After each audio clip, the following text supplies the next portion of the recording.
reopening plans we rearranged the agenda. Otherwise, they'll get us Before bad the press. Well, the thing is, like, if they give it a time, whole meeting. Yeah. But I shouldn't say it that way. Sorry, Well, they meet their deadline. that's just a suggestion. Yeah, I think it's a good.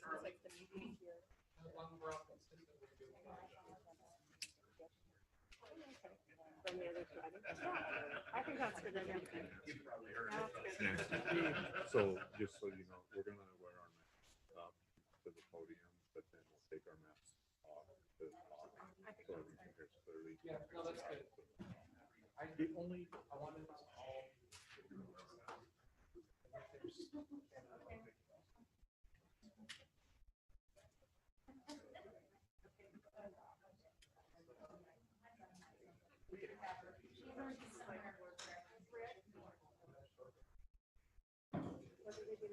That's awesome.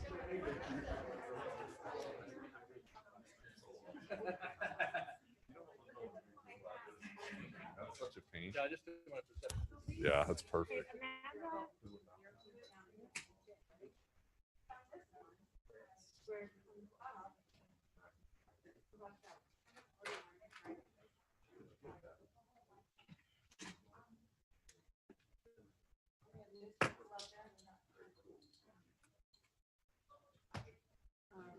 That's my legacy right there.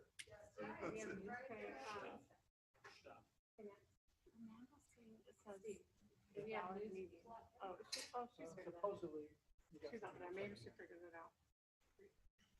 There was a separate link.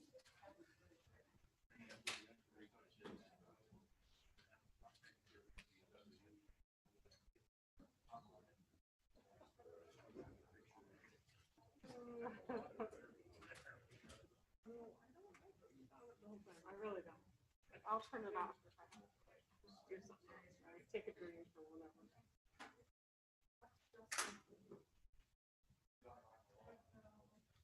So somebody's gonna make that motion. When we approve the account. Okay. Somebody has it all figured out.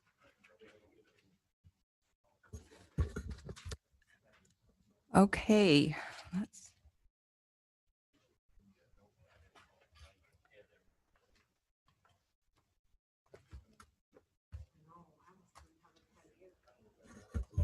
Okay. All right. I believe we are ready to convene the study session portion of the meeting. And we would like to welcome those that have joined us here.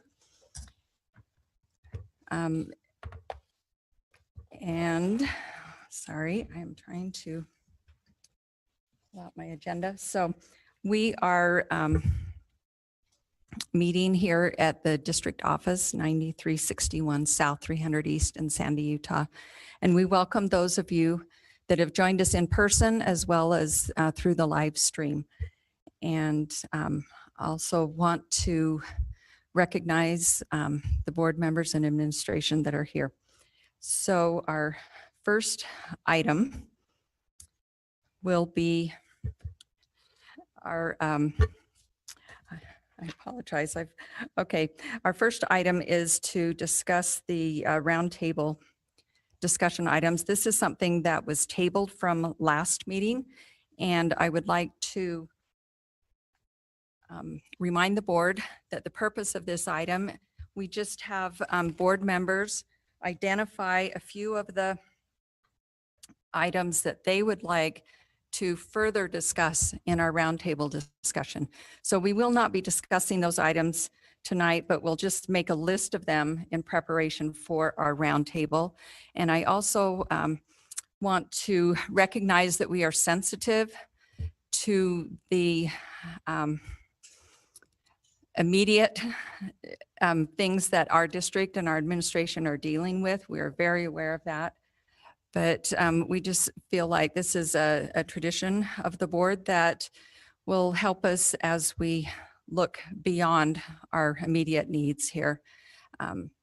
So with that in mind, I will call on board members to give us a list of those items which they would like included in our roundtable discussion.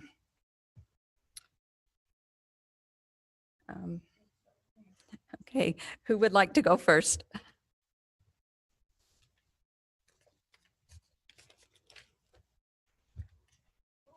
Amber, do you have a list? Yes. Yes, I have a short list. The first item is I would like us to talk about a board handbook committee. I've brought this up a few times in the past, and I'm thinking a committee might be a good idea. We can talk about it further. Board handbook, to put together a handbook. You are now unmuted. And number two is I would like the board, and we did get a book last meeting on either read a book or attend a conference on personalized learning or blended learning. You are So- now muted. Okay. Also, an update on instructional coaches. That's number 3. And then number 4, continue to work with the board vision and mission committee. Do we want to do a what counts?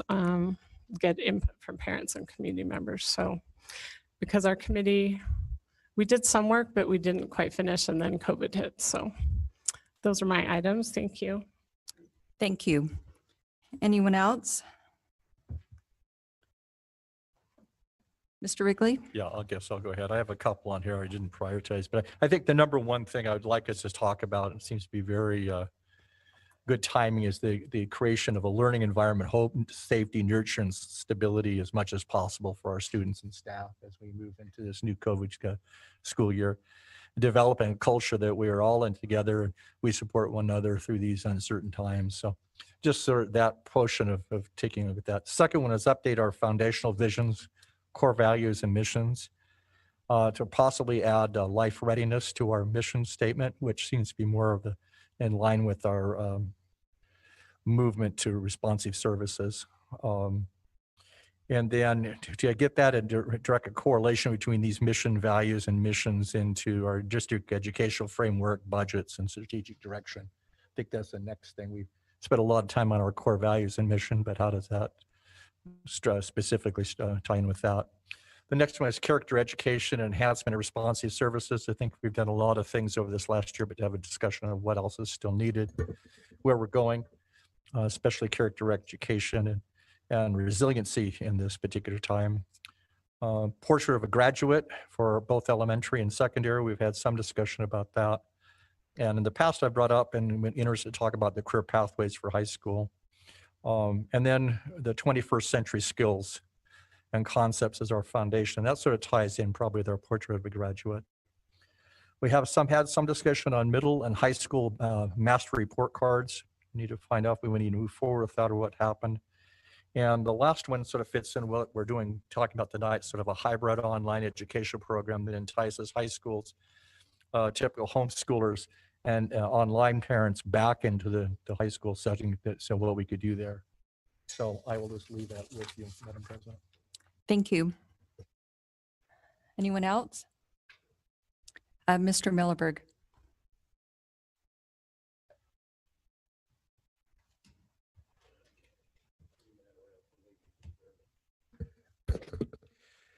Very, very short list. This has kind of been one of my pet peeves, as you know, for the last 3.5 years. I would like to have a nice discussion amongst the board one more time, and we'll have it in January regardless, about board leadership as to whether we are better off having a 3-person board leadership or a 2-person board leadership if we don't get very close to a mini super board with 3 people on the leadership team.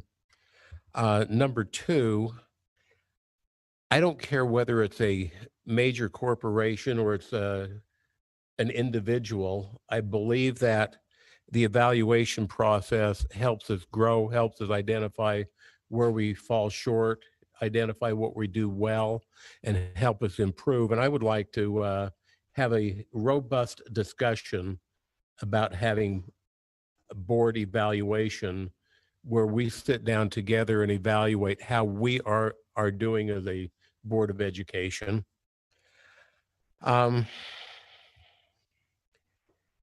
This one, maybe it's COVID driven, but I think a lot of what we do now is COVID driven. And this may be something that we need to lean on some of the professionals in the room, those that do education full-time as for a living. But I think we're in the middle of right now what I consider a great opportunity to reinvent education as we know it. I feel like last March, we had a whole lot of people scrambling really fast to put something in place. And in many cases, I think it worked probably better than classroom education would. But in many cases where they didn't have the luxury of having a stay-at-home parent or even a stay-at-home parent with an education background, or if we had both parents working, I'm afraid that we failed many of our students miserably with the online education. So I think that we need to sit down, say, what can we do better? What did we do that worked? And as painful as it is, what did we do that didn't work? Which is probably on the list of the most important, is what we woulda, coulda, shoulda done that we didn't do. And I would like to see results of how online education worked throughout the district, probably broken down by school, so that we could identify our geographic and demographic areas where we really need to improve. My bet is, and this is just my gut feel, I don't think that COVID's going to go away and we're going to completely abandon online education when it does. And so I think that, again, thing I started with, this is an opportunity for us to reinvent education as we know it. And I think we need to seize the moment. The last item on my list, and it came up in our last board meeting, we talked about our Student Advisory Council and changes that we could make in that, as far as maybe having some at-large people from each school instead of just student body officers, maybe administration or faculty driven for selection. And I would love to have that come up as a topic of the conversation for our roundtable. Thank you. Thank you. Next. Mrs. Oakes, do you have items? I do, yes, thank you. And I want to reiterate what Nancy. All right, just- Mrs. Amanda, we're not hearing you. Oh, Are you dear. on mute? No, I'm not anymore. Can you hear me now? Okay, she's not on mute.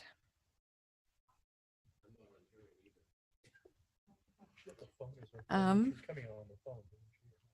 right. Can you hear Let's me at see, all? while we get a little technical help with that. Did you have any, Mrs. Arnold?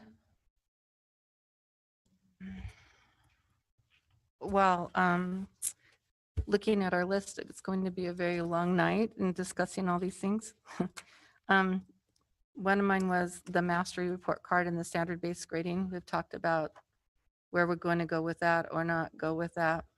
I think that's an important discussion because that drives the learning process for the students and the standards that we're going to be teaching and working towards in those teaching formats. The other one that I really liked was going back to the evaluation process for the board, but also I think we have to re-look at the evaluation for teachers and ESPs because of where we are with COVID. I think we need to kind of go back and look what's expected of our teachers and ESPs for their evaluation, because usually about March is when we have them give us input about that evaluation process, and obviously we didn't get to have any of that input this year. And I would like to get that input back because we're now to the 5th year. And the teachers have all cycled through and come back around again. So those two. And then I'm also about the student advisory board that we talked about. Not just the one that we had before, but talking about one that would bring us ideas. Those are about the 3 strong ones I have. Okay, thank you. Have we been able to get Mrs. Oakes's audio working? Can you hear me now? Can you hear me at all? Can you try again? Yeah, go. Can anyone hear me? All right, we're not hearing her. Oh dear. Let's see. Okay, so it's just in the room that we can't hear her. Okay. Oh, can everyone else hear me okay? Yes. Amanda, if you would like to call my phone, then I'll put you up to the microphone, or call Steve's line. Hi, can you hear me okay? Yes, thank you. Oh, all right, now there's a big echo, so mute your microphone there. Okay, so I just muted my Speaker. Mute your speaker. Okay. Can you hear me better now? Yes. Okay. So I wanted to share that, hold on a second. I can't have too much feedback here.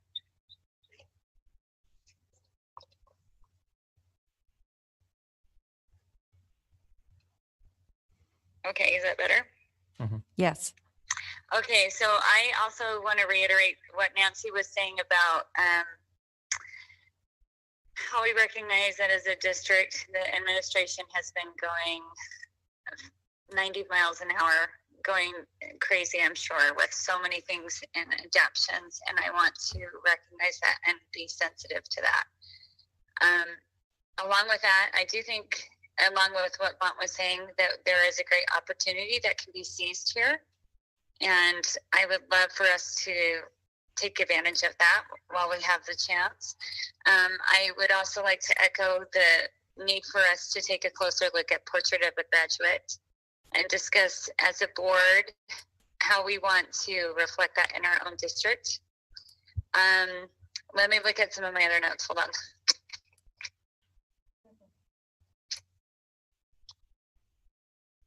One of the things I would really like to do is discuss how to create a flow chart for parents with regard to who they talk to when they have any sort of an issue come up with their children's classroom. I've had numerous parents tell me that they don't know who it is they first talk to. They know they talk to the teacher, but after that, how does this work? Who are the administrators in their middle school or their high school? And then after that, who it is they talk to, like what's the line of communication? And if we can have something online that parents can easily reference, I think that would be very helpful. I'd still like to discuss movement in the classroom. I know that that seems laughable right now, but I do know that we talked about, or the current plan moving forward discusses using outdoor spaces. And I'd like to take a little bit of a closer look at how we can best utilize some of that. I would also like to look at personalized learning. And I am interested in talking about a long-term picture of innovation, what that looks like. I know that our current superintendent has had a lot of great experiences in Juab School District in involving some of the local business partners and being able to create opportunities for innovation in STEM education. So that's one area I'm very interested in. Also with the arts, we have RDAs and CDAs with some of these businesses that we have reached their direction. And I think it would be wonderful to develop some of those partnerships more robustly for the benefit of our students. And let me look one more time. Yeah, I think that that's more or less it. Okay, thank you. We will continue to work on the technical issue as far as having your audio. I can just leave her on. So here. Until Yeah, she gets so we'll back. leave you on Steve's line just in case anything comes up until we get that repaired or figured out. Okay, thank you. And just for my list, I feel like everything that was on my list has been covered. I would like to also seize this opportunity to transform education, to identify our CSD portrait of a graduate, as well as the Student Advisory Council. Those were the things on my list, but I would also echo what other board members have said. And I would like to also let this group know that Mr. Iverson has asked to be excused. So I will get with him and see if he has anything else to add to this list. And remind the board that as we proceed, we will, right now, we've identified August 4th as our possible roundtable discussion. However, if other circumstances dictate, we will need to maybe find another meeting, but I will keep you posted on that. All right, thank you. Next item is item 2B, which is items for USBA pre-delegate assembly, and I will turn the time over to Mr. Mont Millerberg, who is our representative on the USBA Board of Directors. Mr. Millerberg. You kind of caught me half prepared. I was just looking to see when we're having our luncheon with the legislative body. I believe that is July 22nd. July 22nd, Tuesday of next week. Yes. Or Wednesday. Wednesday, the 22nd. the 22nd. Yeah, there it is. It is on my calendar. Okay. Couple of things that we need to talk about here. And I'll probably do this in reverse order of what I'd planned, but that's okay. I want to express appreciation to the board members for the monthly challenge that comes out from USB for last month. All 7 members of the board completed the challenge, and we did not win the drawing, sorry to say, but don't touch that dial. The July challenge, and this should be a good one for us, and this is why I needed the date, is to contact one of our elected officials in the serving in the legislature and express our appreciation for the support we felt as they went through the re-budgeting process and what they did for education. For those that have the time off work or are available, as they just mentioned, we have a luncheon scheduled for Wednesday, the 22nd, and I guess you split that into 2 sessions to where we can actually meet with our legislative representatives. They wanted to come and meet with the new superintendent, but I think that would be an excellent opportunity for us to express that appreciation. And for those who may or may not be able to attend either of those sessions, certainly a quick phone call to one of your elected representatives would put us on target for that. Moving on to the second issue. Well, before I move, I don't want to have anybody feel like that we're getting ramrodded and forced to do things. And, as part of the suggestions you wanted for our board roundtable, and I said I would like to do a board self-evaluation because that would make us better as a board. I feel like the challenges in the MBA program, the sole purpose of that is to help us function better and become a better board. And so that's what I view these monthly challenges as, something for that. We also have coming up the delegate assembly, the pre-delegate assembly, and the delegate assembly for USBA, to where we can have our input as to what as a school board we feel is important for USBA to represent. And that is coming up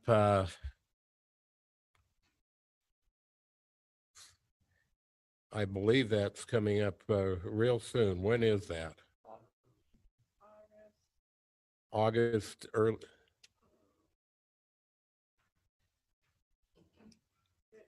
It's the 21st and 22nd. Thank you, President-elect. And so I feel like we need to come up with items that are important to us, whether that come from board members. I believe that Charlie and Susan could be a very big part of that input, is what's important to us. And probably tonight's not the time, but maybe if we could have an agenda item put in place for the 4th for our next meeting, to where we could have that be a point of discussion and people could come prepared to express what they feel is an important item to go to the delegate assembly for USBA. Okay? Okay, any questions, board? Okay, Oh, go ahead, Mrs. Schill. can I just add something? I did find out that only 6 boards in the state did complete the challenge. So anyway, so good job, everyone. Thanks for doing that. Oh, and one other thing, just for a FYI item, because of the COVID deal and the USBA chambers are a little small, the delegate assembly will be held in our building here. Okay, thank you. I do have one question for you on this. So historically, the process with USBA, there's been two portions to that delegate assembly meeting. One is the Friday evening Right. when they have a discussion. In the last few years, it's been a roundtable discussion on some of the bigger topics, general topics for public education. Mm-hmm. And are you looking for ideas for that as well, or ideas for the legislative priorities, or both? All of the above. Okay. Now, my question also is, and you're going to have to help me with my memory on this. I know we went through and we elected representatives from our board. Mm-hmm. Who has a list of who that is? I think we turned it into USBA. So could we maybe ask you to find out who Find that out. is and Okay. remind those folks so that My they can make opinion sure is their a schedule's short- cleared? A short pencil is better than a long memory. Mhm. So, Yeah. Okay. okay, I will check on that. Okay.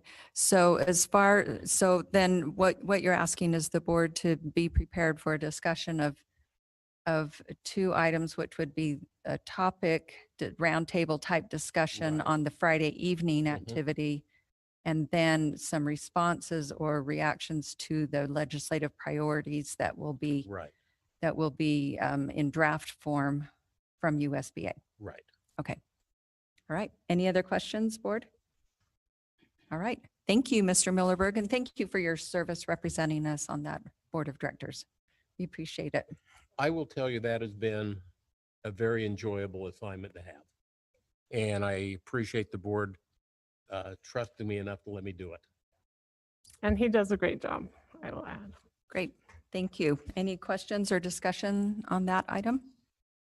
Okay. Next is item 2C, CSD Employee Reopening School Survey Results Report. Dr. Hal Sanderson, Director of Research and Development. Dr. Sanderson. Good evening, board. You hear me okay? So I'm here to talk about 2 surveys that we did following your request and the administration to hear from 2 groups. One was our teachers, and the second group is our ESP employees. And so we had a quick turnaround, and I'm going to talk to you about those findings. We had only a week to do it, but our response I'll talk about was quite strong. The goal was to get an understanding of the basic intent to return to work in July or August from those employee groups that have yet to report. And also a companion piece is to give them a chance to kind of share their thoughts and ideas or possible concerns around in-person school opening that we're moving towards. And we did have a committee to help put that together. It was a short order to get it pulled together. And we also had input from the Canyons Educational Association as we on that teacher survey piece. And I want to say this, it's very important. We did a parent survey weeks ago, and the numbers and the process of what's going on in Utah change. And so as we're talking about these perceptions, we took a photograph of it last week with these surveys, but it's 1 week and it's one snapshot. And inevitably, if we go back in 3 weeks, it could be different. And those factors we all feel. And as those factors are the conversations that we have as a state or a nation, and then looking at what's happening to cases and mortality and other types of things of, are they going up? Are they going down? All of that swirls into these perceptions. And so I'm just talking about where people were last week, but we have these things going on. Another key piece that happened just at the last, literally the closing hours of the survey, is that Governor Herbert made the requirement for K-12 education for students particularly and the faculty and staff to wear masks. And I can tell you in the comment section, that was an important topic that was mentioned frequently by our ESP as well as teachers. So from that audience, they see that as a positive because many of them were saying, well, as adults, I have to wear a mask, but why aren't students asked to do that? So I think that development, at least from the employees and what the surveys were saying, would be responded to overall as a positive. The response rate, even though we went for 4 days, was very strong, especially with our teacher survey. These are great numbers when you have 3 out of 4 responding, and we had 4 days of the survey. I was really impressed by our teachers jumping on that. We did send out an announcement because some staff are not checking email. They're not on contract. So we sent out a Sky Alert to say, hey, please check your email. We have this survey.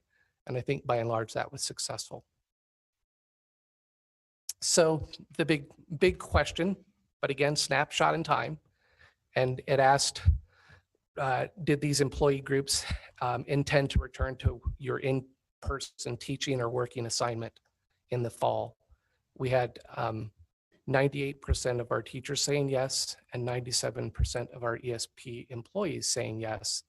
But I have a box right next to it and it needs to be said. And that is, yes, employees said, we're coming back to work, but there were reservations and it needs to be very clear that there were reservations. There's a lot of questions about what is it going to look like. You have before you a plan that's being worked on that's going to be discussed.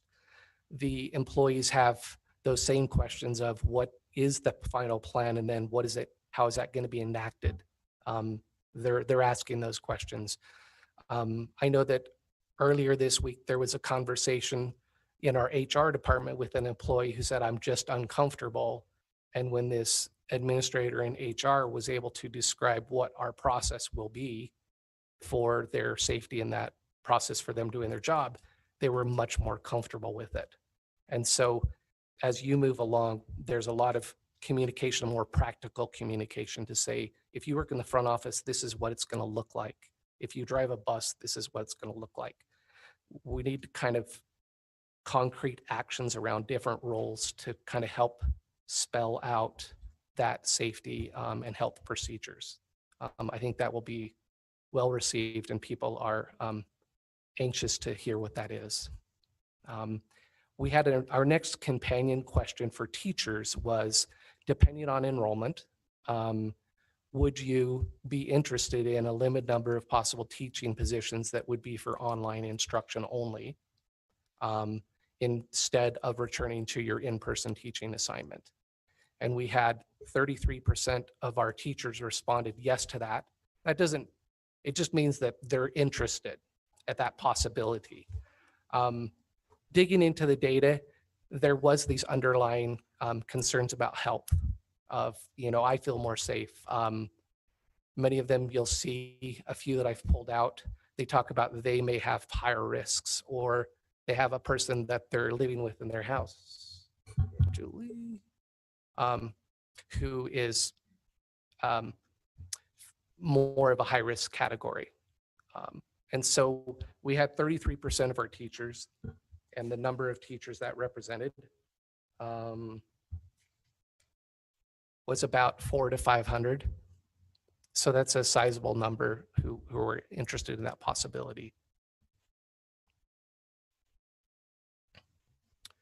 And then we had our last question I have before you there, which was a real chance for the employees and those two groups to just say what their thoughts are about as we're looking at opening. And we just wanted to give them a voice to express where they're feeling and what their thoughts or questions or concerns were.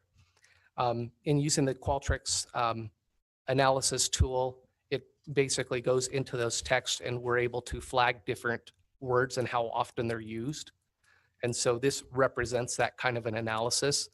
Our teachers, 32% of them mentioned the word mask or masks, and we had an equal number of our ESP employees. And I've tried to pull a variety there that some of the broader ideas.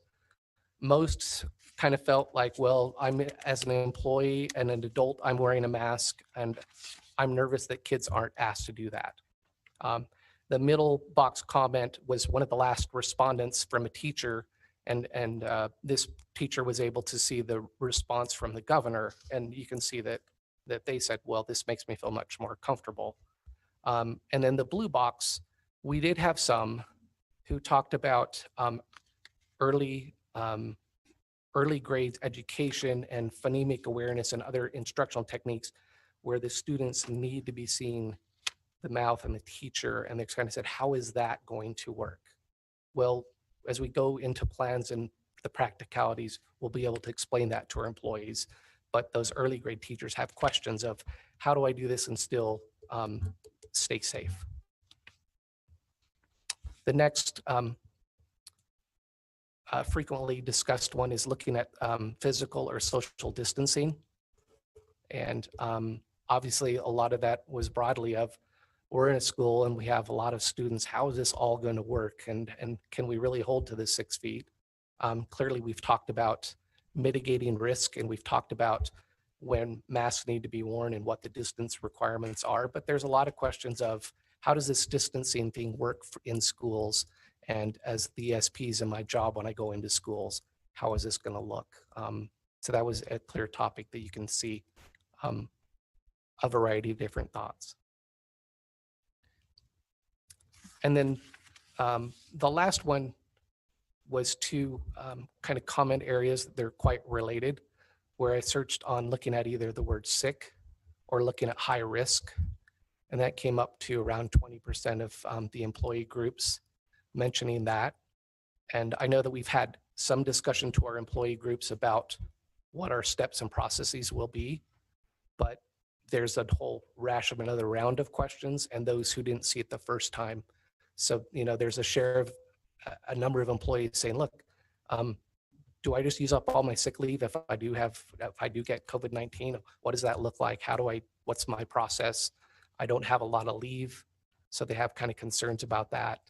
And you can kind of see that flavor and around the board. What if I have someone who's sick at my house, and how do I handle that? So those were the big topic areas. They do really echo what we talk about and what's in our draft plan and what we see from the state board and what we as employees in our own workplace think about in terms of health and safety and new procedures that we need to do, and the extent that we're able to implement them and communicate to everybody. I'm glad to answer any questions. Okay, board, questions? I have. Mrs. Arnold. So how most of the comments on here are ones who have concerns. And of course, we're going to talk about those tonight in great detail when we have a awesome discussion here in just a few minutes about it. But were there other comments that weren't like they're like not really concerned? They're more ready to go back to school, ready to be with the students because they're not reflected in here. Okay. When you're talking about, 225 teachers who have concerns about physical distancing, or 336 teachers worrying about masks. There's another 1,000 teachers out there that gave some kind of comments about what they thought about what's going to be happening. Yeah. It's a good point. I tried to, I did kind of go on larger health questions and concerns. There were more from the teacher side that we were seeing. And I wouldn't say, I saw it come up, but I don't want to quantify. It was hard to get a sense. And that was kids need to get back to school and we need to get back to school. There was definitely a group that were saying that. And some was, we need to get back to school, but I have questions too. There's concerns and maybe some determinism of saying like, we need to get back to it. We know that at least in the comments and what we've heard from others is that we know that in-person instruction is where we prefer it to be and is stronger. And people also talked about the social emotional aspects of students being back together with other students. And this is also echoing back to the parent survey. I've tried to provide to you those comments and they're good to go through. I found it healthy to do it again. So I looked at it today in preparation of this presentation. But the parents talk about that as well. I don't have the quantity of the exact number, but that is, okay.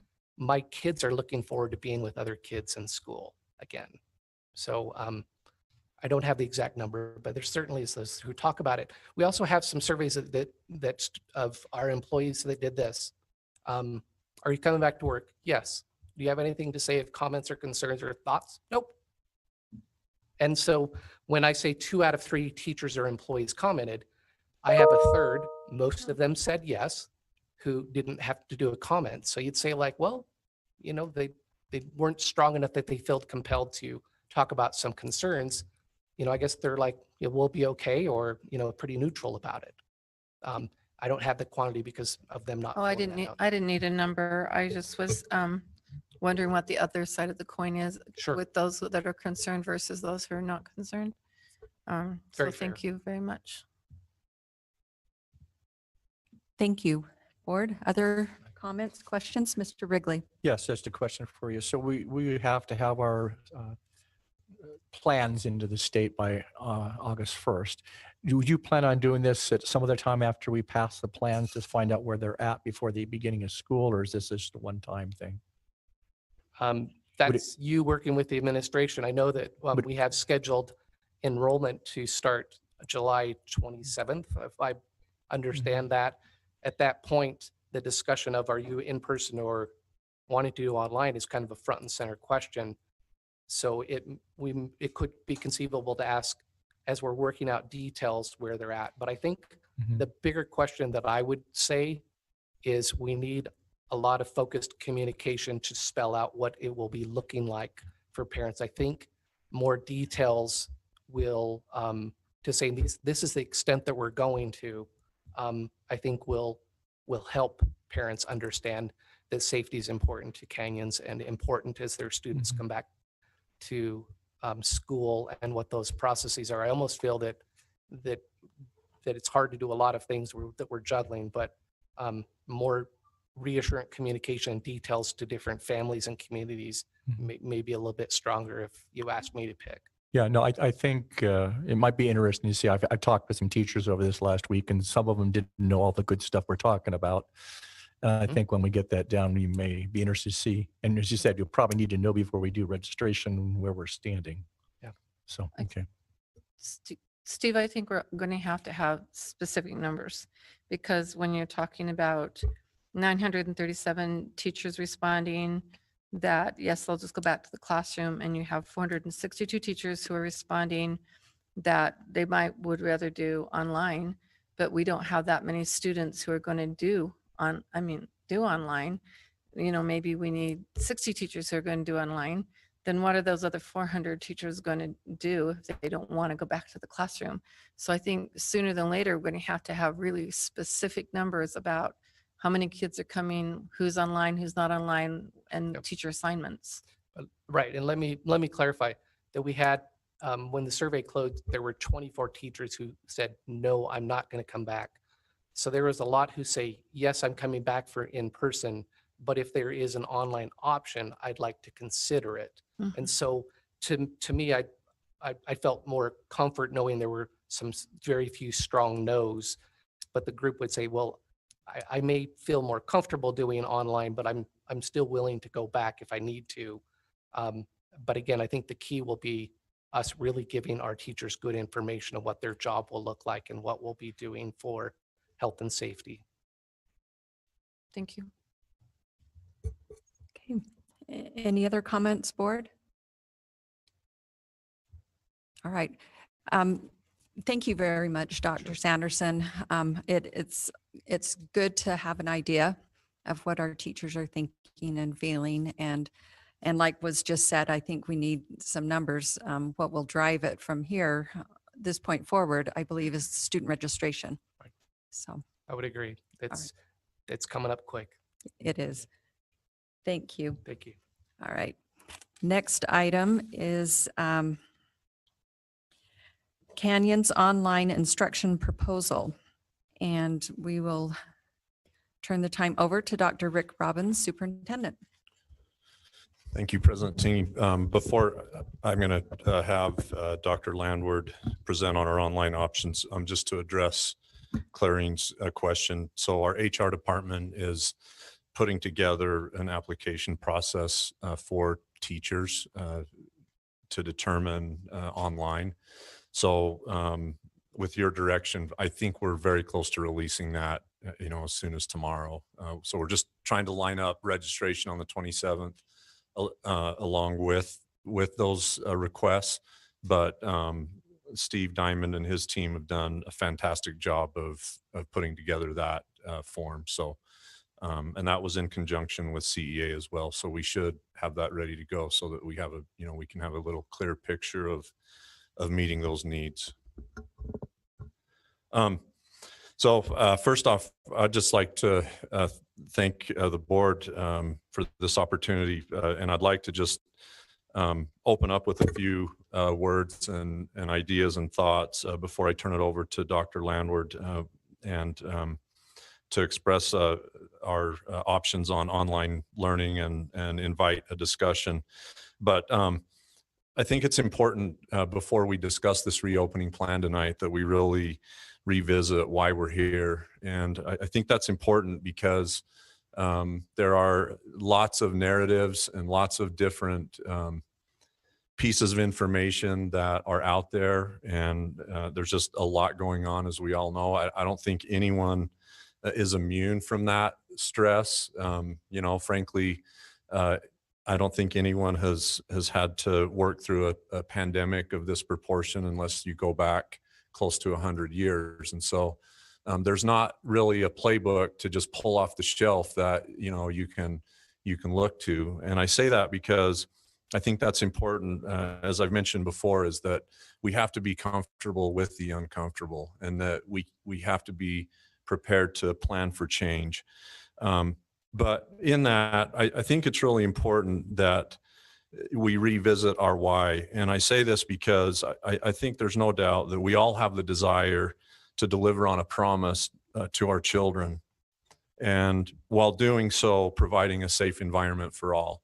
And I get that is a very deep statement, but I hope at the end of the day, when we're all at the table, that we remember that that's really what this is about. And I think, our children and their future is not a partisan issue.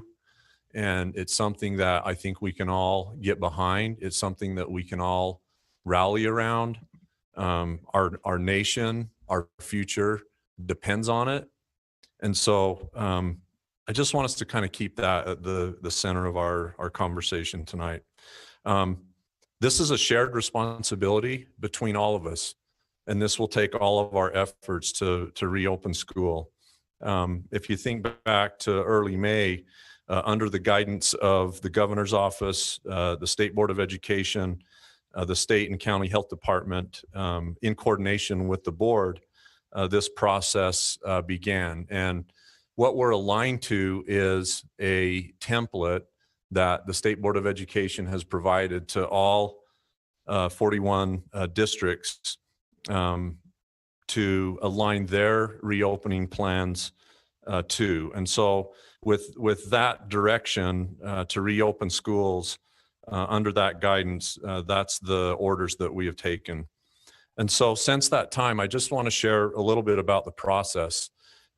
We've taken in over 15,000 surveys from our stakeholders. We've also taken in over, as you all know, hundreds of emails as well from our stakeholders, as well as countless hours of meetings and investment by our stakeholders and our students as well. And I've had the opportunity myself to meet with some of our student leaders, and I think it's important that we keep their perspective in mind as well as we do our employees and our parents and our community at large.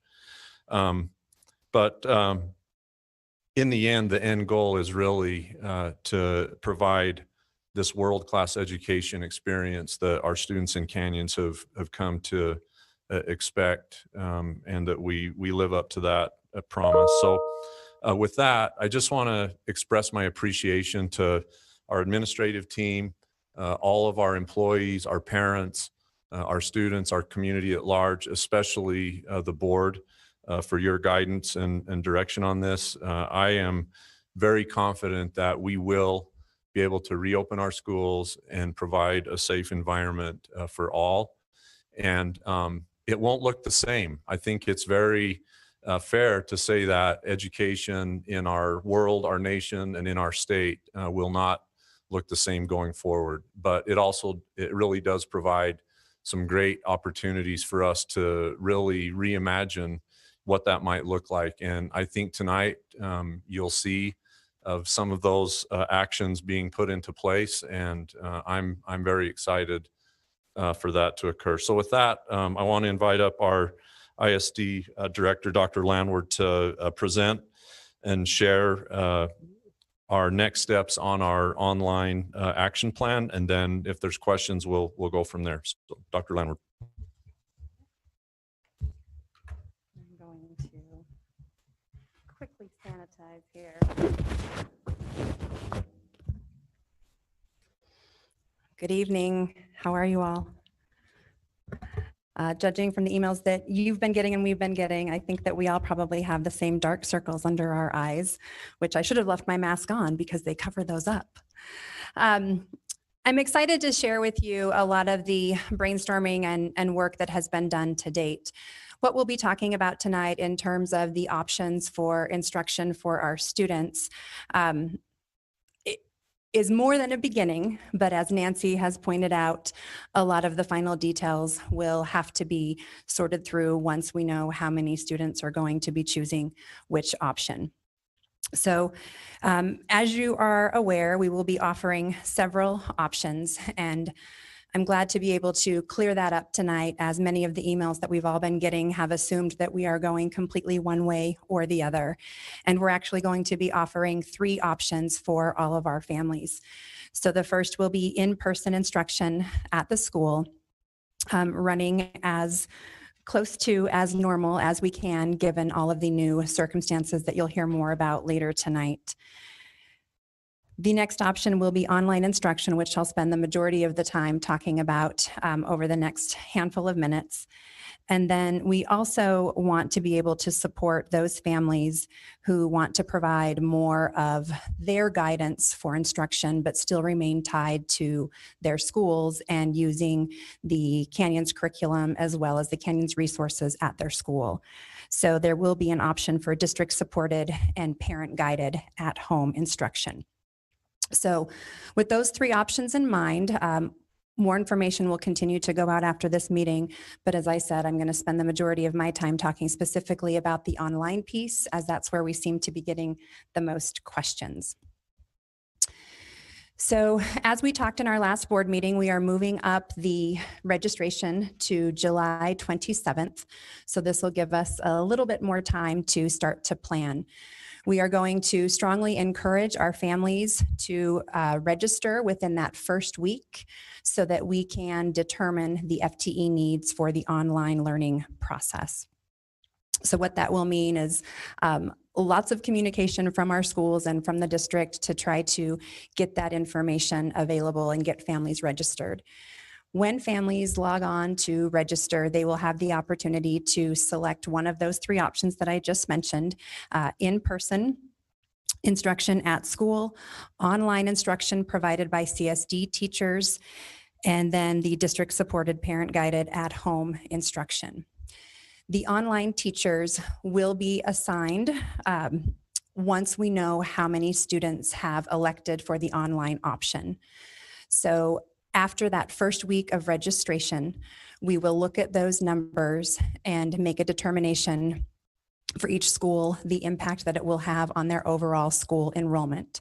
From there, the principals will be given a new FTE allotment, so to speak, so that we can start to potentially assign those online instructors. And I'll talk a little bit more about that. When the families register, they will be registering at their school site. And so we want to look at this online learning option as I am a Willow Canyon student, but I'm accessing online instruction that may or may not be from my one of the teachers at Willow Canyon. So they will remain connected to that neighborhood school, that neighborhood community, which means they'll continue to be able to access all of the services at their school of choice, including, if needed, special education services, counseling services, anything that they might need the principal for, social services, nutrition, all of those pieces they will have access to in the school that they have chosen. They will also continue to receive all of the communication from the school that they have enrolled in, so that again, they can stay up to date with what's happening in the building, any extracurricular activities that they may want to participate in virtually or on site if those things are eventually made available. So those things will again be all tied to the school, but they could be accessing the online option as kind of a specialized program. So what the online learning will look like is at all levels, students will have the opportunity to participate in online learning in their core subjects. So for our secondary students, that's going to be English language arts, math, science, and social studies. For our elementary students, K through 3 probably, English language arts and math, and then 4th and 5th we'll have English language arts, math, and science. Right now, we are organizing teacher teams to develop those courses so that there will be consistency across the online courses in terms of the scope and sequence being matched to what is being done in our scope and sequence that will be happening in person, to be able to support that transition when it should occur, because we are anticipating for most families, the online learning being something temporary. While we all want to explore the innovation, we will balance that support throughout the process. And so for K through 8, those courses are being developed right now with teacher teams and the instructional supports department to be able to have that level of consistency. So a couple of nuances and development related to this particular system. The online learning will look a bit different than what folks experienced this spring. And again, a lot of that is going to be dependent upon the number of students who choose online and how we can structure the supports that will be available to them in terms of the number of students assigned to each teacher. But we do anticipate following, like I said, that scope and sequence in the curriculum map, teaching those rigorous standards, supporting levels of feedback and progress monitoring to the students. The variable is going to be in how much they will engage online with those Google Meets and virtual support and virtual instruction. So those things will come as those courses are finalized and we have those numbers. One of the things that I think is exciting, and as Rick mentioned, we have such a great opportunity to use this in some ways as a test kitchen for innovation, for planning for the future. And as Mott mentioned, the continuous evaluation of what's working and what's not, we have that opportunity to figure that out. And we have a lot of teachers willing to give us that feedback, as well as parents, as you know, so that we will not be short on gathering that information. So as we move forward with the process, once we have the number of students who have chosen online, and we have made those new allocations in terms of enrollment and FTE at the schools, for middle and high school, we are anticipating that those schools will be able to address a lot of the online needs at the school building, meaning if I am Indian Hills Middle School and my enrollment has gone down 200 students because 200 of them have chosen to participate in online instruction, I can look at where those students have fallen 6th, 7th, or 8th grade, and I can make the determination if I can adjust my teacher's current schedule to be able to say, Ms. Tingy, instead of teaching 3 sections of Math 7, you're going to teach 2 sections in person and 1 online. So then it keeps that focus with the teachers in the building. That's not going to be perfect every time, but that's certainly going to be our goal. So we will work with the middle school and high school principals in that manner. So to that end, once the principals have had the opportunity to resort their boards, their schedule, and their course assignments to their teachers, we will be able to more definitively let those communities know where they will be accessing that online instruction, whether it be through their specific teacher or school, or whether it will be as a student of that school, but accessing the particular course in a different setting, meaning a different teacher that's not in their school. For elementary, it's a little bit different because we don't have the flexibility of the number of staff. It's always a numbers game. But also we have our elementary teachers teaching every single subject.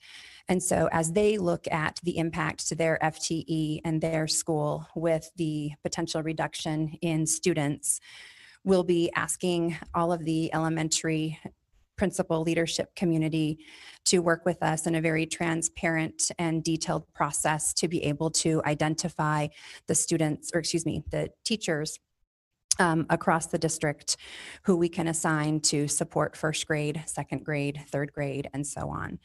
And so again, that will make every attempt to provide that support with the teachers on site, but likely the teachers will be having to support students across multiple schools. And so if I'm a parent of a 1st grader and a 4th grader and a 5th grader, I may have my 1st grade teacher attending online with the 1st grade teacher that they were actually assigned, but my 4th and 5th grader might be getting instruction from a different teacher.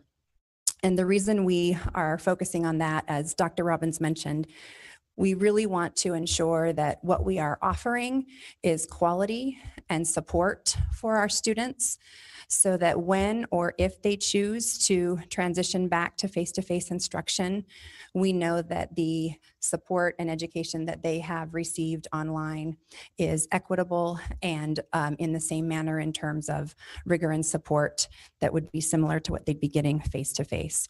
We can never replace that face-to-face instruction, but certainly there are a lot of best practices that we can ensure and employ in an online environment. Are there any questions so far? I just have one. So going back to the K through 8, we talked about online learning with language arts, math, science, and social studies. Are we planning on integrating some music into there, some art into there, some dance, so that integrated and they're getting some of those fine arts with their, So those would be some pieces that once those teachers are assigned, we would anticipate that they would own those lessons and the curriculum just like they do currently and organize it in a way that makes sense.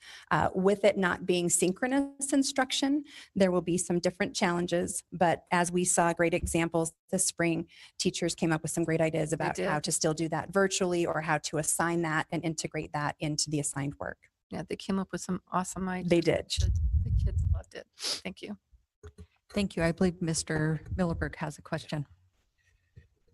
Just briefly, one of my big concerns making this whole thing happen is those members of our faculty, our custodial staff, our lunchroom workers that may be at risk, whether it be age, whether it be immune deficiencies or whatever the cause is. Are we going to, and can I use the D word and say discriminate? I don't know if that's, we're not discriminating on any of the protected classes, but are we going to be able to discriminate and give those teachers specifically first dibs at online to where they're not facing a class, those that are most highly at risk? We will certainly be taking Maybe that's in. an HR issue. I don't know. It is an HR issue. And in speaking with HR and my understanding, and certainly Steve Diamond can jump in and correct me if he's here somewhere or online. What we have talked about is we would make every attempt to try to accommodate, but we also are looking for a very specific set of criteria and skills to be able to support the online learning at the level that our community has told us they would expect based on their experience this spring and what we have continued to train and support our teachers on in terms of those best practices.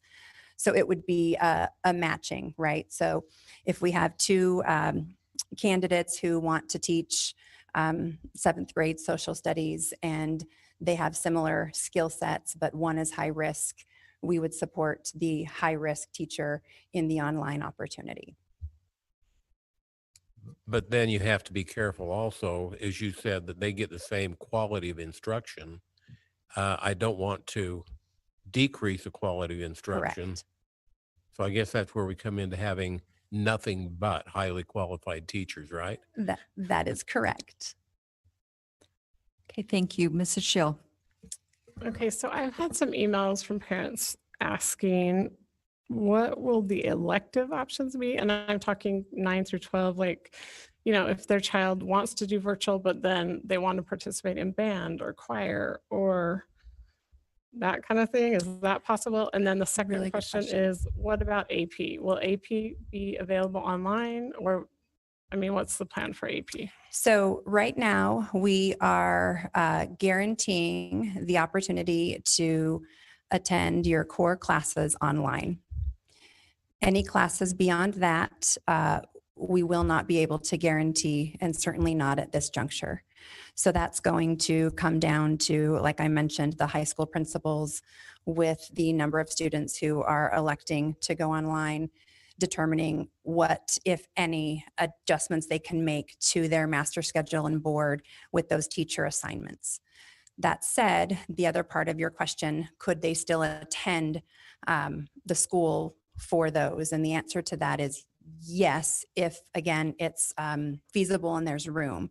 So depending on those adjustments that are made to the schedule and what that does to class sizes, those requests could be accommodated. And that would be on an individual basis. And that would run true for K through 12. So I'll talk a little bit more about that specifically with dual immersion on the next slide. But in terms of electives and wanting to attend those specific pieces while still doing core online, we would try to work with those families as best we could, given the capacity of our system after all of the shuffle takes place. Okay, and then what about AP? You're going to Same thing. So it's just the same thing. Okay, thank you. And then the other piece that I should mention, you know, we have been doing online learning for a number of years in Canyon School District through Canyon's virtual high school. And so that option would also remain an opportunity.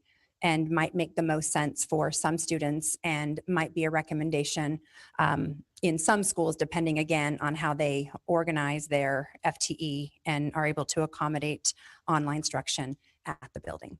Okay, one more thing. So when we're talking about this online, it's not going to be like what just happened in the spring, correct? Well, I mean, this is going to be much better, is what I'm saying. Right? I think that we always learn from experience, so it will be better is the short answer.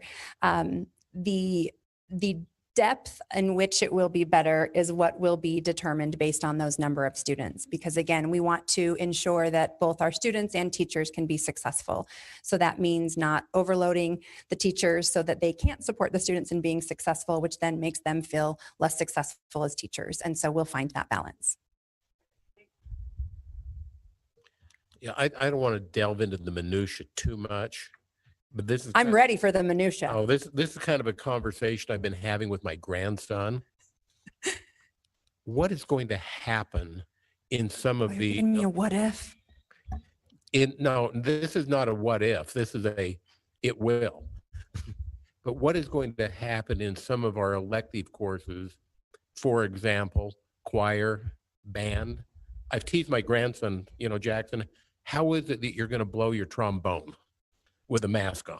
Well, if you have not yet met the fabulous Sherry Jorgensen in the Instructional Supports Department, you will have an opportunity to do so. But she, along with all of the other content specialists in our department, have been working through additional procedures and protocols that would need to be considered given the specific content for managing and mitigating those risks. Because even in a math class where we're using manipulatives and lots of different tools, those are things that we have to take into account as well. And every single subject area has those specific pieces. So we're working to identify how we can help teachers with consistent safety protocols specific to what they're teaching, which would include how they are going to play the trombone. A socially distanced trombone. It wouldn't be a physical distance trombone, but there are ways that you can support your classroom and the students with their respiratory output. I don't know those specifics because I don't teach the trombone, nor do I play any musical instrument, at least if my family has anything to say about it. I am excited to see the solutions. Great.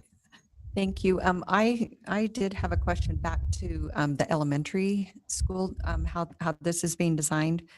So, and you mentioned that to the extent possible, they'll assign a teacher from that neighborhood school so that it keeps that connection as continuous as possible. Correct. But it might not always be possible because of numbers and how all that shakes out. But will one teacher be assigned to the cohort from elementary school A as well as elementary school B? So at least within the online cohort that the teacher's teaching, all of the students from the neighborhood school would have the same teacher. I mean, in a particular grade level or whatever. It again is going to depend on numbers. So if, say, Butler Elementary and Canyon View Elementary that feed into Butler Middle School, depending on those numbers, if there aren't enough students to warrant a teacher from every grade level at each of those schools, which again, may or may not be likely, who knows, we would try to look at that feeder pattern so that if I'm the first grade teacher at Canyon View and I have requested online and I am the best fit for what the job description is, then I may be teaching the students from my school as well as the students from Butler. So it would be a yes and to your question. Right. Well, I guess my point is also if I'm a Canyon View student that chooses online, other Canyon View students that choose online would also be in that same cohort or that same class, that same Yes. online class, and that they won't be spread out all over, just, No, with we would whatever try the to keep nearest them- for the cluster area. Absolutely, because then that also gives us options for those online teachers to participate in PLCs, both in their school and depending on how many schools they're supporting with those. I mean, there could be, just again, because it's all about numbers, there could be an instance where one school's a particular grade level is split into 2 teachers. But again, we won't know that until we have those numbers and the students' names and those things. Thank you. All right, Mr. Wrigley. Yeah, just a couple here. Some of our students that are actually enrolled in the classrooms will be getting social emotional supports. Will that be part of the curriculum that our online students will be getting? So we, BJ and I have talked about this a little bit. And so that's something that, again, once we look at the number and how we're going to organize that weekly schedule or the units and those types of things, we'll be able to integrate that. So with it being slightly different from elementary to middle and middle to high, it will have, I think, a lot of flexibility and opportunities. It will, again, just be slightly different from level to level. Okay, and at the secondary level, we talked a little bit of HP, AP, and honors. We're going to try to see if we can get something online, correct?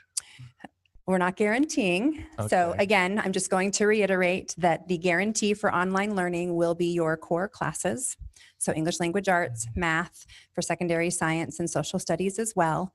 And then depending on the number of students who are requesting online learning, these schools will look at the opportunities that they may be able to offer in addition to those particular core. Okay, most in the secondary that may be possible because an May. AP or honors teacher could actually teach it during a certain period or something. Correct. And we've already had a number of teachers who have reached out. So for example, we have had one of the SALTA teachers at Midvale Middle say, I feel very strongly that in my skills to be able to teach a blended learning model, and I want to be able to keep the students who want to stay home for their learning enrolled with me in my class, and I can accommodate that and organize that. And so those are the conversations that we're having with those individual teachers. Those are the conversations that the principals are going to be having with their faculty once they know how many students are choosing online.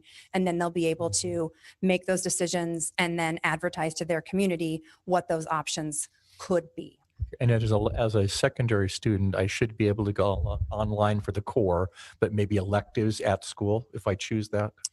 If you choose that, and if the feasibility is there for that particular elective in school. So again, it's going to be school by school and elective by elective. Okay. And let's see here. The other words you talked about a homeschool on steroid option, sort of that. District supported parent guided at home instruction. Okay. I like the title. So, but basically what that means is the parent then could actually implement our curriculum to keep their kid in line. So at some Right. point they want to send the child back, they should be in line with everything else. And we will then provide that instructional support to the parent who will then teach their child. So it gives them access to the continued curriculum supports that they would have if their child were face-to-face, all of the online programs that their students would automatically be enrolled in as part of that school. We would create a course for those parents that mirrors the courses that are available on Canvas for those core classes, K-8. And then they would be responsible for the pacing. And then we would define the terms in which the students would need to demonstrate the evidence to be able to obtain a grade for that course. Would there be a mentor assigned that the parent could go to if they had questions on the core curriculum? So we will definitely have somebody that they can ask questions to. But again, this option would largely be for those parents who want to take that control and pace that and have more flexibility with how they're organizing that work. And the same thing should happen on our online. We should probably be in sync with the regular school. So if this goes one semester Correct. or two or whatever, they should be able to go back and just carry on and be at the same educational level, hopefully, as the other kids. That's correct. And in fact, right now, just a little preview, because we're further along with the middle school development than we are with the elementary. So the way the courses are organized, the teacher teams have organized them by week. And so for each week of instruction for language arts, math, social studies, and science, students will receive that information, for example, let's say on a Monday. And at that point, they will have the opportunity to do what is called Mastery Pass, correct? Mastery Pass, where the teachers have organized specific criteria based on the learning intentions for that particular week. And if a student has already met the success criteria for those learning intentions, then they can demonstrate that, and then that frees up their time during the week to be able to spend more time, say, let's say they met the Mastery Pass and the success criteria for the week for English language arts, and they demonstrated that early on. That then frees up their time to be able to spend more time in math or science or social studies, where they need to be able to dive a little bit deeper. Now, in our online students, the problem I think we had last time was electronic devices, computers. Are we going to be able to have a one-to-one our electronic students plus hotspot? One hotspot should cover a lot, but if a parent doesn't have a computer, that child should be able to get a computer, so they're not sharing it with 2 or 3 siblings. That is, yes, that is our goal right now. Okay, that sounds good. And again, I'm going to just keep saying everything depends on numbers, but that is certainly the goal. Okay, well, I Do you want to jump in there? That's a really good question, Stephen. One thing that we're really excited to get off the ground is our Connect Canyons initiative. Last spring, and Scott just walked in, so he can speak to this as well, but about just over 10% of our students last spring self-reported issues with connectivity, and that's spread out across the district. And so that's really caused us to think about what we can do to increase connectivity and really expand on broadband access for students. And our foundation is thoroughly behind this effort. And so anybody that wants to help contribute to that, we're looking for businesses and people that may want to partner with us. But this is something that, we're building at 30,000 feet, moving rapidly. But our full intentions are that our secondary students will all be issued a device in the fall. That's a challenge right now because the demand on devices and imports and everything else are hard to come by, but we're working on that feverishly.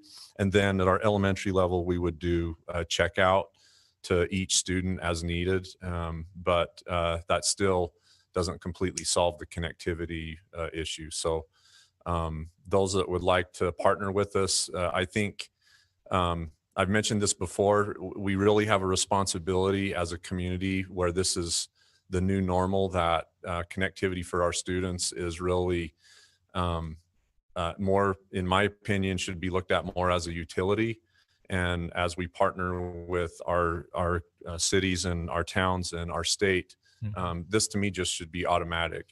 Every student that needs access should be able to gain that regardless of their zip code or where they live. And I think if we tackle this, I mean, to me, this is fundamental to the equity issue.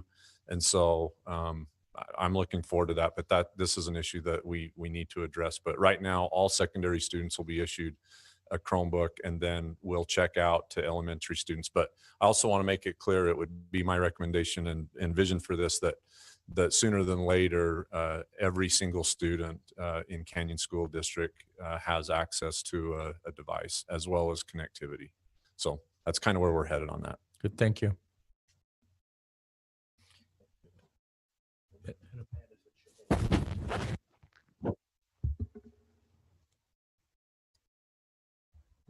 Further questions, Steve? I had one, but it skipped my brain, so let's move on. Go ahead and continue. Okay. So one of the questions that we've been getting is electives, which Amber has already brought up, but also the support for specialized situations. So students who have been asked to quarantine, and then students who are participating in specialized programs such as dual language immersion, or our students with disabilities and who have English language needs.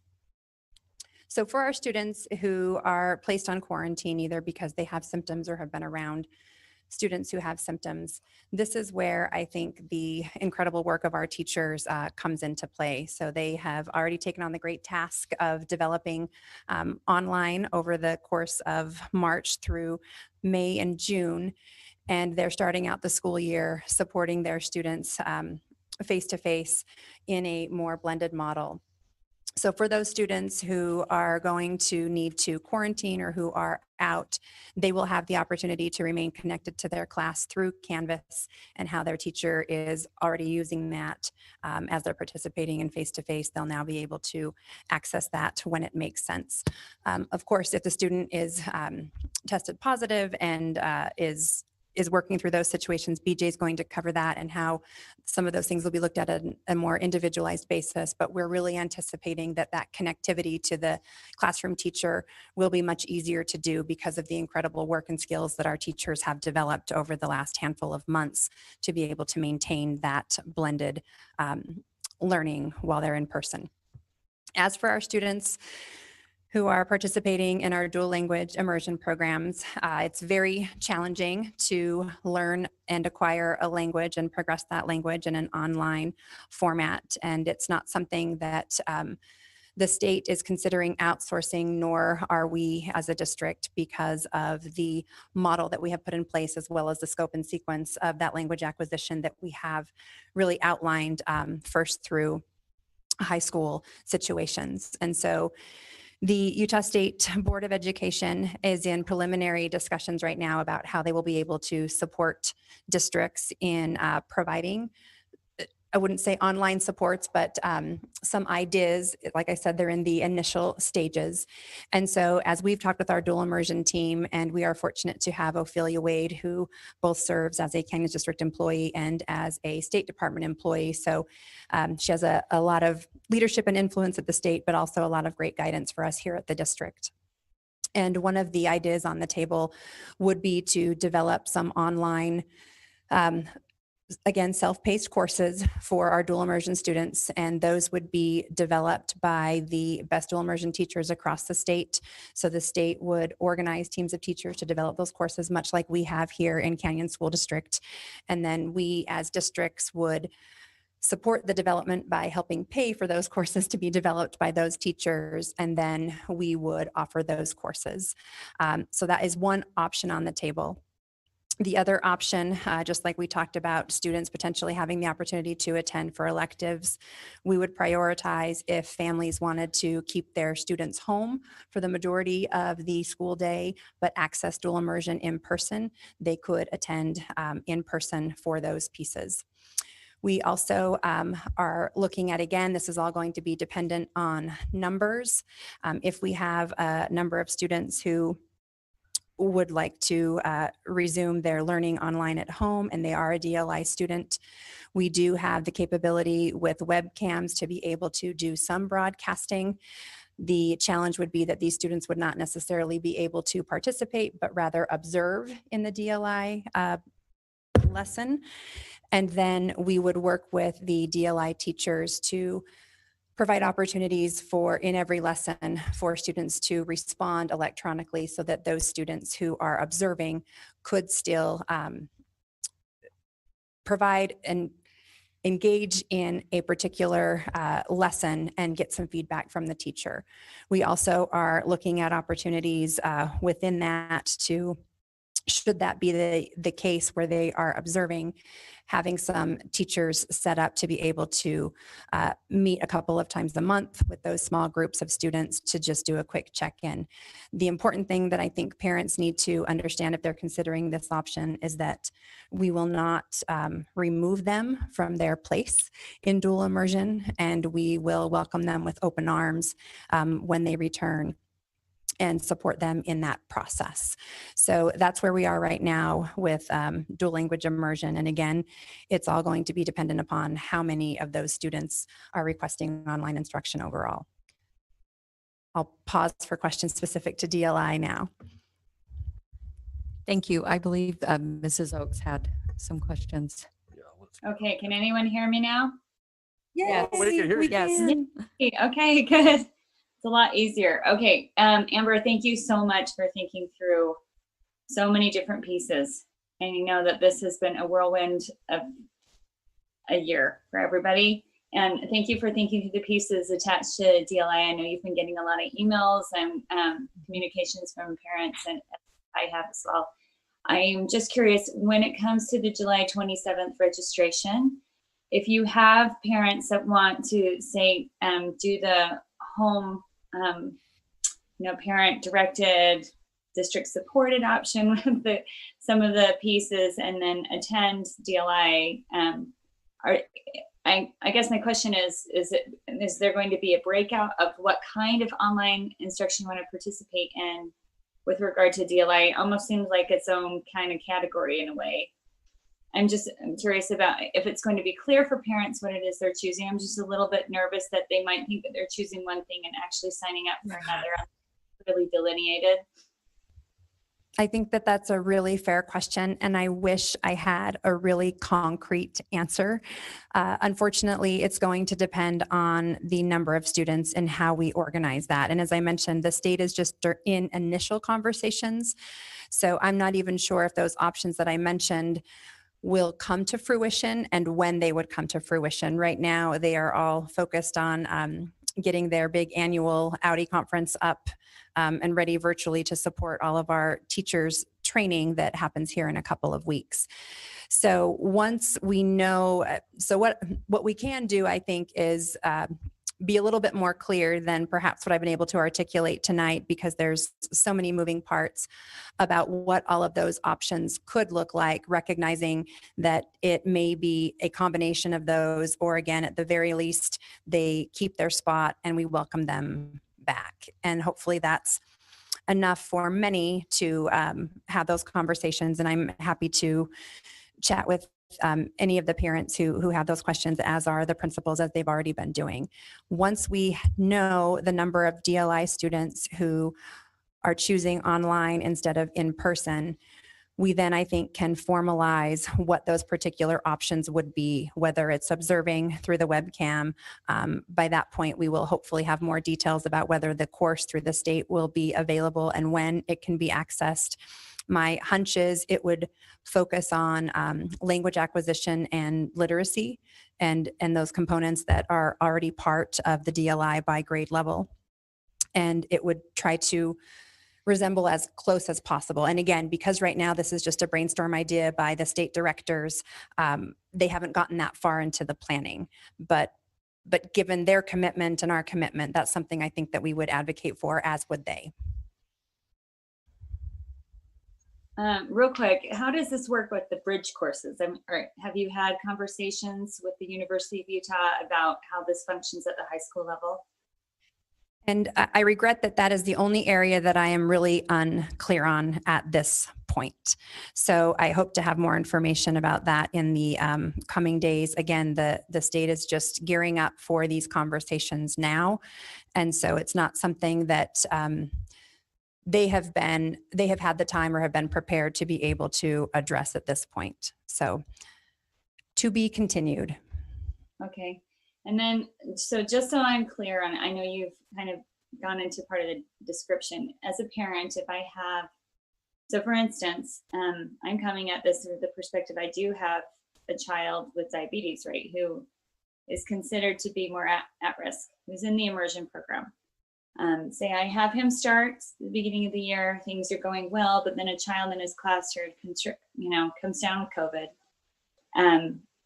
Either he and a number of other students or the whole classroom have to be quarantined. How does it work at that point? Are they going to have a teacher in a classroom that's going to have WebEx where they can reach that access? Is there this flow that will come in and out depending on who's sick, who isn't? I'm just curious of how that looks.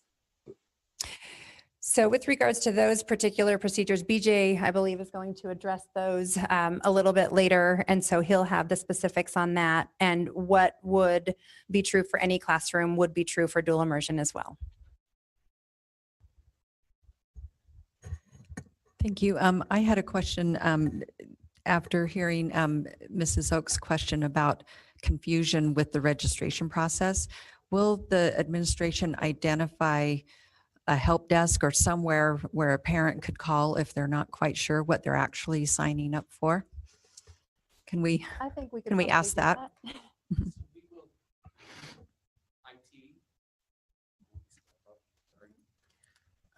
We do a help desk every year. And so we're going to staff it with student interns. So they won't necessarily have a lot of experience, but we'll provide some training.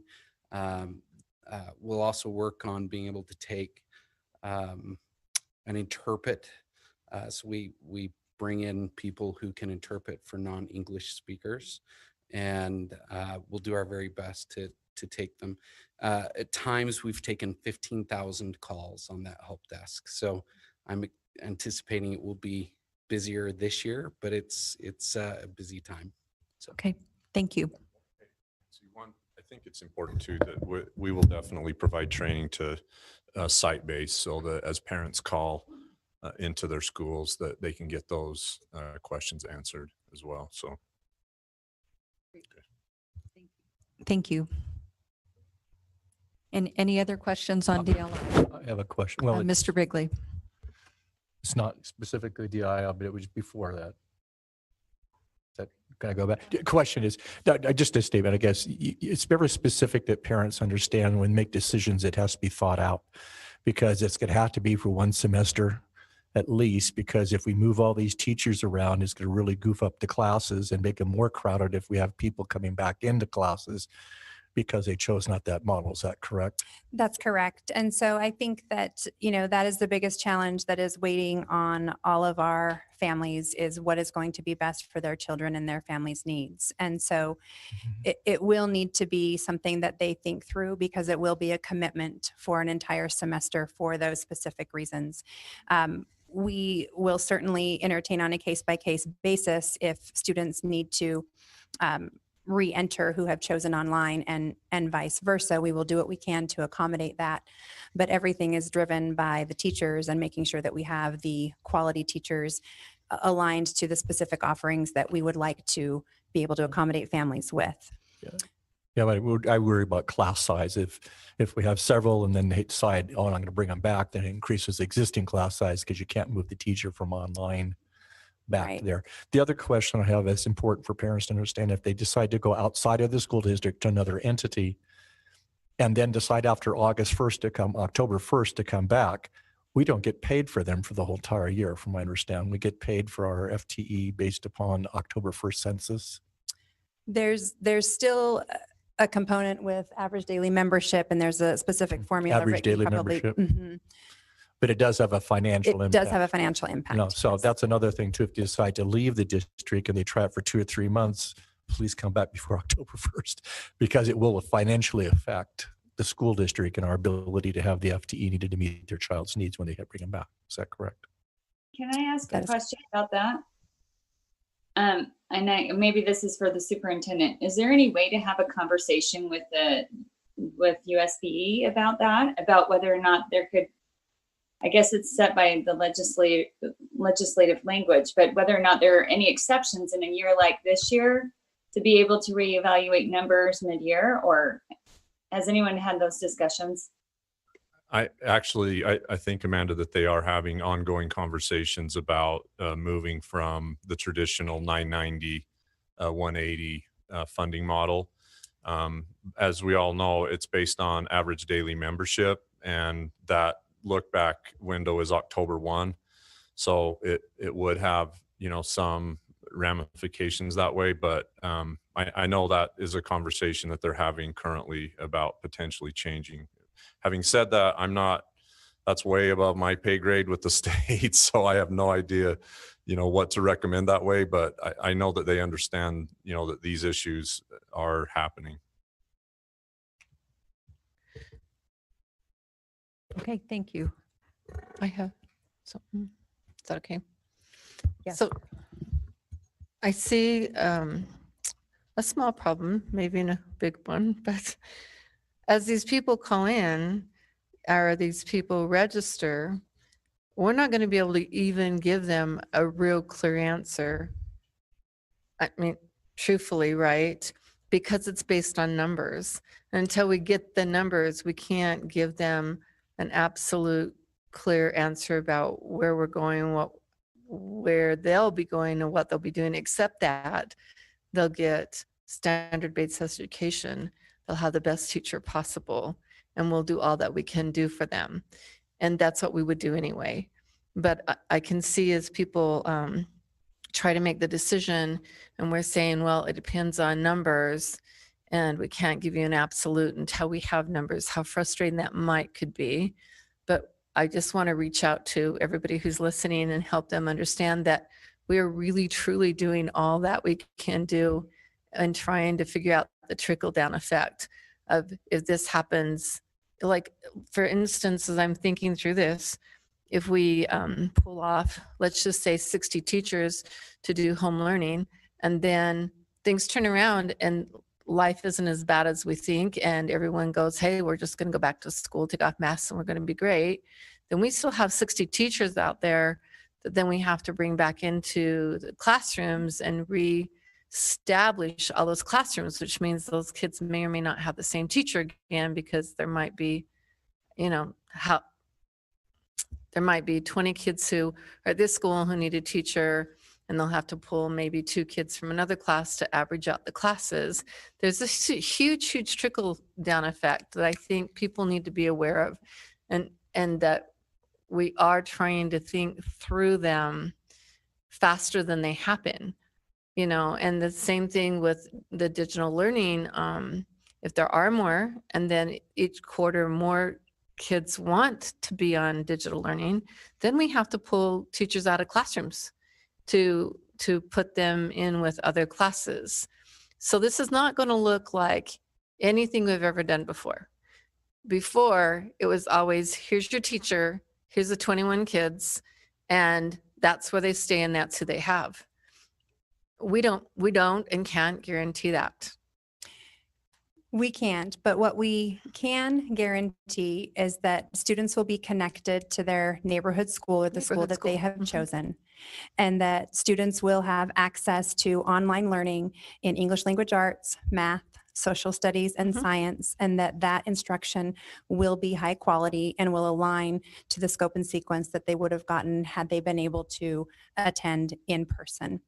We will then, I see it as icing on the cake, if our secondary schools are able to accommodate more than that, which to me is exciting that they can even entertain that option. And that for the majority of our secondary students, they will be able to access their teachers in their middle school and high school. So to me, those are really big wins. Elementary obviously is slightly different, but again, that connection to your neighborhood school is going to be critical. And what we gain by organizing our teachers by grade level to support online learning is you get a true expert in that grade level who understands how to actually teach and provide instruction and support for those grade level standards versus somebody who's trying to manage, coordinate, and tutor across a handful of grades if it were just assigned per school. And then you also have the opportunity for those teachers to build community. So yes, you might not be my teacher all year, but I'm going to feel loved by you, and I'm going to engage in the community that is in front of me in terms of my class. And then I have the benefit of potentially meeting more new friends when we go back. Right. And so I'm just asking parents and everyone else who's listening out there to please be patient and understand. Yeah. We are going to do the best we can for kids in all the ways that we can. We absolutely will. Thanks, Clarine, for that sentiment. Thank you.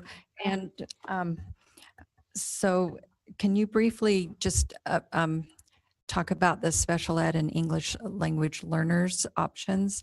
But I believe that there'll be more discussion on those two topics in the item in the business meeting, correct? There will be. And what we just want to stress is that we will continue to provide supports for those families who have students with disabilities or those families who have students that are receiving services for English language, that we will work with those families individually to be able to support them and those continued services. And if I can, go ahead, Nancy. Go ahead. I was just going to say, we didn't talk about SALTA, and I would anticipate that there are a lot of SALTA parents who are listening, and I certainly appreciate those SALTA parents who have reached out to me directly. What I have appreciated is their solution oriented, which has been great. Go figure, of course. And so we are working again. This is unfortunately not a lot of concrete answers either. So once we are able to determine how many SALTA students would like to access online learning, we will be able to work with those SALTA schools to determine what that could look like in terms of organizing any additional supports for those students beyond those 4 core subjects. Specifically, the most unknowns are unfortunately at the elementary level, because we have, again, that flexibility with our secondary schools to be able to do so much in the building with their current teachers.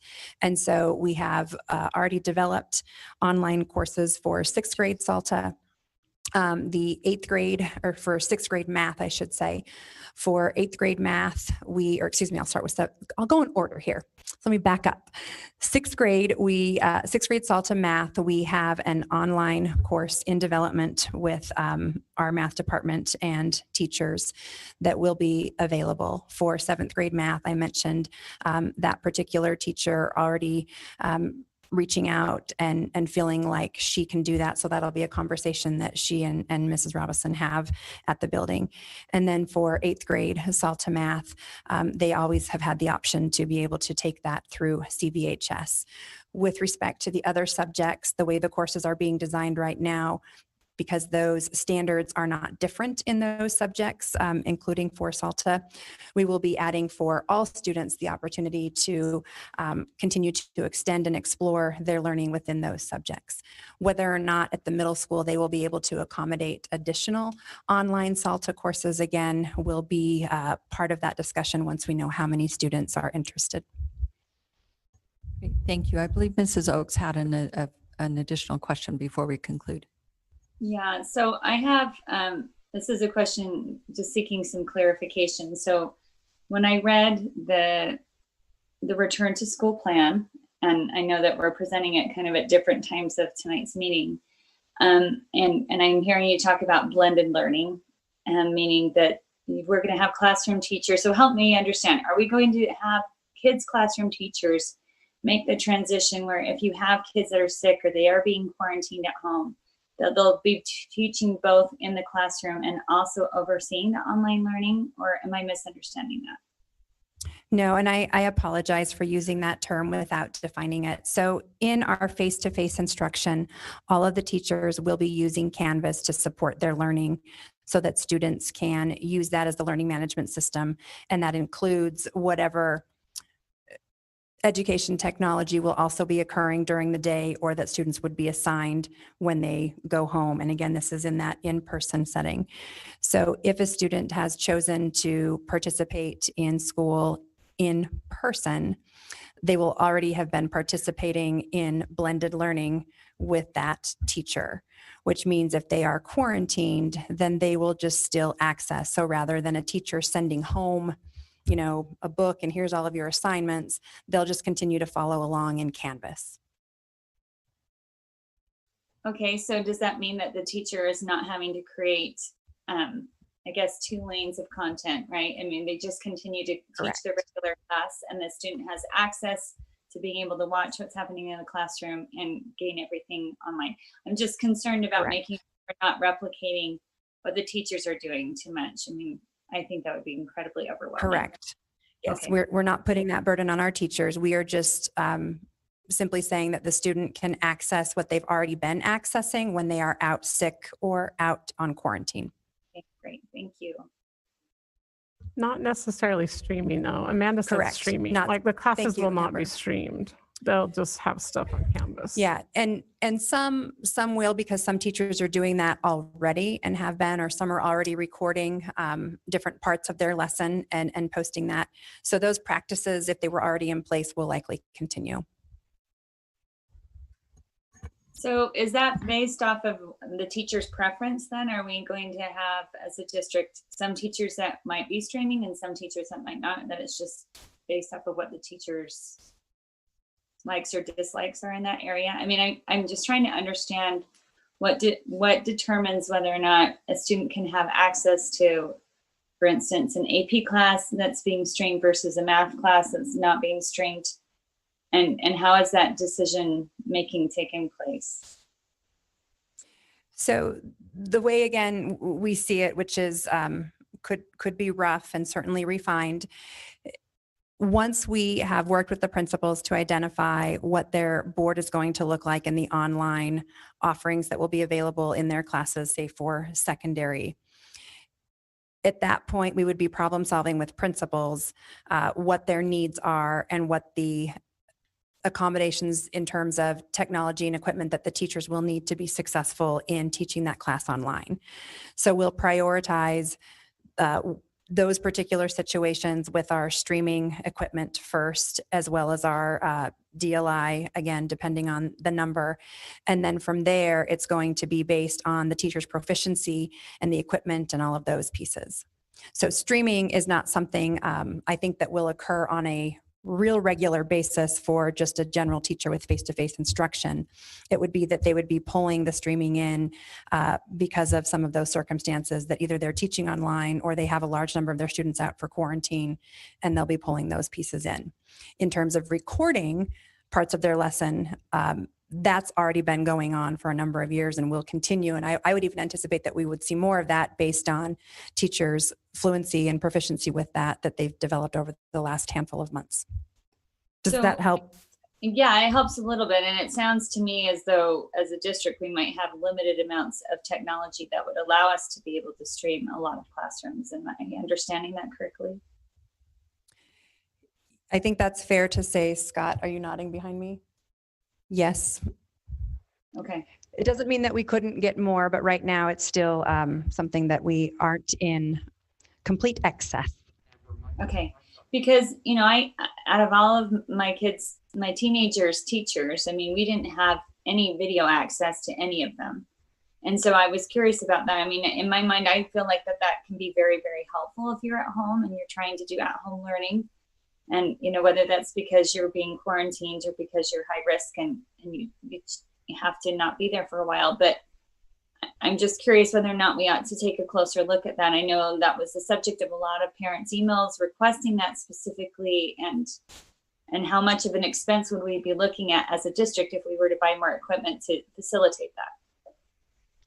So I know that that's something, and Scott will probably walk up here right behind me. That is something that IT has been continuing to troubleshoot since we started online learning in March. And so when you say we don't have enough equipment, certainly with Google Meets and some of the tools that we have, we could provide that. But what we're talking about in terms of full web streaming with specific cameras that help that process be a lot smoother, that is what we're more limited in.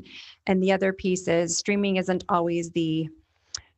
great option for observing, but not necessarily having all of your students, some at home and some in the classroom. So those are pieces that we would want to take into consideration with those teachers to make sure that, again, the flow of that class will support students, all students in being successful, not just those that are in person or not just those that are at home. So finding that balance. Did you want to add? Okay. Amanda, I think we have the technology to stream. So laptops have cameras, they have mics. We've got Google Meet, we can use that. We've got Zoom, we have WebEx. There's lots and lots of different types of technology to do this.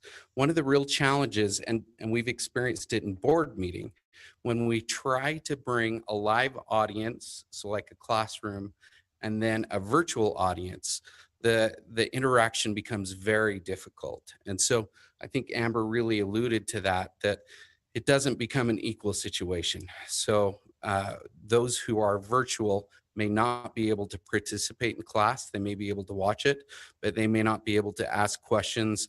You know, we've all experienced virtual meetings now where people are trying to talk in the chat, and you have to take time to stop and read the chat to respond to people. So that mix of trying to stream, really using the word that you're saying, stream live to a virtual environment and an in-person environment becomes very cumbersome. So. I guess my question is, though, I'm not as concerned about whether or not they're live streaming. I guess I need to distinguish that. Even just recording the classroom for them to be able to be a part of that classroom content. For instance, I mean, outside what we even are doing in Canyons. I've had my kids do online coursework before for different classes, and being able to watch the videos and work through the content on their own pace is a great way to be able to personalize their learning. I just think sometimes a picture and a video can often be worth 1,000 words beyond them just seeing, written content on the screen. And so I'm just wondering what kind of discussions are being held about how much we're going to require that in certain classes, and particularly, I would say, at the secondary level. And are you asking in general for all options, or just in person, or just online? I would say, I mean, here's part of my thought on this is that it's not an if, it's a when. We're going to have kids that start out in person at the school, and that they're going to have classmates that are quarantined or who are not quarantined that come down with COVID, that they have to themselves be quarantined. So how can we create an opportunity for classroom instruction, and whether it's online or remote, where the students can feel like they're as much a part of the classroom as possible? And in my mind, having some sort of video content makes the most sense.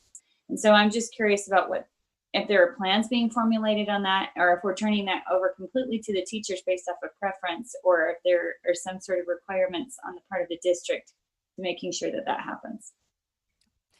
As we really operationalize the procedures that are put in place for quarantine and what those expectations would be for instruction for those students, that is where we will define those particular pieces so that they can be more consistent. And Rick wants to add to that. I think, Amanda, just to comment on that from my perspective, is that I don't think it's really an either or. I mean, I think students that move into quarantine or self-isolation, I think video is a great option and doing exactly what you're saying. And I fully support that. Having said that, this is new territory for a lot of teachers, and right out of the gate to throw cameras into their classroom without really understanding these issues that both have brought up, and managing chat and online and what that looks like virtual versus live. So there needs to be training, but I think as an accommodation, as those students move in and out, I think I kind of see this as something we get better and better at. Most districts across the state, are probably in a place where it's more partial in their districts, including Canyon. Some teachers are more comfortable and have that skill set to be able to deliver, instruction where they're being recorded or in a live session. Others maybe not so great at it. So I don't think it's either or. We'll definitely make that part of our plan. We have had lots of discussion about it. There is a cost associated with that. I talked to Leon about that going forward to install full-on video systems in classrooms, and Scott, talked to that a little bit. That's going to be an expense, but I agree that, we totally should move forward with that in mind and planning, especially to start with students to accommodate their needs as they move into quarantine or potentially isolation and then back. Okay, well, and here's my follow-up question to that is, I know that we have a lot of professional development scheduled for online learning, specifically for these teachers to be able to deal with what's facing them. Is there any part of that professional development that will address how to be able to do what we're talking about here? I think Amber can speak to this more than I. I think the plan right now is heavily focused on Canvas and integrating Canvas courses. There too is a spectrum when it comes to teachers' level of integration, and so the focus is utilizing Canvas as that first line of support for those students. And I'm not as familiar with training with video. I know national board certified teachers go through a process, so I can definitely have more. We can talk about that more and find out more about what's out there to provide training for teachers, especially when it comes to live video and recording. Amber, I can see in my mind's eye, my trying to teach a class of 22 children and having it being mainstream to 2 or 3 kids at home, and they're watching the other kids do whatever the other kids do, and trying to get them to pay attention or even be involved in the class, the class pulling away watching them and them pulling away watching the kids at home. Because when I was teaching before and I'd have my class come on, kids would pick up their computers and walk around their homes and say, look, my mom didn't do the dishes. And you're trying to pull them back into what you're teaching them on science. And then they go, and look, I forgot to put my laundry in the laundry room. And you're trying to get them to come back and say, no, don't go in your laundry room. Don't go in your kitchen. And so there's a lot of aspects to this that it was easier to video myself and then put it out for the kids to see me all by myself teaching the lesson, like on rocks and minerals and things, and doing the charts with them individually, and then hoping that's what they were doing, because obviously I couldn't see them doing it, but I was showing them what to do. But the other thing is I also think it's new in that in the past we would send them home with their books with the pages numbered, with the papers, here's what you needed to do if they went home for 3 or 4 days sick. And now we're trying to develop these lessons and trying to video them and trying to get them home. And then we still have to, be accountable for their grades and stuff. So it's really complex. So I know what you're asking, and I know what they do. And I know it's complex too, because you have children at home that you're working with and have been working with during the March, April, and May time. Anyway, I had one other thing though.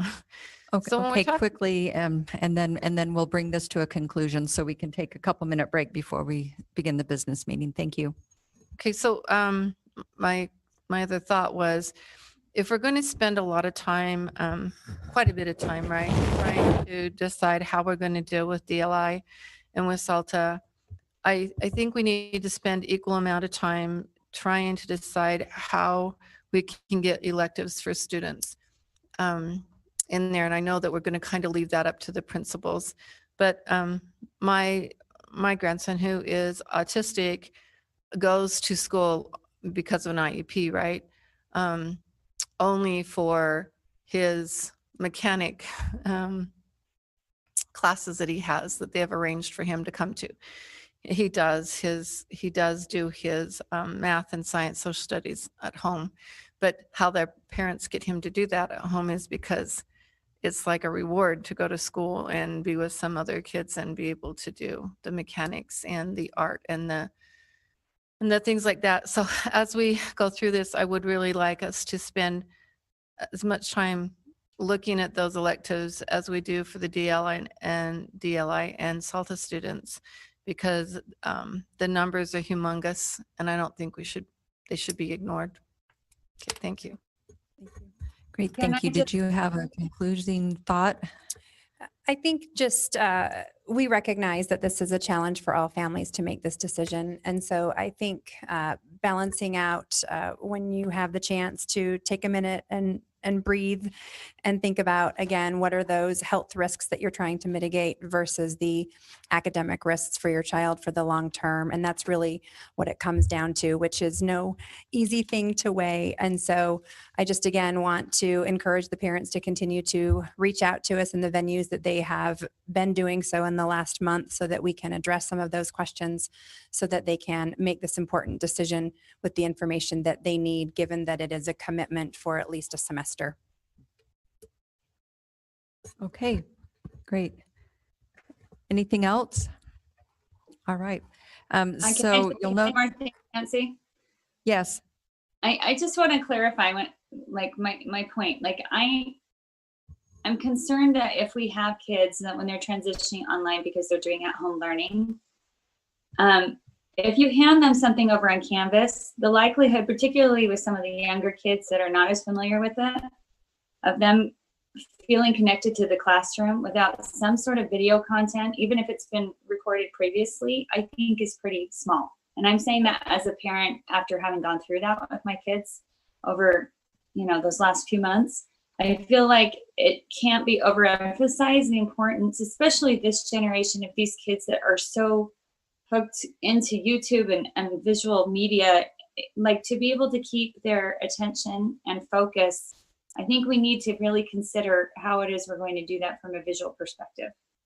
So I'm not saying it has to be live streamed, but I do think it's something that we really need to discuss if we're going to make sure that the online option, particularly when, not if, these kids have to transition, to keep them connected. Really great point, Amanda, and we definitely will continue to integrate that into the discussion. So thank you. Great.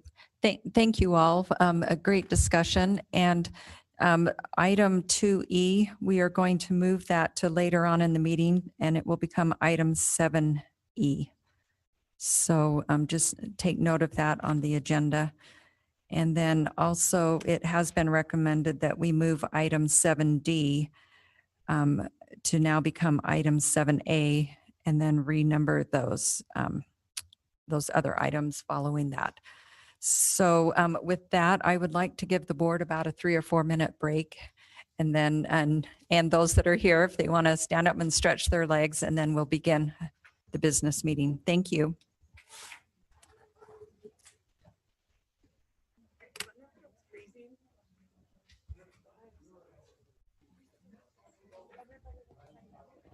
You are now unmuted. Yes, there's a list of phone calls and should have a script already. It has probably been updated from here because there are a few people, like Zach Walker and a few down there, that these people that have asterisks are some of these people that came in person instead. Yeah. Nancy, you want me to do that?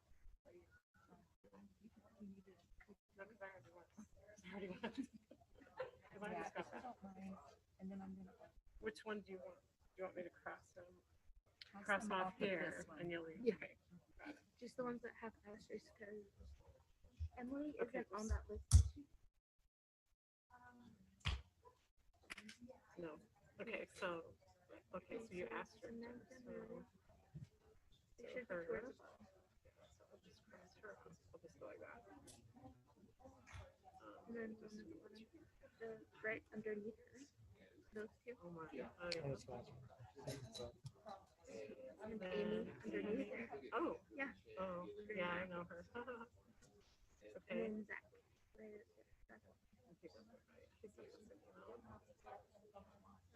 And then Erica Barrett. Oh yeah, she's a person.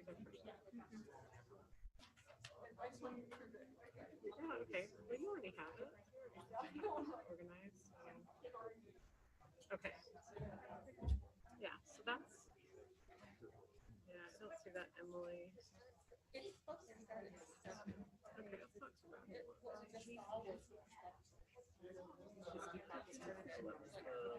13.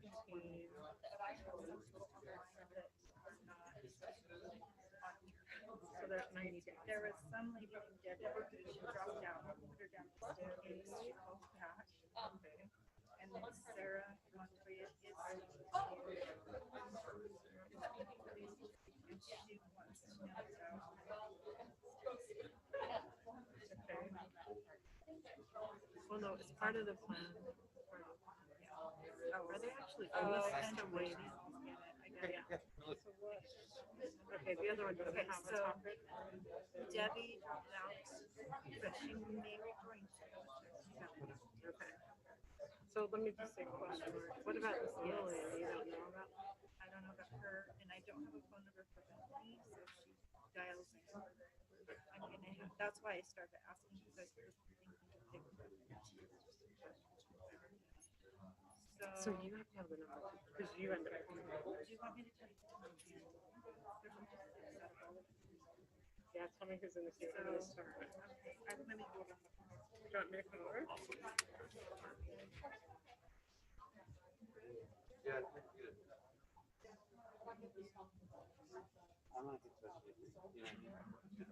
So.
So you're gonna work for those and then we'll just in person people in between. Is that how you're gonna do it? Or you're gonna start with the in person?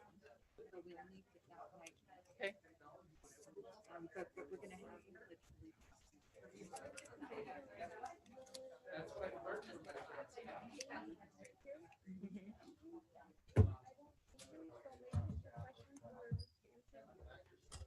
If they don't. Yeah, she'll just come. So maybe Amy, yeah, I do know her. Don't you know her? In between speakers, but we don't need to worry about yours, do we? Since we're not right up on it.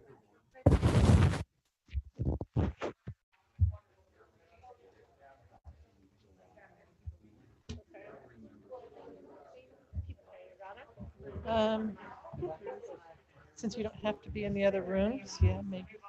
On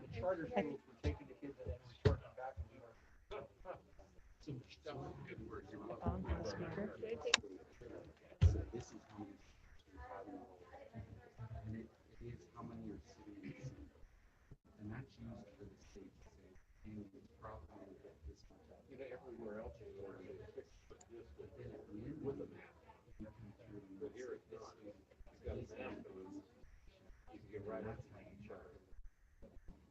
So if a student enrolls with us, we still just find that for school, so they can sort of justify. But it makes it difficult for teachers usually get for sure. Yeah, the FTE is teacher.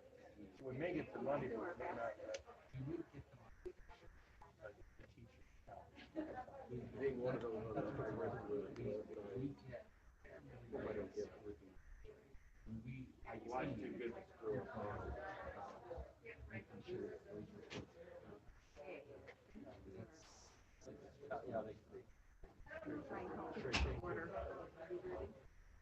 good luck getting me to come.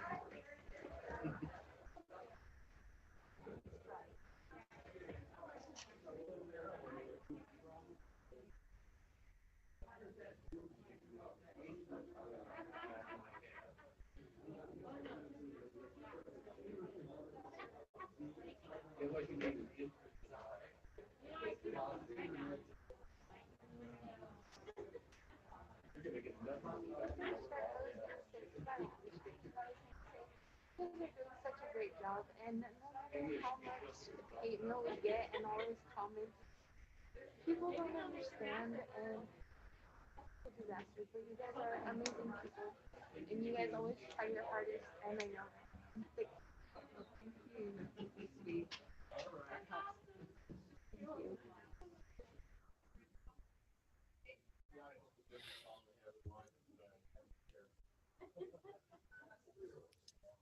Okay, ladies and gentlemen, I think let's begin the business meeting.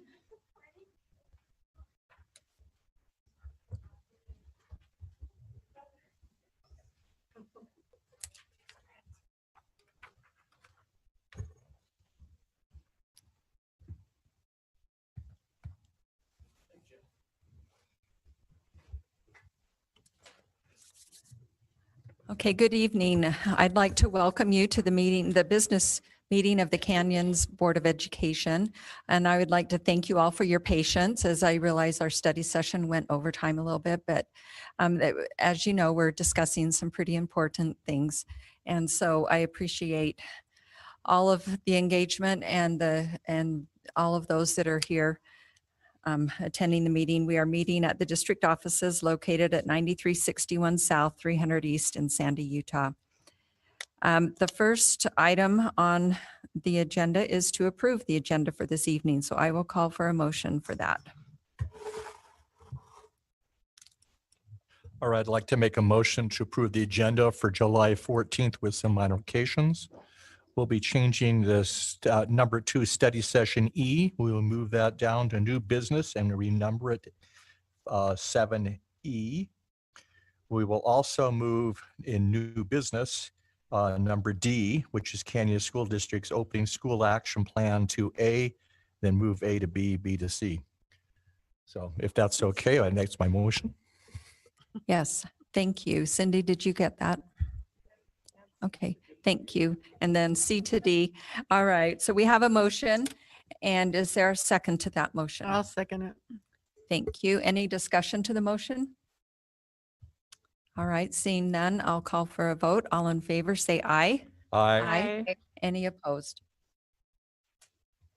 All right, that motion passes. Thank you.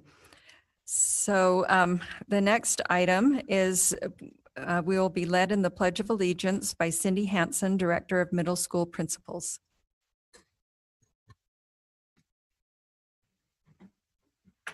The audience, please rise and repeat the pledge with me. I pledge Allegiance to the flag of the United States of America and to the republic for which it stands, one nation, under God, indivisible, with liberty and justice for all. Thank you, the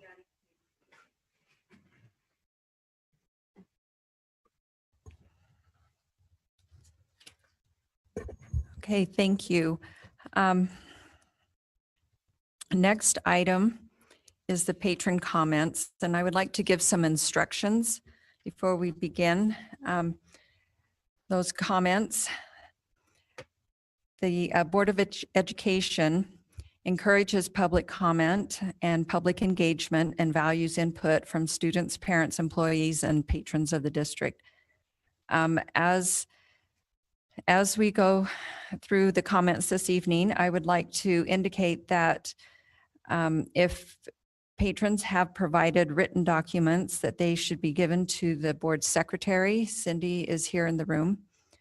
And then also the time allotted is at the discretion of the board president. And we have quite a few patrons that have signed up to address the board this evening. So we will limit the comments to 2 minutes per individual. And I will ask those who have signed up to make comments that if someone previous to your turn to make a comment has essentially given the same thoughts or the ideas that you would like to express, would you please just indicate that, and then we can reserve time and have this be an effective and efficient use of time for all of us that are here.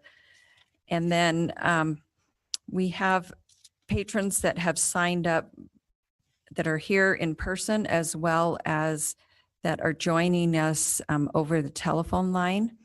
So I'm going to alternate between in-person comments and on the phone comments so that in between each of the in-person comments, then a member of staff will kind of wipe down the microphone and prepare it for the next person that's offering an in-person comment. So hopefully everyone understood those instructions. So I will call out several names in order, and then in the order so you'll know when you're on deck. So we'll begin with an in-person comment from Samantha Webb, and then we will do a phone comment from Ann Ostendorf. And then actually, let's do 2 on the phone, and then Carolyn West. And following Carolyn West will be Marnie Paystrup.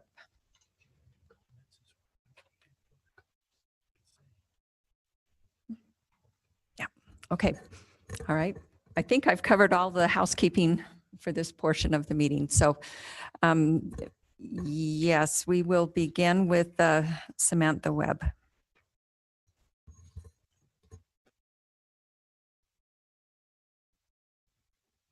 Good evening, members of the board, community members, and fellow faculty.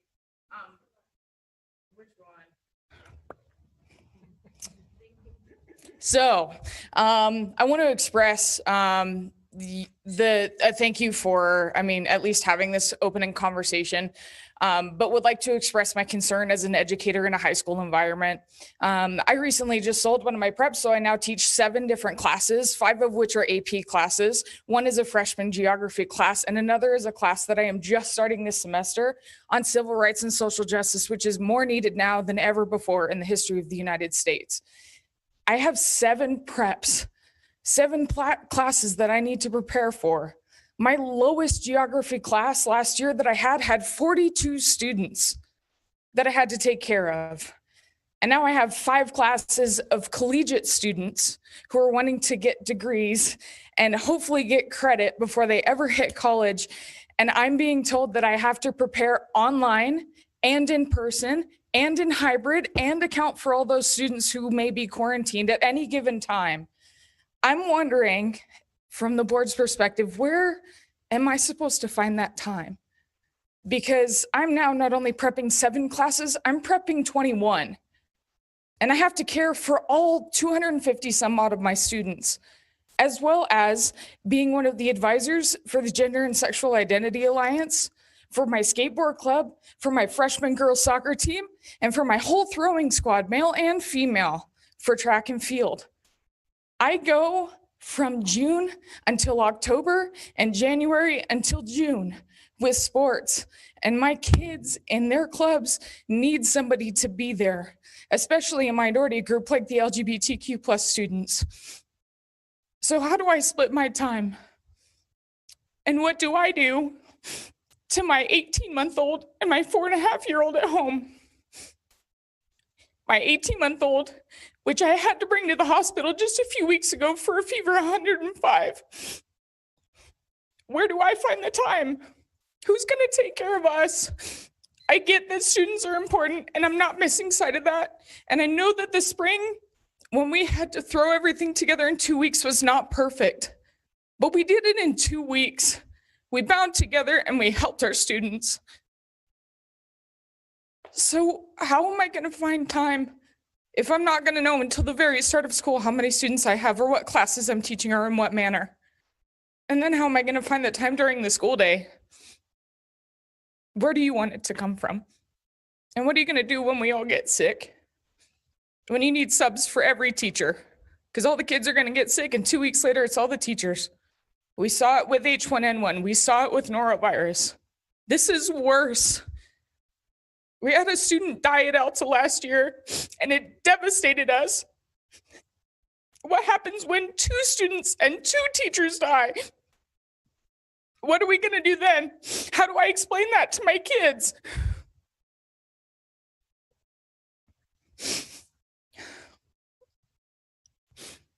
I get that kids want to be together. I understand that. But it takes one cough, one sneeze, one bad hand wash, one hug. That's it. And we're spreading it everywhere.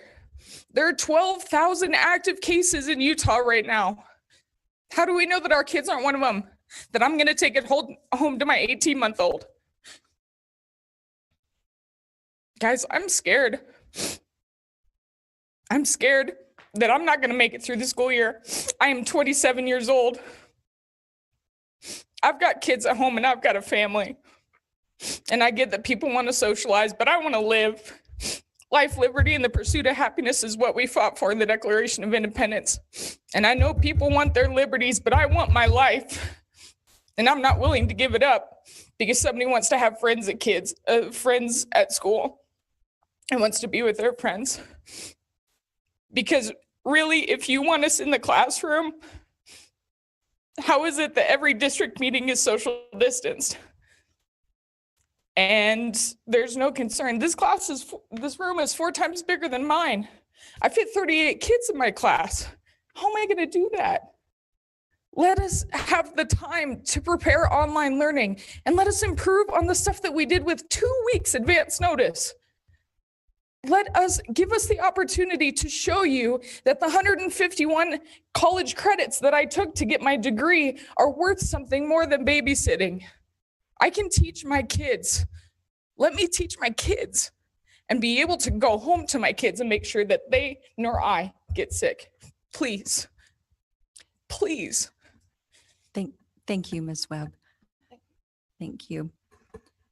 And I apologize. I neglected one thing of housekeeping, and that is that the Board of Education does not engage in public comment on personnel issues, that we request that to be submitted in writing. And if the member of the public determines to verbally comment, his or her comments need to be civil and refrain from personal attacks. And we insults, defamatory, or slanderous comments about an individual. And so now I think I've done all the housekeeping. Next, on the phone, we have Ann Ostendorf. And then on deck is Carolyn West, and then Marnie Pastrup. Ann? Hello. Can everyone hear me? Yes, thank you. Okay, thank you. My name is Annie Ostendorf, and I'm a mom with an elementary school age child. I'm an art and CTE teacher at Hillcrest High School, and I'm a vice president K-12 learning with licensed employees with the American Federation of Teachers Union in Utah. We represent teachers, paraprofessionals, school personnel, bus drivers, cafeteria employees, and custodians. I have been in touch with teachers and staff over the past few weeks, gathering their thoughts and concerns about our fall school year. There is a massive amount of concern for everyone's safety moving into this fall school year. I appreciate the topics that you have addressed so far in the meeting tonight and helping to clarify some of this for the fall, but we still have a lot of concern. In terms of risk, 1 in 4 teachers are at risk for serious illness if infected with COVID-19. The primary teacher concerns are that they are at high risk themselves. They are caring for high-risk individuals at home. They are caring for high-risk children at home. We need adequate sick leave and quarantine leave, and these need to be separate because someone who has to quarantine might not adequately be prepared to take sick leave. Hazard pay, are teachers going to be paid anything different for this increased risk and this increase of responsibility? Masks need to be required in buildings and supported by administration. Substitute teacher availability is a big concern, and that needs to be made available for everyone. Funding for COVID testing to make sure that we can keep track of who's exposed and who's not, and who is in danger and who's not. And why do officials think that there are so many acceptable deaths? Why are officials of Utah choosing to put teachers and students in danger? Many school districts have announced their plans for the fall and differentiated learning when they will be opening buildings and have exclusive online school options. As a school district, we have confidence in your ability and flexibility to meet the needs of students and teachers, and school can be conducted safely and distanced. Canyon School District promotes the image of a school district that prepares students for college and careers. We promote the image that we are forward-thinking as a school district. For us to uphold that image, we cannot rely on student achievements alone. We have to model intelligence and regard with our policies and procedures as well.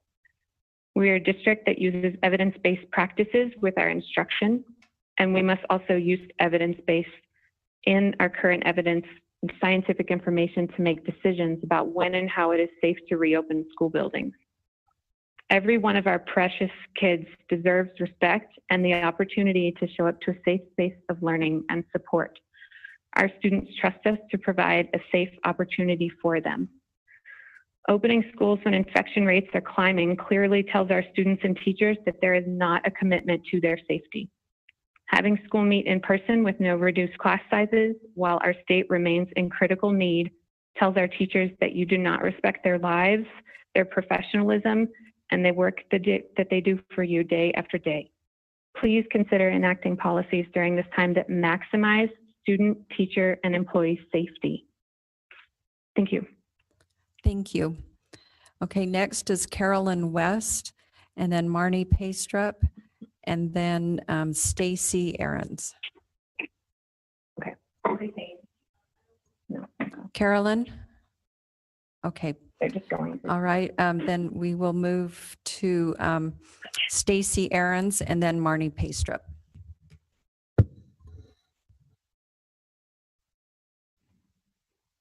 Stacy, are you there? Oh, there, I've just finally got unmuted. Thank you. Can you hear me now? Yes. Okay. So I do appreciate the opportunity to speak tonight. I have one child who's a rising 7th grader in the SALTA program at Midvale Middle with a family member that has an underlying condition. I am in favor of him going back to school as long as our family's health and safety are not compromised. I believe the current plan as outlined on the July 2nd plan does not follow sound COVID prevention principles, nor does it offer an online option that provides equivalent education opportunities to in-person learning. I think we must do both. I think the deficiencies in the July 2nd current plan and the July 2nd plan include inadequate social distancing. It's not achievable with the current plan. It cannot minimize the spread of COVID when a COVID positive individual attends the school. There's no possibility of timely contact tracing due to the commingling of a large number of students. The online options do not have a SALTA equivalent for all core classes and only provides limited curriculum for all students since they will not accommodate world language classes or other electives. The absence of video conferencing options limit the ability to attend SALTA classes from home or any other elective classes. I think we must reevaluate a blended educational model that supports both in-class and online learning. I think this approach solves all of the health concerns, allowing for proper social distancing, minimizing viral spread, and making contact tracing achievable while providing educational equity for all students. Providing SALTA level online courses or implementing video streaming of SALTA classes will allow for their online participation.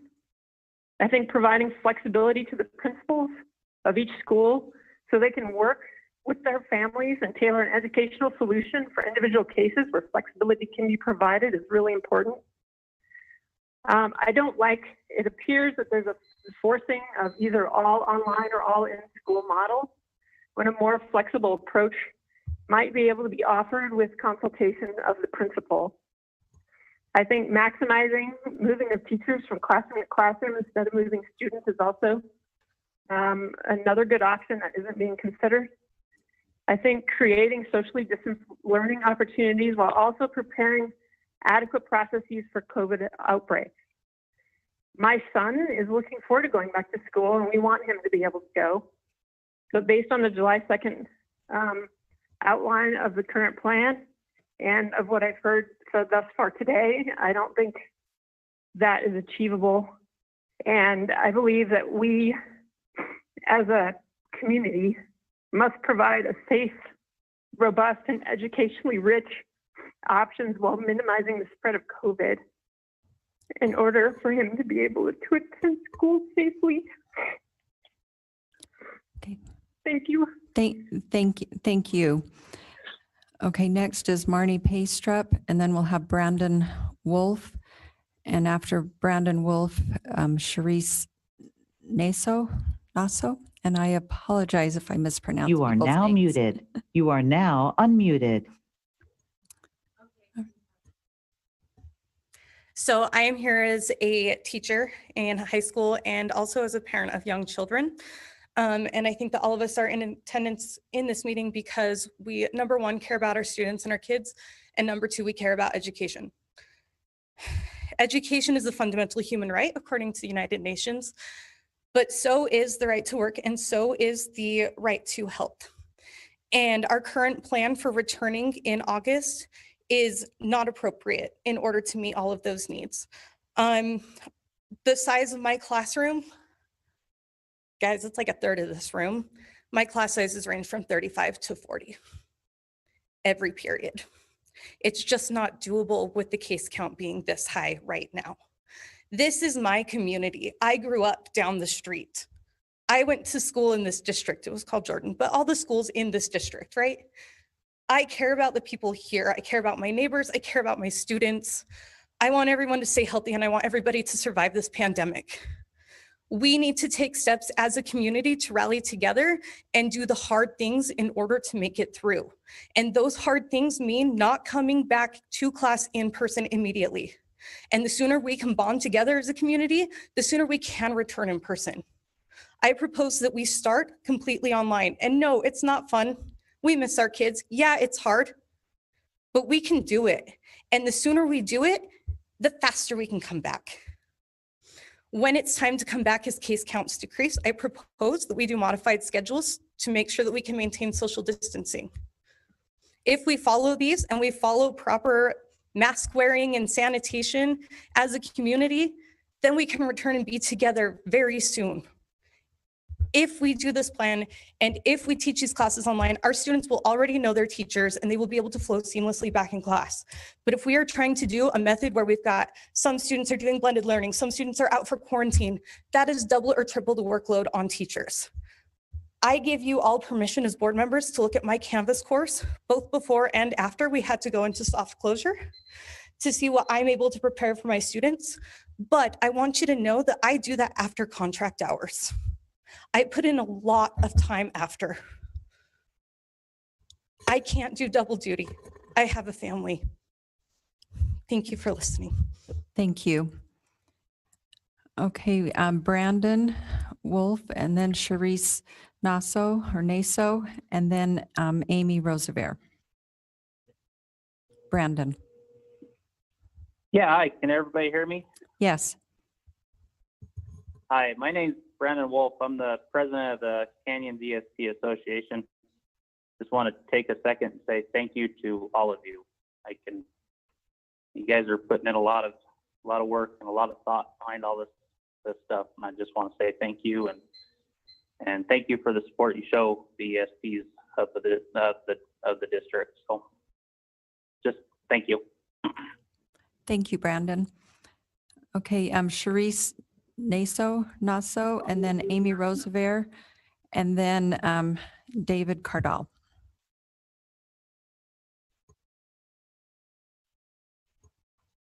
Hi, can you hear me? Yes. Oh, okay.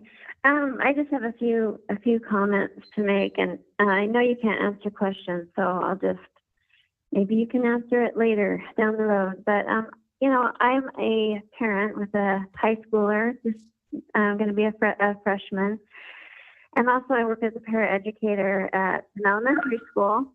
My dogs are going to bark right now. So I do understand it is common sense. We do have to school has to start eventually. But I just feel like at this point, it's highly inappropriate. I mean, these are the highest numbers that we've had. And I know this might not fully be up to you, but it doesn't make a lot of sense when it's not just about the kids. It's about their parents. It's about their grandparents. I'm so sorry about my dog. I'm curious to find out, oh my goodness, I apologize, how many cases or exposures before a school would be forced to shut down. That would be interesting to find out. Also, during cold and flu season, we're going to see cold and flu symptoms that resemble COVID all the time. I don't understand what we're supposed to do at that point. I mean, I work in a special needs class, and, you know, every year that I've done this, you know, we end up with kids with fevers. We end up with all of that. And right now, with our numbers as high as they are, results aren't coming back for, at last I heard it was like 7 days. I hope that's incorrect. But what do we do during that time period? You know, we're looking at 7 days of not knowing if we've been exposed. In the meanwhile, we're spreading, I'm so sorry about my dogs, people are spreading it and we don't know. I just feel like it's so scary. I'm terrified to send my daughter to school. I'm terrified to go back to school. And I know that the survival rate is high, but it's just, like I said, it goes beyond just the kids. We're talking about all of the educators, family members. This just seems like such a horrible thing. It would make so much more sense to postpone until our numbers got better, you know, and until things were to change. I'm very grateful for the opportunity to have expressed my concerns. And like the last gentleman said, thank you for all of your hard work. You know, you are all amazing. And I'm sure that you are just as uncertain and broken as we all are. So I just really appreciate the opportunity. Thank you very much. Thank you. Amy Roosevelt, and then David Cardall, and then Bethany Hoops. No, you can take it off. I can't hear you otherwise. Push. Hi. I actually was thinking I wouldn't have to make any comments today. I thought that maybe more people would be thinking the same way I am. So I'm just going to make my statements, and I don't think they're going to be necessarily in line with what's already been said. So based on the slides that we had before, the teachers saying that they're planning on returning to school, it's 98%. I feel really excited about that. I was worried about loss of teachers.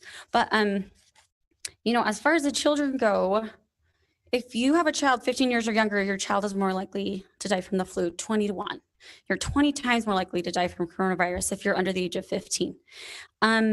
Kids are not primary vectors of this disease. They don't get this disease very often. Kids need to go to school 5 days a week, 4 full days at the start of the school session. The American Academy of Pediatrics agrees with me. 67,000 pediatricians have said that kids need to be back in school. They strongly advocate, I'm quoting, they strongly advocate that all policy considerations for the coming school year should start with the goal of having students physically present in school. The importance of in-person learning is well documented, and there is already evidence of the negative impacts on children because of school closures in the spring of 2020. I appreciate that you guys have met your value of being guided by evidence while encouraging innovation and creativity, because I think it's such a good idea to provide an online option while hopefully bringing us all back into the classroom. One concern I have is that it's my understanding that we don't have data which shows completion rates for the online schooling that we did do at the end of last year. So I, as a parent, I have 5 children in all 3 of the age groups. I would be very concerned about the answer. The question was, is the is education going to be equal for the online students versus the classes in class? I don't know that we have evidence to support that the answer can be yes. We're saying yes. The person here said yes, but I don't actually think we have that evidence. I also think it's really important that you support or identify and understand the collateral damage of keeping kids out of school for a long period of time.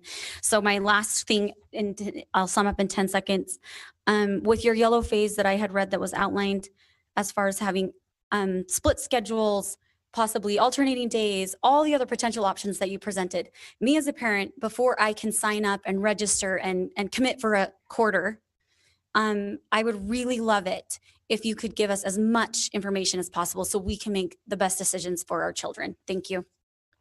Thank you. David Cardall? They're not on, okay. Then let's see, do we have Lance Nielsen? I believe Zach Walker's here in person, so I'd like to take a couple of phone ones first while we clean off they're not in the queue. Okay. Matthew Schilling. And then we'll have Zach Walker. And after Mr. Walker, we'll have Kelly Johnson. Hello, can you hear me? Yes, thank you. You're welcome. Good evening, members of the board. Thank you for your time today. My name is Matthew Schilling, and I'm a social studies teacher at Alta High School with Sam and Marnie. Thank you for the opportunity to provide comments to the Canyon's recommendations for the school opening. I'm speaking to what is in the proposed plan and specifically a return to school. I understand there's been some discussion of online learning, but tonight my comments will be limited to the recommendations for the return to in-person schooling. I also understand you cannot answer the questions that I'm asking you tonight.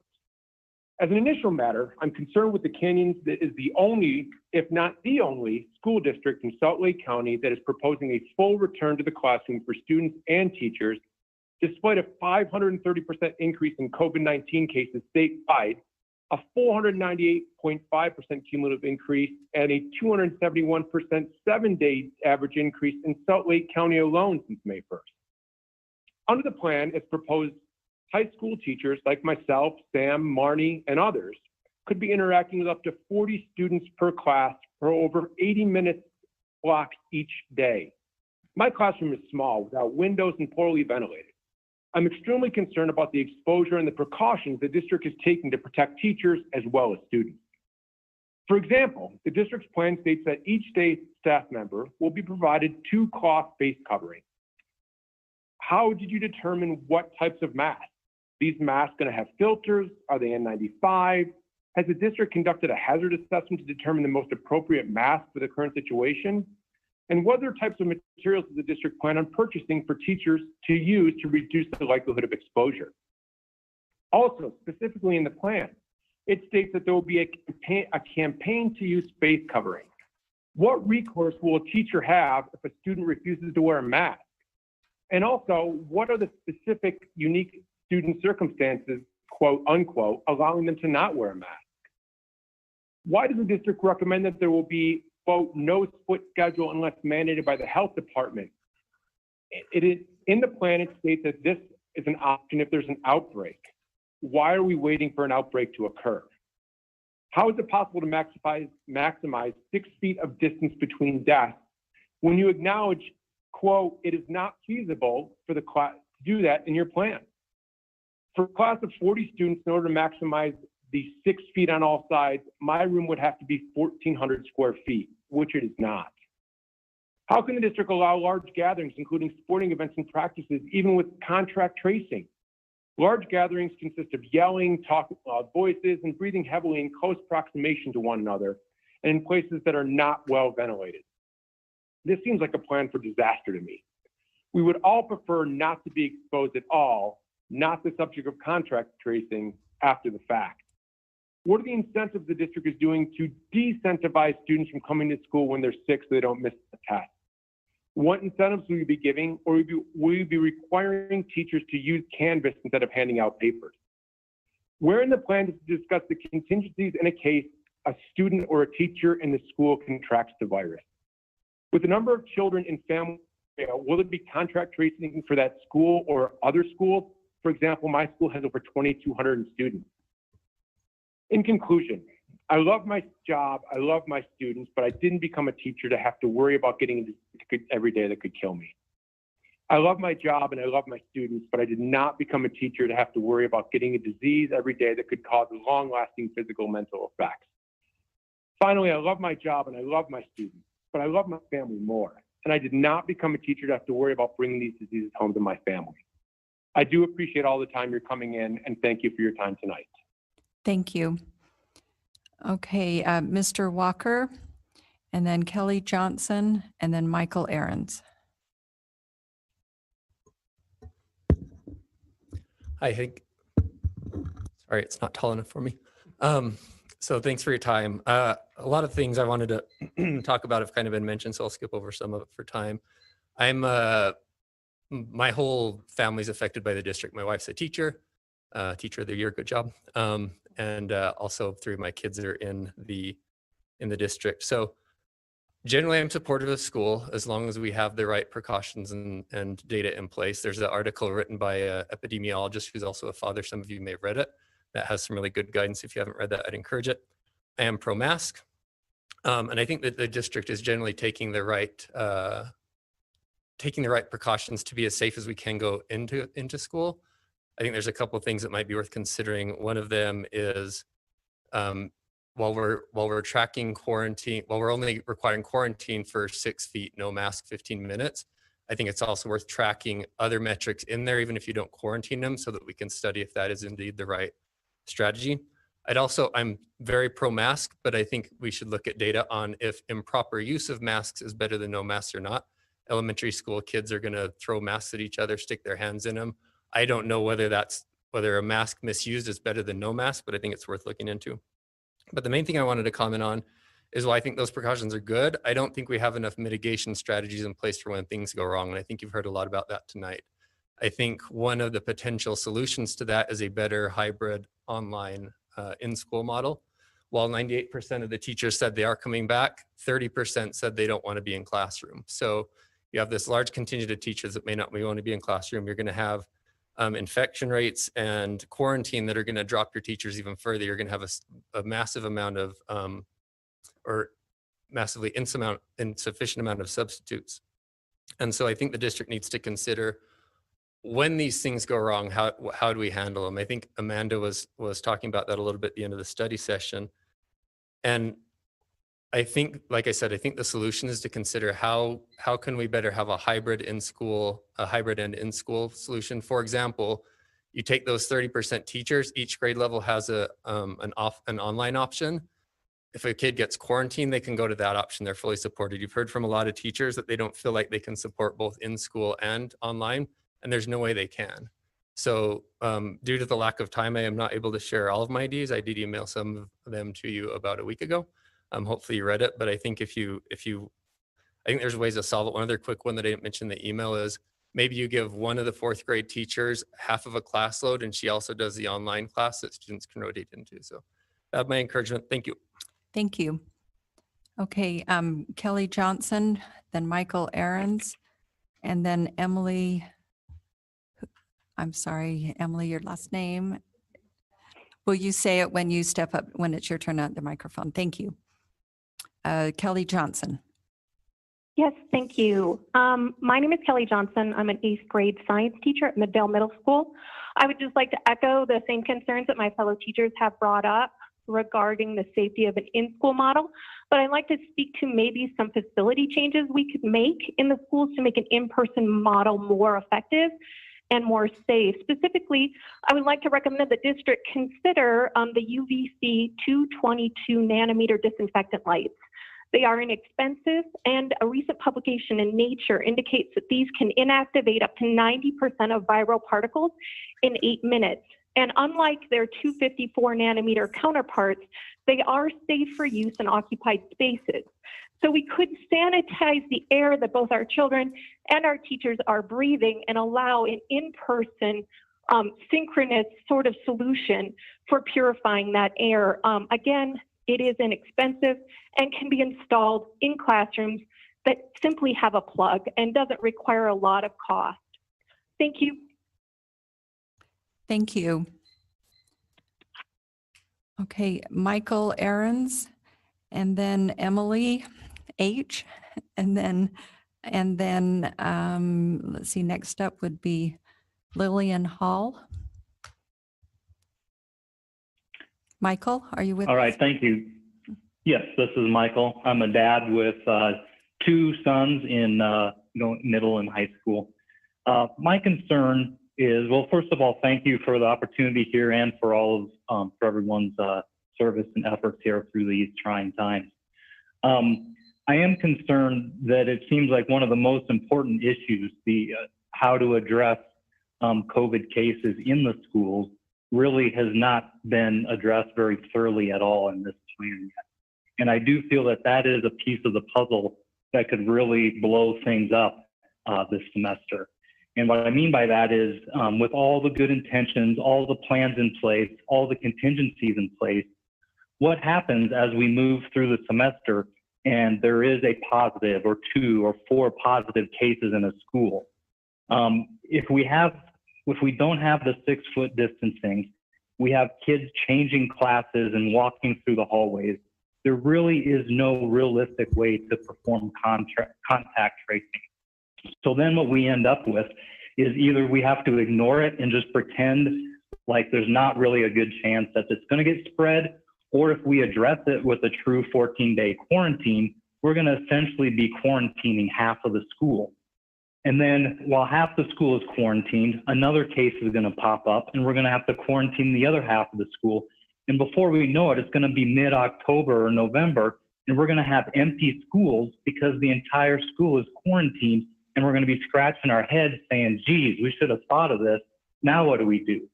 So I think we really have to take proactive steps ahead of time right now to realize that we can't fool ourselves in thinking that the cases are going to go down, that we're not going to have cases popping up in school, and really think, how do we handle this? I think one of the best ways to do this is to really spread out the population in the school. And a couple ideas on how to do that would be to have different cohorts on different days so that we only bring in possibly half the students every day. And then also do the option of having the teachers move between classrooms instead of the kids moving between classrooms. In that scenario, I think you could significantly reduce the chance of the spread. And when cases did pop up, you could actually contact trace and identify a small population of the kids that would have to be quarantined versus not really knowing and having the fact that most of the school could have in fact been exposed. So just a couple ideas. Again, I appreciate your guys' effort and the challenge in front of you. And hopefully we can get a good plan in place here soon. Thank you. Thank you. Okay, Emily, and then Lillian Hall, and then Sarah Montoya, and then Erica Bradshaw.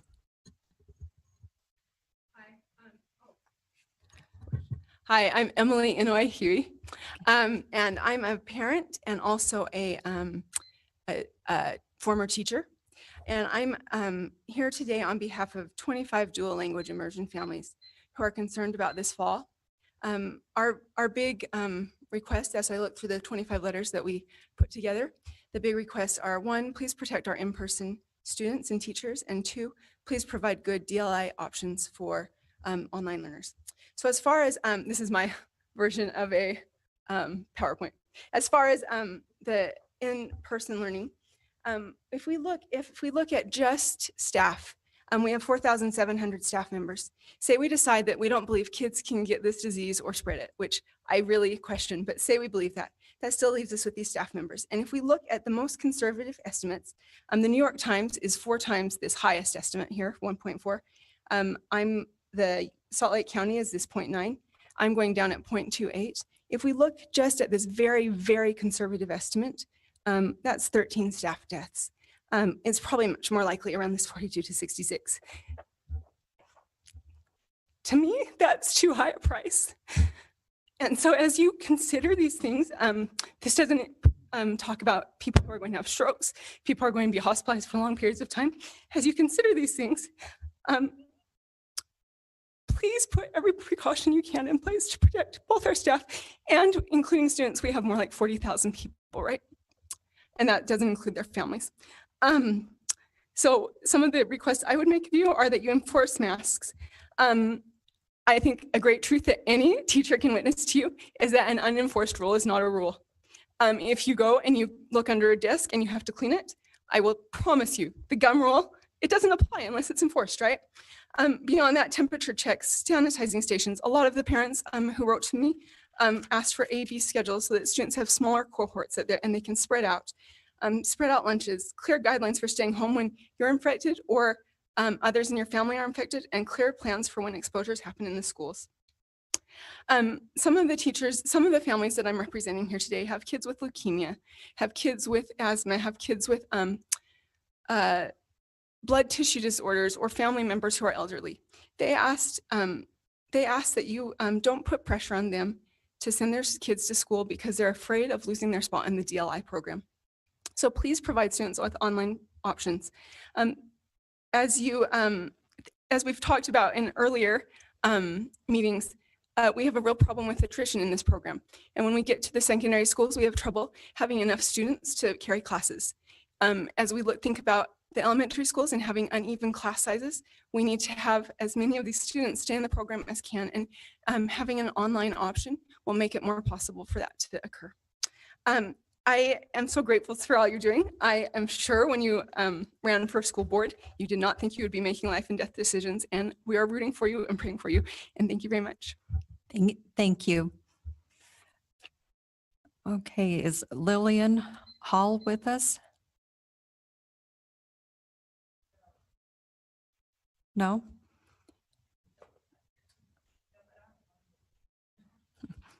Sarah Montoya?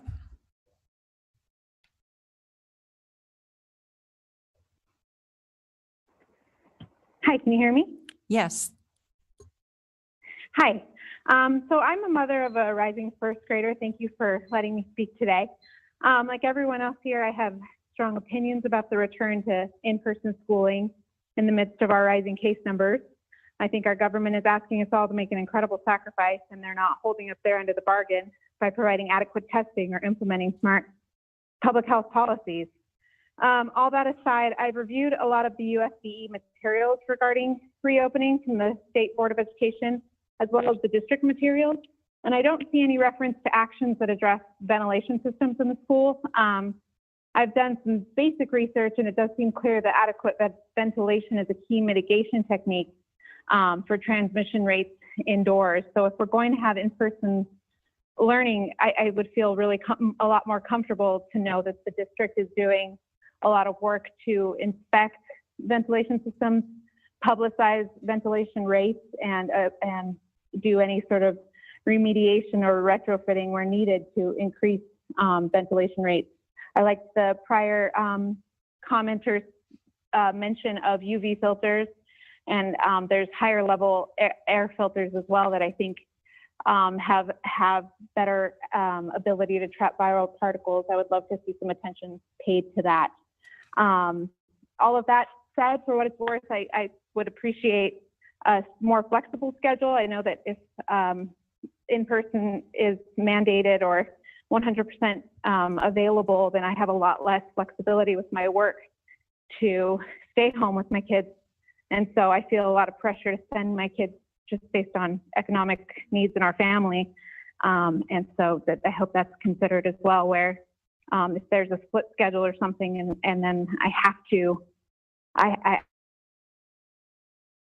stay home, then it's a lot easier to work that out with my employer. Thank you for your time. Thank you. Okay, I show that Erica Bradshaw is our last person that has signed up, but oh, I'm sorry, the name didn't get on my list. So there's one more person in the queue, and okay, and we'll get her name and she can follow Erica. Okay. I want to make sure my butt doesn't look too bad because that's what you see at home. Okay. Actually, the camera's facing you now. Okay. Oh, good. All right. So first off, I want to thank you for another successful bargaining season. I know we had some difficulties because we had to split it in two, but I think we all did a great job being flexible. So thank you. I know you're going to be presented with our package and being asked to ratify that. We're still in the middle of ratification, and we'll have that done on Thursday, I believe. So CEA supports a healthy and safe return to school, and UEA has provided guidelines that for in-person learning that are based upon health expertise, educator voice, access to protection and training, and leading with equity. Do I get an extra minute because I'm speaking for a group? Sure. There we go. Okay. So educators, first off in voice, need to be front and center, fully participating in decision-making and implementation. We weren't involved in the first draft of the plan, but thank you, Dr. Robbins. He's given us a voice and has given us an ability to provide feedback that has been very well received. We also need a greater voice in the school level plans. So if those principals are not currently involving their BLT in those plans, they need to be doing that if possible. Access to protection and training. Students and educators must have access to proper personal protective equipment and training. There are concerns about sufficient PPE, ventilation. I work at Hillcrest. It's an old building. I don't care what you inspect. We're not getting great ventilation there. It's just the way it is. Yeah. Exactly. They have questions about sanitizing in between activities or periods. Kindergarten teachers saying who's going to come clean my my manipulatives or my sensory toys. There's questions about things like sanitizing in between periods. If the supplies that you've ordered are actually even going to be here by the time school starts, right? Also, students' mental health, right? I know that's a compelling argument to have them in class, but I'm not sure how great their mental health will be if they're concerned about the safety of themselves or their loved ones, or if they're affected by the death of a fellow student or a teacher. As far as health expertise, decisions to reopen that must be based in scientific evidence and advice. So if you remember on June 22nd, Dr. Dunn urged the governor to return the state to orange if cases weren't below 200. We have not met that metric. Based on current CDC research, it's recommended that new cases per day should be decreasing for 14 days before schools reopen in person. We have not met that metric. As of July 9th, the World Health Organization has included airborne transmissions in its modes of transmission. It says outside of medical facilities, some outbreak reports related to indoor crowded spaces have suggested the possibility of aerosol transmissions, particularly in specific indoor locations such as crowded and inadequately ventilated spaces over a prolonged period of time with infected persons. That is my classroom. I don't know if there's infected persons, but the rest applies. According to the CDC, full-size in-person classes where students are not spaced apart provides the highest risk. And the American Academy of Pediatrics did urge a return to in-person schooling if it's safe. And our circumstances do not meet the majority of their recommendations for safety. So we actually conducted a survey on our own with over 700 responses so far. And we asked, based on our knowledge of the Canyons District Plan for PPE and cleaning sanitization, and if the district would consider a different schedule, please rank the following schedule options. And our two highest were the hybrid AB schedule or a 4-day on, 1 day off. And I think that was just because that's what Jordan had just recommended. So a 5-day in person was more in the middle of the pack. The other thing is that our survey revealed numerous other employee concerns, such as people still want masks to be required even when the governor's order expires. They're worried about exposure for brain booster teachers, cafeteria workers, and regular classroom teachers that are going to have a lot of student exposure. We worry about the availability of substitutes. And if they're not there, we end up splitting classes in the elementary. That's just going to increase exposure, and you stop learning. It's just management at that point. And if through in sickness, quarantine, and other absences, we were to even have, say, 15 to 20% of the adults in that school absent, we would not be able to function as a school system anyway. So I don't know if we really want to be opening in a place where we could be straining our system like that. The key thing I really want you to recognize is that on our survey, we did not ask, are you going to return to school? Because many of our members had said that if they said no, they were worried that that was going to say, oh, I'm leaving my job. And they didn't want to be fired or not, or say this was not their intent to return. We asked, do you feel comfortable returning to school? And with our current plan, 60% of our teachers said no. That's a huge number that do not feel like they're going to be safe in schools. And I can forward you our initial results. It's like only 115 pages. You would have a great time reading the comments, and I will be happy to send that to you because I know Clarine will read every single one of those comments. But what CEA is doing is we are asking the board to set a threshold for opening in person. If the threshold isn't reached, whether that's a certain number of cases or a certain number of, time of cases going down, but if that threshold isn't reached, CSD should delay the start of the school or begin school online, then possibly transition to a hybrid as conditions improve and conclude with in-person once a vaccine is available or there are no new cases. So please consider setting that threshold and making a set where we will actually feel safe to return. Thank you. Thank you. Okay, so I understand we have one more caller on the line, Alicia Woodard. Yes, hi, hello, are you there? Yes.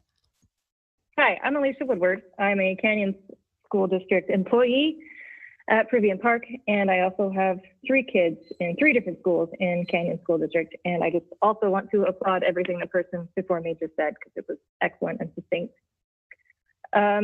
First, I just want to thank you and the excellent Canyon staff for your careful consideration of student safety. I know none of the planning that has been done to date has been careless or haphazardly thrown together, and I have appreciated having some insight into the planning that has been ongoing through these public meetings. I wanted to speak briefly about the data that has come out more recently about safety in our schools. I wanted to speak specifically about a Missouri summer camp that was for ages 13 to 18, where 41 campers and staff were infected with the virus, and 4 days later that number doubled. And this is an outdoor summer camp.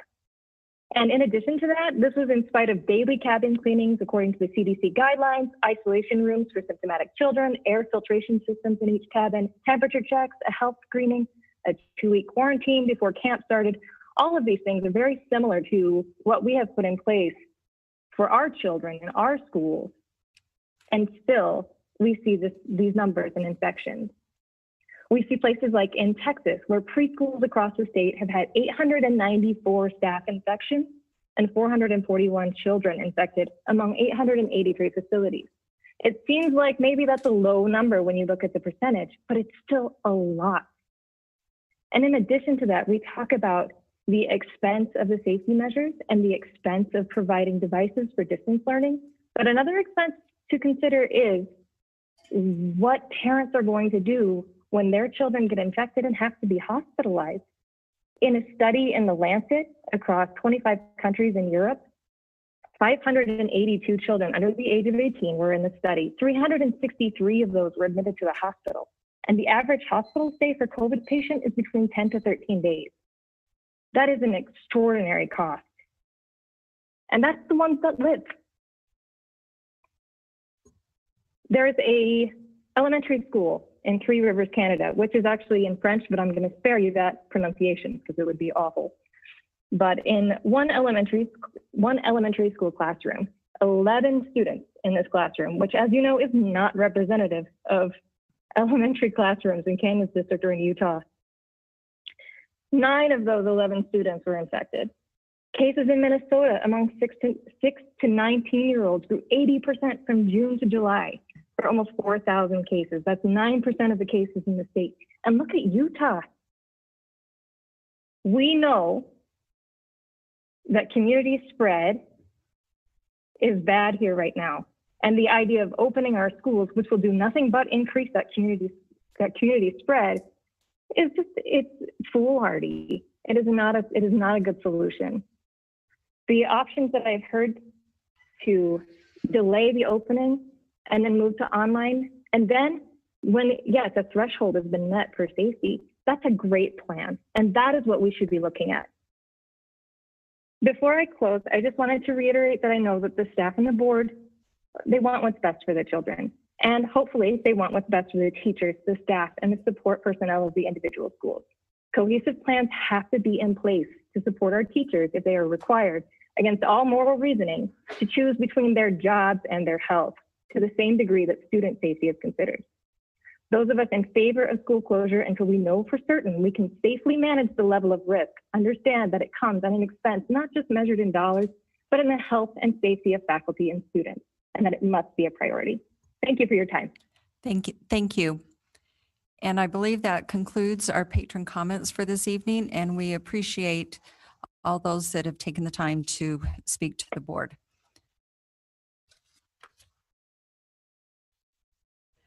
Okay, next item is the consent agenda, and I will call for a motion to approve the consent agenda items. And in making that motion, please read the individual items listed there.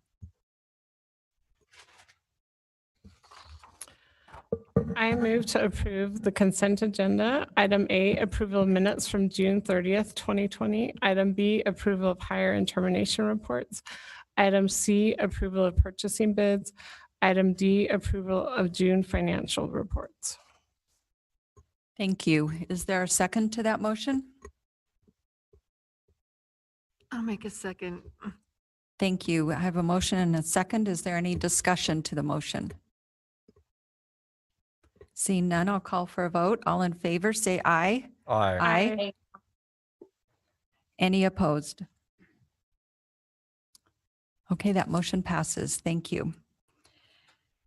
All right, next is new business, item 7A, which is Canyon School District Opening School Action Plan Proposal. This is a second reading, possible action. And I'll turn the time over to Alice Peck and Dr. McKay Robinson, Directors of Elementary Principals.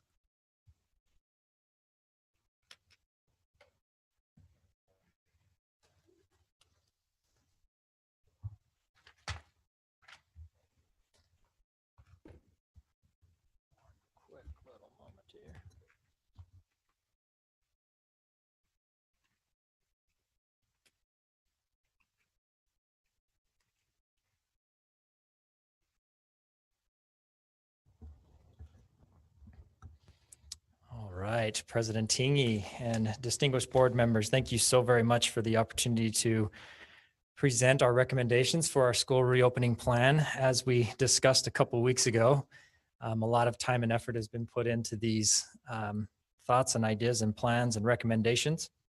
And obviously since that time, that work has continued and it has moved forward. So as I expressed last time as well, although I'm the one that's standing up here at this particular moment, there are many, many individuals that are in this room that have been involved in this process, and there are many that are not in this room that have been involved. But I wish to express my appreciation on behalf of our team and everyone here at the district office and in the schools for your desire as a board to provide the safest learning environment for each and every one of our students. And also wish to express my own personal appreciation to our principals in our buildings, as well as the teachers who are frantically working and spending a lot of time trying to, again, provide the most and safe and best education possible for all of our students. So wanted to revisit or step back just a little bit to remind of where we've been, where we're going. And first and foremost, as a reminder, from our last board meeting, we had provided a very lengthy document. I believe it was around 36, 37 pages. I think we've now hit the 38-page mark, and that has been provided you once again. And just for your convenience, we've highlighted some of the areas that have changed so that you can quickly refer to those as well. Now, where did that particular document come from? That is the template that was provided to us by the state, our state superintendent in the USBA, and we basically took that and began creating our plans from that particular document. And so since then, we have also received a lot of feedback and continue to receive feedback on a daily basis, and things continue to change as these are very much unprecedented times. And so we wanted to just make sure that we are fully aware that we are hearing and taking that feedback as well as and adjusting those into our plans accordingly. But first and foremost, wanted to stress that in coordination with state and local government, as well as our health officials, our recommendation is that we return to in-person instruction this fall with a Monday through Friday schedule, as we are all familiar with and have been familiar with in the past. However, although this is the only bullet on this particular slide, that is not the only option that we are making available to our families. So obviously we have the in-person instruction, but as was mentioned earlier and will be discussed here in more detail once again, we are also providing an online option, which we are really excited to clarify that is a Canyon School District created and implemented plan and program. So we are at the helm of that ship and are providing the best education possible through that online piece as well. And then we also have the district supported and parent guided piece that will, as I mentioned, be discussed a little bit further down throughout this conversation as well. But now in regards to another piece with the online piece that we wish to stress at this particular time is that families do have that opportunity to remain connected to their neighborhood school or the school that they have chosen, which we find that to be extremely important and a huge part of this learning opportunity and experience. We want them to remain connected to their community and their principals and the different faculty members that are there. Now, the rationale, why are we doing this? Why is this our recommendation? First and foremost, this is under the guidance of our governor as well as the USBE. That is one of the main reasons. Another reason is that in the state plan, that template that we have provided that we were referring to a few moments ago, the 38-page document now, that it does specifically ask that we take into consideration the hardships that this different schedules could take on families, whether it be with daycare, childcare, whatever the case may be. We do need to take those things into consideration. Now, one thing that is bulleted there, the most equitable learning opportunity for students. We strongly believe that in-person learning is a great and wonderful opportunity and the best opportunity, in our opinion, for students to learn. But one piece that we must address and must pay close attention to as well is that 31% of our student body, which is over 10,000 of our students, are economically disadvantaged. Having that in-person learning and educational opportunities is absolutely vital and crucial to that. And on top of that, having the opportunity to receive the meals that are necessary, as well as the mental health supports. Those are all things that we must take into consideration and why we have included this as part of our rationale for the recommendation. On top of that, we have 5% of our families, our students, that are in transition. Now, for those of you that may be wondering what that phrase means, that's what was formerly once known as students that are homeless. And so 5% of our student body are currently in transition as well. And then most recently in talking with students, we have a connectivity issue or challenge throughout our district as well, where 10% of our students self-reported themselves that they have difficulty with connectivity, which about 20% were unable to provide that response. So we might be sitting somewhere in between that 10 and 20% range would be our guess in regards to having internet within their homes and connectivity. So again, that is one of the reasons why we are recommending that we return to school in person with these other options available to families that do not feel comfortable or safe returning to our schools.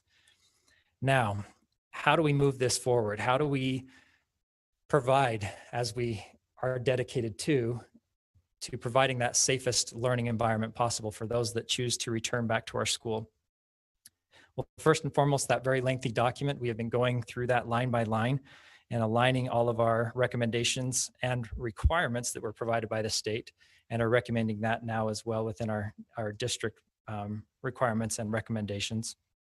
And again, as mentioned before, it is based on that template provided by the state. We originally met with a task force and began those discussions originally. And as mentioned before, several things have changed since then and seem to be continuously changing. And then, as was mentioned earlier, Dr. Robbins has also been meeting with CEA on a weekly basis as well to solicit their help and support in moving these forward. Now, lastly, that bullet that's there, and we stress this over and over the last time we met, is that this is all about mitigating the risks. And one of the ways of doing that is through our school-wide plans on top of our district-wide plans. And so there is a big part of that. And I'd like to take just a moment here to address specifically what is happening, what we have requested, and that has been under the direction of you as our school board, that we give the schools the opportunity to develop their own plans based on state and district provided templates to mitigate those risks. Now, why are we providing them that opportunity? Well, obviously, each and every one of our schools are unique. Each classroom looks different. The hallways look different. The lunchrooms look different. And so our schools need that opportunity to work within the confines of their buildings to figure out how they can mitigate those risks in the most effective way. So we have already spoken with our principals. They've been provided different templates that have been created. They not only received this information from the state plan, as well as our recommendations, but the state also provided us a school reopening handbook that our schools have been provided and principals, and as well as several different template options, just to give them some ideas. However, in each and every one of those templates, they address the specific things that the state are requiring of us to address and make sure are within our plans. So during one of our meetings with the state superintendent, they brought in an outside source, the Levitt Partners, and they strongly encouraged, and this is part of that school reopening handbook as well, that we take a look at these 7 characteristics of a situation. And so currently our principals, along with their BLTs and their school community councils, are looking at the different areas of their buildings, whether it's the hallways, the classrooms, the lunchrooms, and are taking these 7 characteristics into consideration. Those 7 characteristics are the movement, and what that's referring to is simply, is the movement directed or non-directed?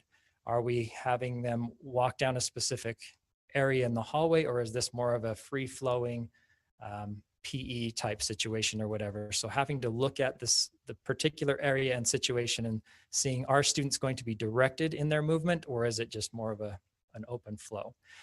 The duration, again, that's pretty self-explanatory, but the proximity, the group size, respiratory output, touch, and congestion. So our principals are taking these 7 characteristics along with their BLTs and SCCs and developing plans or ideas for the particular areas within their buildings, which then leads to markings in the hallways, the separation of desks, everything that is necessary there. Now, these plans, as I mentioned, are being worked on and will be submitted to us in school performance, and will be accessible to you as the board for review prior to them being posted on our school websites on August 1st. The August 1st is the requirement that's been given to us by the state, that we must have our district as well as school plans posted on district as well as school websites by that August 1st date, and we will have those plans available to you at least 72 hours prior to August 1st for your review. And again, as mentioned, our school plans will follow the requirements adopted by our Canyons board, and then everything outlined within the state requirements as well. In regards to implementation, what will that look like? How will we monitor if the school plans are being implemented effectively and so forth, so on? That again will take place by school performance as well as our building administrators. And then lastly, our school plans will specifically address the unique qualities of their schools, the classrooms and playgrounds and so forth. So this is all about mitigating the risks and possible challenges that we are going to be facing. We all know that there are several challenges that we are facing, and I believe it was Clarine that mentioned earlier that we are absolutely doing our best to address every possible scenario. And we appreciate the patience of our wonderful community and patrons as we do this. And things continue to change as we're going along. And we're excited to see the plans that are coming back from our schools already, as they are expressing the desire to meet the requirements that we have put out there for them, and soliciting our feedback of whether or not they are in line with what we were hoping for. And I myself have already been in several schools with them, problem solving, walking the hallways, standing in the lunchroom, literally had lunchroom tables set up with trays outlined, and really trying to work through these 7 characteristics to mitigate any and or all risks. And so that's where we are in regards to the school specific plans, and how we believe a lot of these questions and concerns that our patrons have regarding what will it look like if, or what about this, that as those school plans become available and posted, that we will have better answers for their specific schools and what that will look like. So if there are any questions about the overall general plan, I'm happy to take those now. If not, I would turn the time over to Dr. Robbins to address some of the face coverings. And then there are several others that are following up regarding the online, and then some of the other questions that came up with identification, what do we do in this particular situation, and so forth. So. Okay, board, any questions on this portion of the presentation? Mr. Wrigley. Yeah, thank you. You know, during this time, we've had several people come up with different options for us and whatever. And I know you've looked at every single one, but maybe if you can go over some of the pros and cons of some of the different options we have. One of them is just to delay school in general. Can we legally do that? And what are the ramifications if we just delay school? And how long will we delay it? Yeah, and as you know, there are many things that are in place that require the number of days and hours that we need to be in school and so forth. And this is an ongoing conversation that is happening, and whether or not those things change as we go on. But really delaying school isn't necessarily an option that's been provided us by the State Board of Education and our local government up until this point. Okay. Whether or not that changes down the road, it may. But as of today, that has not been an option that's been provided us. So the other option is people have been talking about an A and B possibility. Yeah. Now, I know that may be one of our contingencies if things get really bad. Why would we not go to the A and B to begin with versus going 5 days a week? That's a great question. And that is one of the options that we did look at carefully and closely. However, I'm going to go back to the part that we talked about, and that really comes down to that equity piece of these 31% of our student body, again, close to 11,000 students, that we really need to be able to provide that opportunity for them to be there on a consistent and daily basis. And that's really what it boils down to, is an equity issue of addressing all of our students, because there are, again, a very large portion who are unable to do these things online, or do not have a parent that's home with them to provide them that additional support and just the additional support that they need. So do we have an idea, just in parents in general, how many kids of our district come from 2-parent families that are both working? And that if we decided to go with any one of these models that didn't go 5 days a week, it'd actually be latchkey kids. Sure. Because the parents would be working and they'd be home. I'm not sure that's much safer than going to school. To be honest with you, I do not know that number. I'm sure we could probably track that down somehow. It would be interesting to find out how many of our students actually have mothers or people at home that fathers that can take care of them, versus the rest of the kids. Because I think what's happened this last time, we had such a poor return on some of our online, is we just didn't have parents at home to be able to support them. The other thing that they talked about is that about 20% of the child abuse cases get reported to the school district, and not being in that has a problem too. So I mean, so it sounds like at this point we're recommending recommendations to go for 5 days a week for the issues that you said. If we go to we're not following the same orange thing and green and yellow and pink and orange. But if the governor orders us to go more to off-go, we have that ability to do that. Correct. But that's not our preference at this time, because we'd have quite a few students. We ran into that problem even in the summer, feeding the kids. Some of our kids are eating 3 or 4 meals 3 days a day. And then what about the possibility of going online totally? Because we've had that suggestion, just go online and whatever. We're going to be a little bit better online, but what would happen if we put all of our 35,000 kids online for a whole semester, would they get an equitable education? Yeah, and I would have a hard time arguing against the benefits of in-person or face-to-face learning over online learning. But again, I hate to beat the drum and continue to repeat things over and over, but that equity piece is such a large piece of that. And we're missing out on a lot of our students who may not be able to receive the education that's necessary if we were providing just the online piece alone. We have a connectivity issue. We have device issues. That's always a challenge, even though we're working on providing the one-to-one and everything in that regard. It's just a very difficult task to address each and every one of those things. And we saw how that didn't work necessarily as well as we would have liked or anticipated. And although we have improved our practices and will continue to improve our online practices, that does not necessarily mean that students will get on or make themselves readily available for that piece as well. I've read some studies saying that students are 12, a higher percentage off already as far as being on track. What would your guesstimate be already, just how far behind kids are from being on track for graduation? Oh, you know what, Amber, do you have a thought or an idea on that one by chance?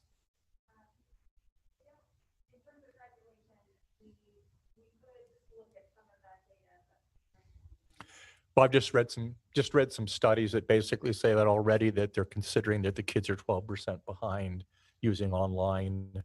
And we don't necessarily have a percentage in terms of on track for graduation with our high schoolers, but the data that we shared with you a couple of board meetings ago, summarizing our experience during the soft closure, suggested that the number of students who passed classes and earned credit was very similar to prior to COVID. And we know with our kids between kindergarten and third grade, that's the critical area, getting reading, writing, and especially English language. Do we have an idea about how many of those kids were actually online during that time and finished or completed? We have a rough idea of when they engage, not necessarily how consistently. That would be something that each teacher could look at individually. But in terms of their achievement, what we do have is what they left with in terms of their benchmark data in January before we closed. And for K2, we were looking at about 25-ish% of our students who were below benchmark when we started this process. So we are anticipating, given our trends in the past, that that's what we're planning on in terms of supporting for additional intensive support. Okay, so it seems like, even though you're not saying that part of the argument is we're concerned about our kids keeping up to benchmark, and basically get the quality of education is not going to affect them. COVID's not going to affect the rest of their educational life. Correct. Okay, thank you.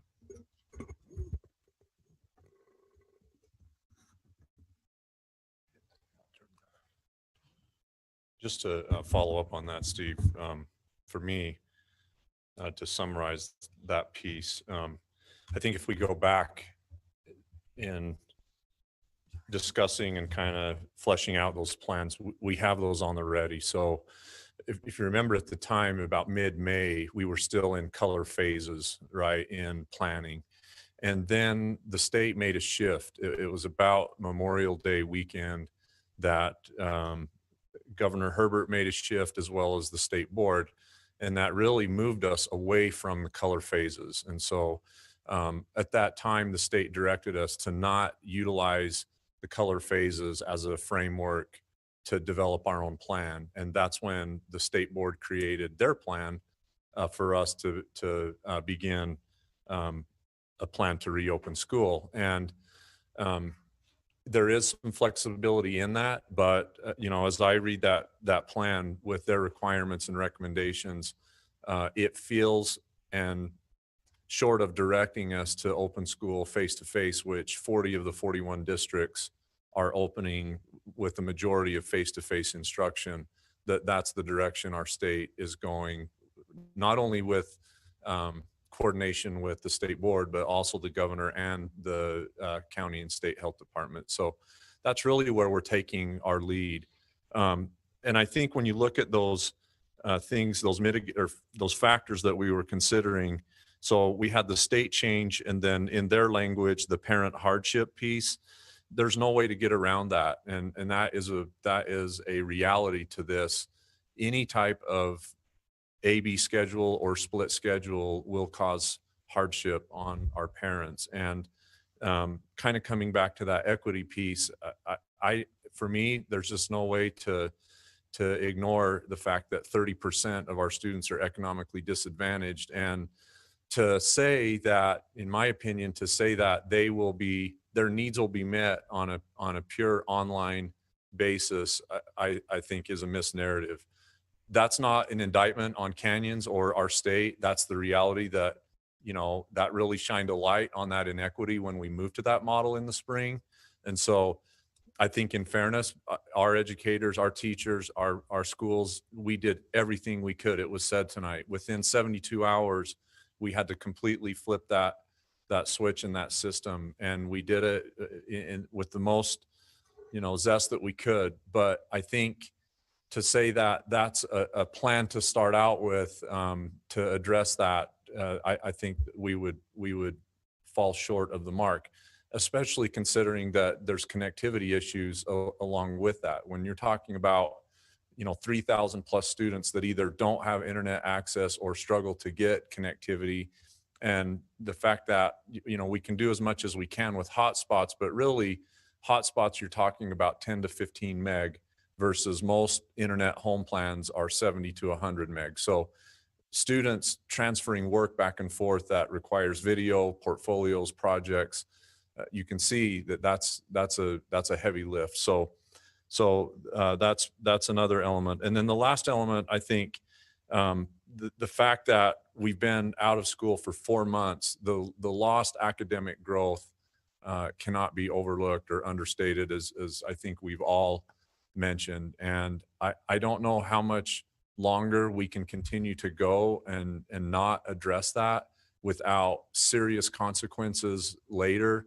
We know that by 3rd grade, if students are deficient in literacy, that has a projecting effect later that affects graduation rates and their ability to move on. And so I understand that. We've worked back and forth through all of those plans, and if the board or state or health department deems it necessary that we move to one of those, we certainly can do that. But that's just the rationale, right? That's kind of the pluses and minuses and the for and against that we've pushed back and forth, and recognizing at the forefront the comments about our employee and teacher safety.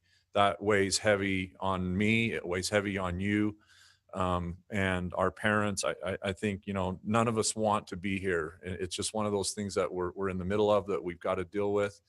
And we will continue to look at every potential way to ensure safety. And these are all great ideas and comments and input. So just to kind of emphasize that plus and minus discussion that we had and why we arrived at the place that we did. So let's talk about the next slide. Do I just push the middle button? What do I push here? My own technology skills. So face coverings. Okay. Do you want any questions on that, Clarine, or you good? No, I didn't have any questions. Okay. I was just going to support your comments. Is that when we were in March, April, and May, I know there's parents here too who had children during that time that we were trying to do the learning on home and online learning. And I was teaching, plus I had grandchildren who were home. I was trying to help with after school, and it's very difficult. I even had a mom call me like 11 o'clock at night who would just be getting off work after 16 hours and say to me, can you please help me just for an hour or two with my child? She goes, I just wish she was at school because I can't do much. I have 4, and we have 1 computer, and so I would give her this 1 hour from 11 o'clock until 12 o'clock at night that she asked for to try to help her daughter. But on the same hand, there were people that both parents are working, and they would get home and then they would try to start the homework with their 5 or 6 children, which were home all day long. And another little family that the children were like 5th grade, 3rd grade, and I think 2nd grade, and they were home all day long with both parents working and trying to do what they needed to do. And so when I look at this plan, I know we have to cover the safety, and I don't know, I weigh out the safety being at school, and at least us trying to keep everybody, the virus mitigated, versus safety at home and nobody there. And I know I've gotten a lot of emails that says, hey, we're not babysitters. Not looking at babysitting, I'm looking at educating. And if we can get them back in school for 4 to 6 more months and get them a good start again, and then if we have to back down, we're in a better place to back down than if we start them partially and then we don't get them in there full time and then we still stay partially.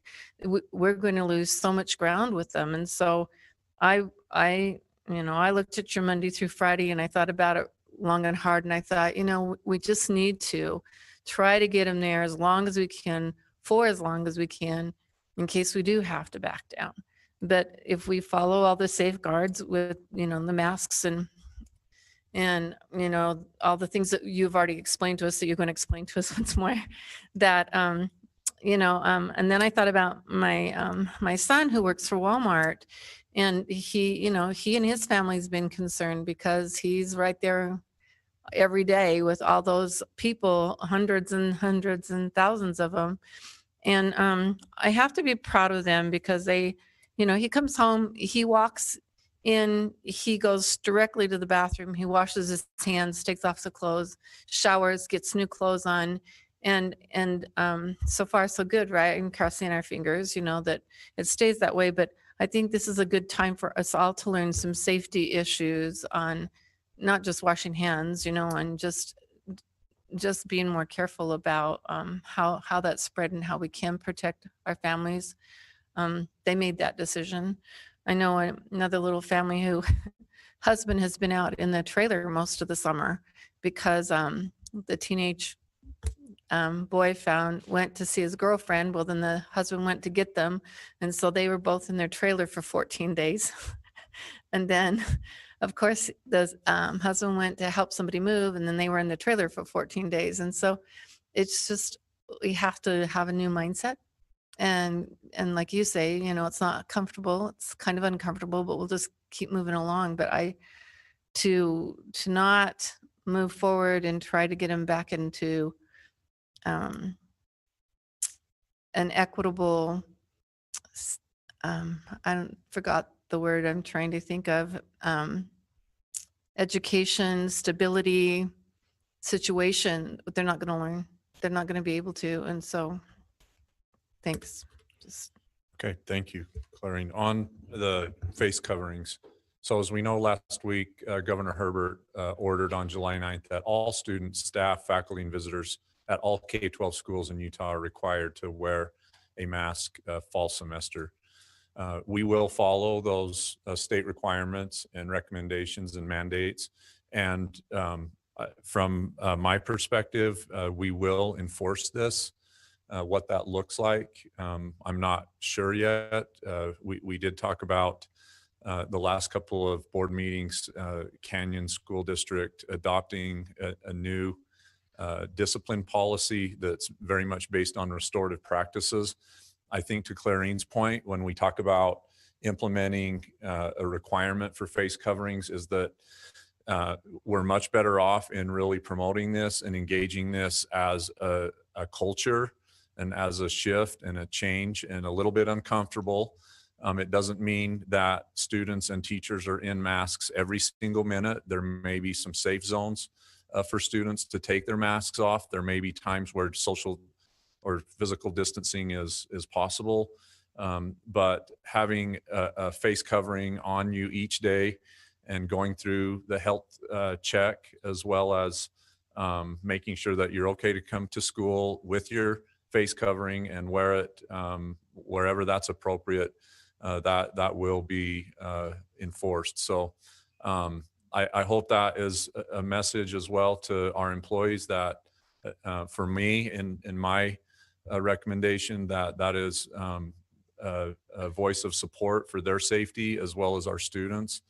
And I think, of course, as the year goes and things change, if our situation improves or alters and the health department or the governor issue a different order, then we can take a look at that. But you know, going forward and definitely until there's a change in that, that would be my recommendation. And this also, as we know, this aligns to requirements and recommendations by the state. And then moving forward, one element, and I'm not completely clear on this yet from the governor's office, he did make sort of an off-the-cuff comment about flexibility with younger children in his statement. And I haven't received clarity from the governor's office about what that means exactly. It was mentioned earlier in board meeting about, you know, the potential that our kiddos that are especially in our primary grades may have difficulty keeping masks on their face. I tend to differ with that a little bit. I've watched amazing elementary teachers teach small children routine and understanding what that's all about and their desire to please their teacher. And I think that's something that I think our teachers will be able to execute. But having said that, there will be language coming that provides exemptions to certain populations of students, especially if they're special education or they have a 504 plan, or if they seek a medical exemption from a doctor that they would be exempt from wearing a mask. So I think that's one of those things that we need to really work with our students on creating that culture of inclusion and acceptance, and not one that is centered on compliance and punishment. I think the face mask issue could really become a stigma if any of us, including myself as a parent, as a superintendent, those of us as educators, as board members, as community members, it's our opportunity to lead in that dialogue with our children and help them understand that this is really about not just protecting yourself, but it's being respectful and showing love and respect for your neighbor and the person that you might be in contact with. So we will take this on, and if there's any questions on this slide, I just have feel free. a comment, Okay. which is like Mont said last week. It's probably, I mean, last board meeting, it's probably going to get me in trouble. You know, I'm not so concerned about the kids in school. They'll follow what we ask them to do. They'll do their best. You know, like, yes, the middle school and high school, there might be a little kickback, but the elementary kiddos, for the most part, they're just going to love you and do what you ask them to do. My concern is like before school and after school more than in school, because, you know, the minute they leave school, those masks are going to come off and they're going to stand together and they're going to walk together and go home. Or, you know, like I said before, at lunch for high school kids, they're just going to all take their masks off, climb in the car, go eat out, come back. And so I feel like we can do all that we can do. But there's not a lot we can do what happens before and after school, because if parents don't buy into what we're doing at school, and they're still going to go do all that they do. And a lot of parents are really good. They've been staying home with their kids and protecting them. A lot of parents are more free about what they're doing and figuring, you know, like, if they get it. And so that's my bigger concern, is that we're really trying to mitigate, but then it will be our fault because they all conjugated before and after school, coming and going and doing what they did. And there's no way to show which way that happened. Does that make sense? No, it does. And I as I've been out meeting with our principals and just discussing their school site mitigation plans before and after school has been a very interesting topic, and one that they're very concerned about. And I think that does come back to doing all that we can to build a culture around that. I've met with all of our high school SBOs, and and I'll continue to meet with them as often as needed and through school. But I'm engaging their support to help with that cause, and I hope that doesn't extend or goes beyond the regular walls of school. That if we want to have school and we want to be able to do some of the things that they all want to do, then this has got to be a grassroots effort to really campaign for us, with us together as a community to make this happen, because otherwise we know this is just a horrendous virus that doesn't discriminate on who it is or where it is. So that's the plan right now, to help mitigate outside of school. Thank you. So I just have a question on this topic. You said that you mentioned that you met with some high school students. Did you talk about this topic of wearing face coverings? Yes, and they were amazing.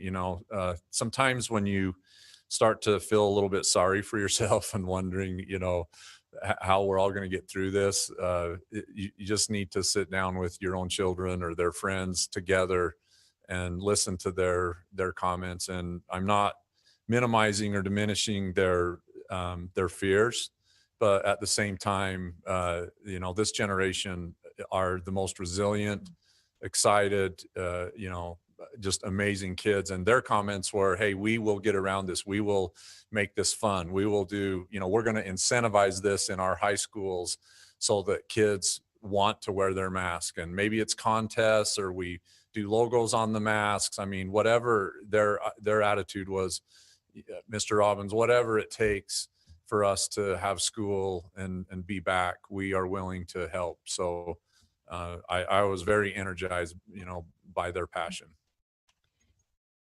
Yeah, that's great. And I agree. I think our kids are pretty mindful of the importance of things. And as they lead each other in the right way, I think we can build a culture of acceptance that this is the way things need to be and why it needs to be this way. Yes. Thank you. And I also just want to comment that I do appreciate that we have adopted that restorative practices philosophy. And I think that the principles on that can guide, principles PLES can guide our principles PALS as they enforce it at the schools. Yes, thank you.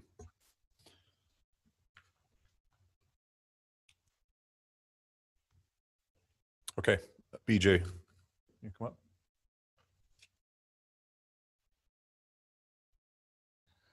Thank you. Take my mask off. That's okay. This is a mask-free zone, this spot right here. Thanks for the opportunity again to come and talk about some of our plans for the fall. And I'd be remiss if I didn't acknowledge that, when we first started talking about plans in March, they've continually changed based on new information. And although we are presenting a new plan tonight, anticipate with new information from the health department and our governor, we'll have to continue to modify and adjust. Sally Goodger is our district nurse specialist. And she told me that there are 3 F words that I need to know. And those are facts, not fear, and flexibility. And as our nurse, she said, education is really important to help people understand, how the coronavirus is affecting our communities. What are the things that we have control over, and what are the things that where we can't eliminate risk factors, where can we mitigate those risk factors? I know there's a lot of questions about what are we going to do when a student or a staff member is identified as having a confirmed case of COVID-19.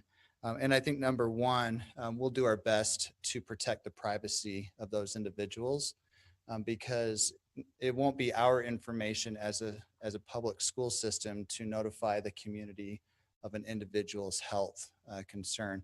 But what we will do is we will work with our school nurses, and I'm happy to report that we have hired 6 additional school nurses to help us next year, and they're phenomenal. They'll be super helpful as we navigate this. But Sally will be our liaison between the health department and our schools. And then each school nurse will then work with the school principal and the front office staff to work with identifying individuals who have been in close contact with students who have been, did I go the wrong way? There it is. Who have been in close contact. And on this flow chart, you'll see words like direct contact. We've updated that to say close contact, to be defined as individuals with sustained interaction, 15 minutes or more within a 6 feet area without a mask. We're hopeful, as the mask requirement is in place now, that we will have fewer students required to be sent home due to the close contact, because they're following those requirements. I know there's been some questions about how many cases would it take for a classroom to be shut down or a whole school to be shut down. And our answer goes back to one of those F words, and that's flexibility and facts and not fear, right? We have to work closely with the health department to identify those situations. We will be monitoring closely. We won't be using individuals' personal identification, but we will be tracking students and staff members at schools so that we know if there are hot spots, so that we can use that data to make quick decisions. That information will be shared only with a few identified individuals. It won't be made available for everybody. So we'll report those numbers to you each week as a board, just so that you're aware. But I think the biggest thing is if our teachers and our community can know that people have polar opposite views on this issue. And, you know, in the spring, we learned a lot that some students did great with home instruction and some students really, really struggled.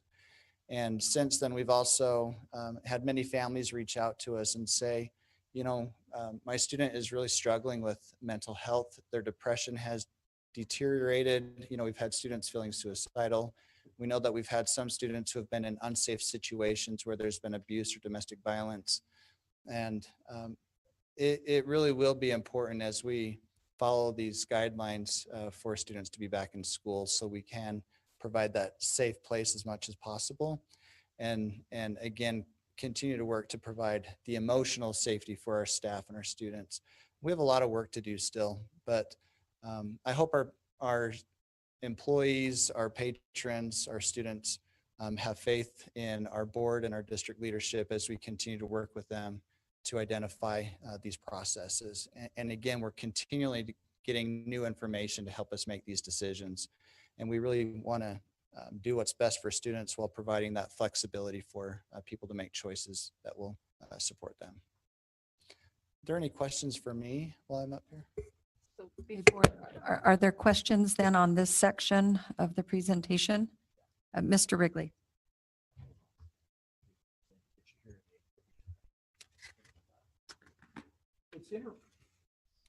You know, we've had a lot of discussion tonight about physical health, worrying about physical health. And I agree with that. And that's important. But we've also not done much on the mental health. You just sort of brought that up, or the emotional health. So we already had a suicide problem in the whole state, and our district was dealing with that. It's just in a regular environment without all this fear and commotion going on. I'm hearing from parents who are really concerned about the mental health, the suicidal possibility of their children, that physically they may not get COVID. It's the numbers and possibilities of getting COVID as a child is pretty low. But the suicide rates in the state of Utah are pretty high for our children, especially 10 and above. The other one is the emotional health of our children. We have taken our children and just basically took them out of a normal life, and we put them in cocoons. It's almost like we're doing cancer treatment and we just put them in little shells to make sure they don't get hurt. And we're finding a lot of these little kids. I mean, KSL had an article today. They were talking about the emotional things of being taken on the 13th or the 15th of March and just told you never can go back to school and we're not really sure when you're going to go back to school would be no different than if I was to call and say, you're being fired as of this afternoon or laid off and who knows when you come back. I mean, emotionally, it just tears people apart. And we're seeing that with our children. So I think as we look at all these, I think we need to take that into effect too. We have the physical health with the kids, but we also have I've got several friends that are adults that are having severe mental illnesses, or they're having anxiety disorders, they're having depression and stuff because of all the stuff that's going around. They're in constant fear. We need to take that into effect as we take a look at putting kids back into school, what that balance is. Do we make sure that they're so in cocoon that then nothing happens to them, but that we affect their mental health for life, and we cause other things that are going to affect them and we affect them academically. So I found this to be a really interesting decision as to what to do. It's not really clear. I could maybe protect a person's health. We talk about that. Let's close down the whole society and keep them at home. And that way we won't get sick. Well, most of the people get sick in their home, and most people get sick by people they know in some cases. So that maybe doesn't work, but then the whole economy goes down. And then we've got additional poverty. We've got the parents under such stress that abuse goes up. We're having rampant abuse issues, marital issues, domestic violence issues. So I don't know. This is as a board member, it's really sort of difficult trying to weigh all this. Yes, the physical health, the well-being of the child is very important, but holistically looking at that is really difficult as you take this in there. And I sort of see that as I spent some time with you today. You're trying to say, how do we balance this? So we try to keep the kids safe, but at the same time, we give them a life as a child. You know, my life was changed because of 9/11. My kids grew up in a 9/11 environment where they offer and fear. Do we want the same thing for our kids, where we teach them that there's no normalcy in your life? So I don't know. It's a really heavy weighing as we talk about all this stuff is what we do. Because we have parents that say, please, I'm going to go back 5 days. As many, if not more, than say, don't take them there. You know, so who do we listen to? Because all have good concerns and interests. But when you try to take a look at all the different stuff, it gets really difficult. And you've taken a lot of that. I mean, I've done hours of research. I could find a report telling me whatever I want to tell. I got as many saying positive, as many saying negative. It's difficult to say other than just your gut feeling and trying to do the best you can. So I appreciate what you've done. I think the issues I heard today a little bit were mitigation and how can we sort of mitigate what's going to go on and on that line. You sort of addressed that, but I think you were saying we still got to work a little bit more on that. Well, yes, we have a lot of work to do still. And I appreciated a patron's comment earlier tonight. You know, we're still going to have the regular colds, the flu, strep throat, sinus infections, right? We're still going to have all of that. And who knows if it's going to be worse now because we're sanitizing everything and there won't be germs anywhere. I don't know.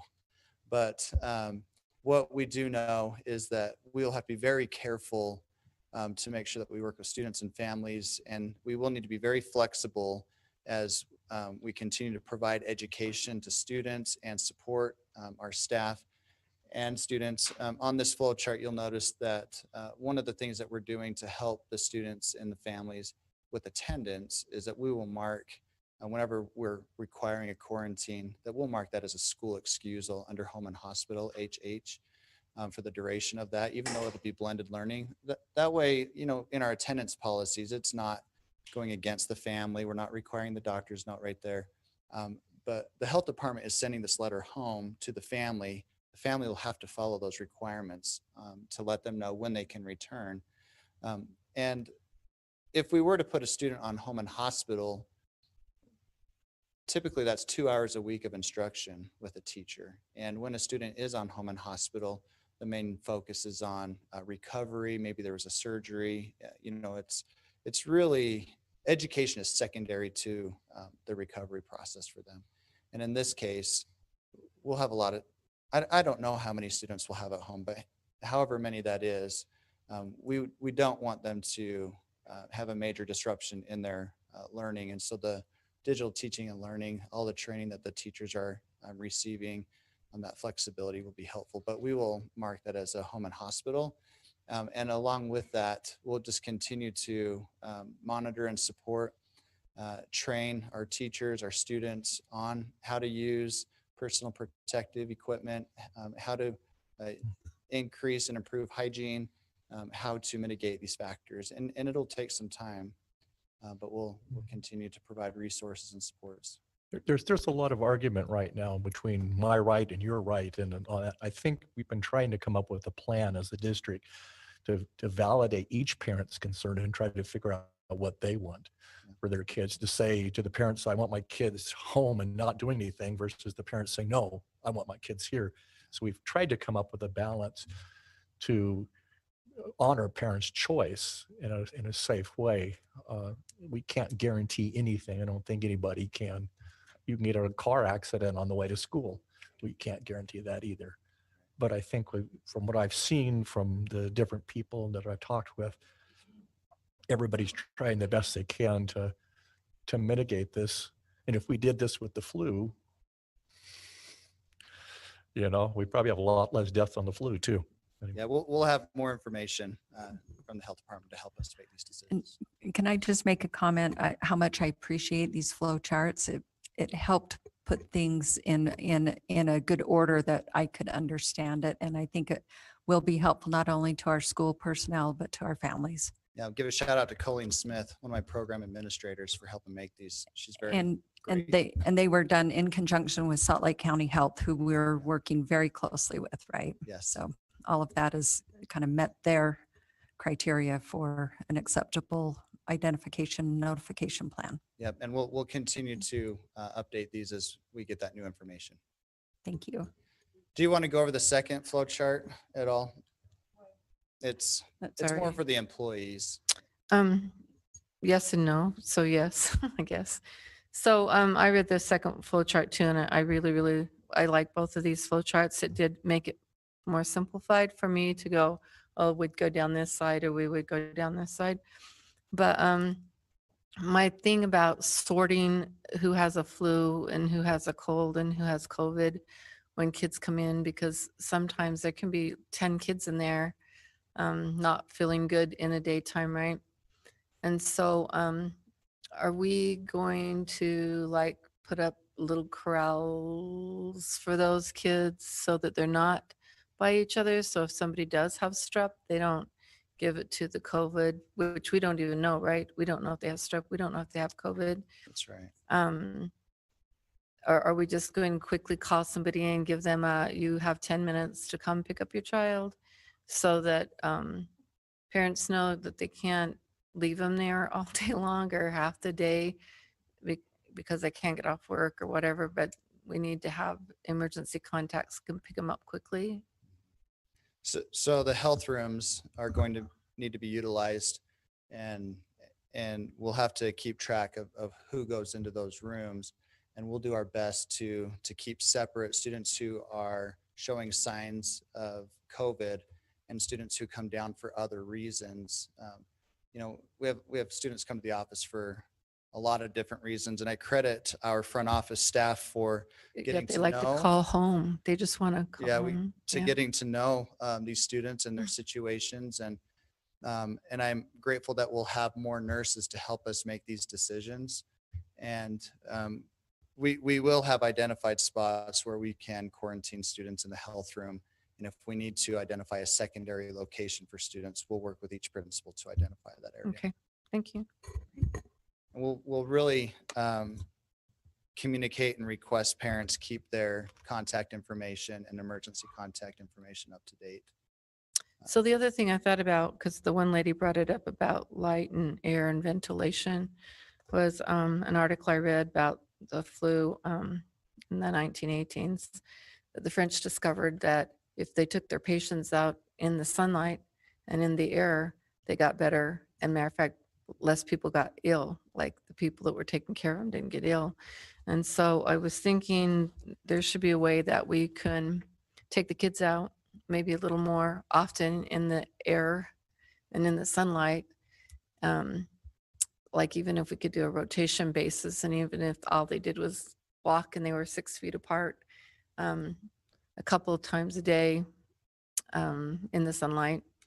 and get some fresh air, then maybe if we could figure out how to help them stay safe to even like take off their masks and yell at each other, but keep their 6 feet, so they could, well, no, you can't yell because if you yell, that's like singing. We have a lot of Can't sing. brainstorming to still do. on Yeah, this. that's not gonna work. Sorry, forget that one. But at least go walk out there, maybe not talk, and get some sunlight, fresh air. Okay, I think Mrs. Schill had a comment. So a lot of parents, even said tonight, and a lot of the emails also said like parents want to know what's going to happen when a case, so this is great. This flow chart is really great. But I still think, they maybe want more information, but really isn't it the health department that's really going to be telling us what we're doing? So we don't know. I mean, this is the most we can say, right? Right. So when we do, so what the health department is asking us to do is to help identify those who have been in close contact through the contact tracing. Now, the health department's overwhelmed with the numbers of contact tracing, right? So the keeping attendance, having the seating charts, making sure that we have a log of people who go into the sick room or the health room, requiring the mask, all those things will help us identify students who have been in close contact. And then whoever those individuals are will receive that letter from the health department and be sent home to follow those instructions. If we're not able to identify who's in close contact, then under the advisement of the health department, we might have to make a different decision. Okay, thank you. Yeah. It's going to be tricky, but I'm grateful we have a lot of community supports to collaborate and make these decisions together. Okay.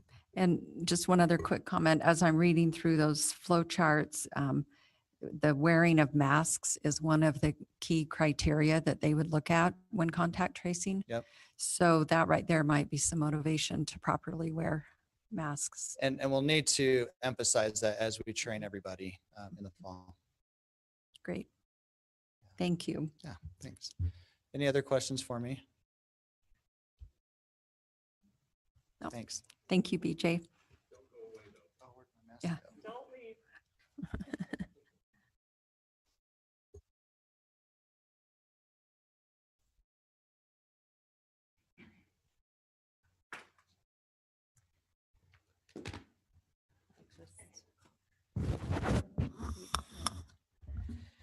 This going here. Okay, so we just wanted to drop these slides in again, even though we talked about it in study session for those folks who may just have joined us for the business session. So I'll just summarize, and then if there are additional questions that you've thought of since I was last here a few hours ago, we can address those as well. So we will be opening up registration a week early, or beginning on July 27th. And during that time, families will have the opportunity to select from several options. And those options will be in-person learning, online learning, or a district-supported parent-guided instruction option. The online instruction will be available for students K-12 in their core areas, so primarily ELA, English Language Arts, math, social studies, and science. And those online courses will be taught by a CSD teacher. Some specifics that we didn't get into in the study session, or at least they were more alluded to, that I want to make sure that we reiterate is first, we are, based on the data that you heard from Dr. Robbins and others over the course of this evening, we are anticipating that the majority of our families will be sending their students to school.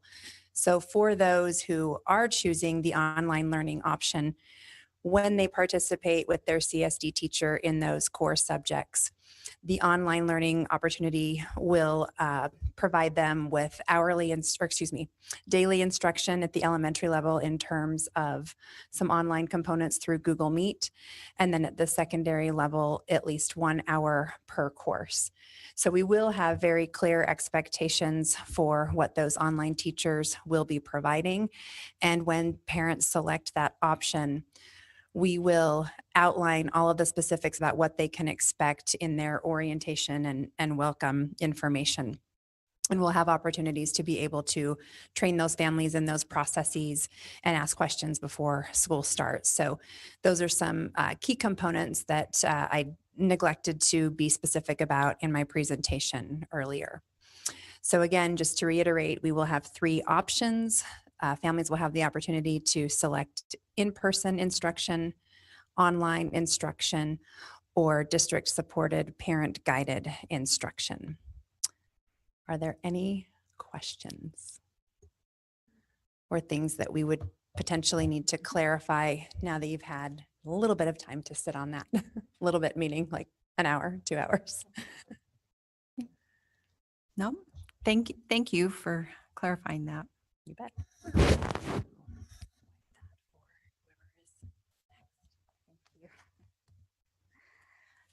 Hi, President Tingy, board members. So we've talked a lot about different options for parents today, and we want to make sure, let me go back.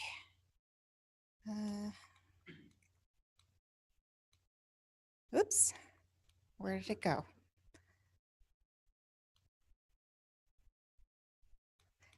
Okay, we'll get there. My apologies. Here we go.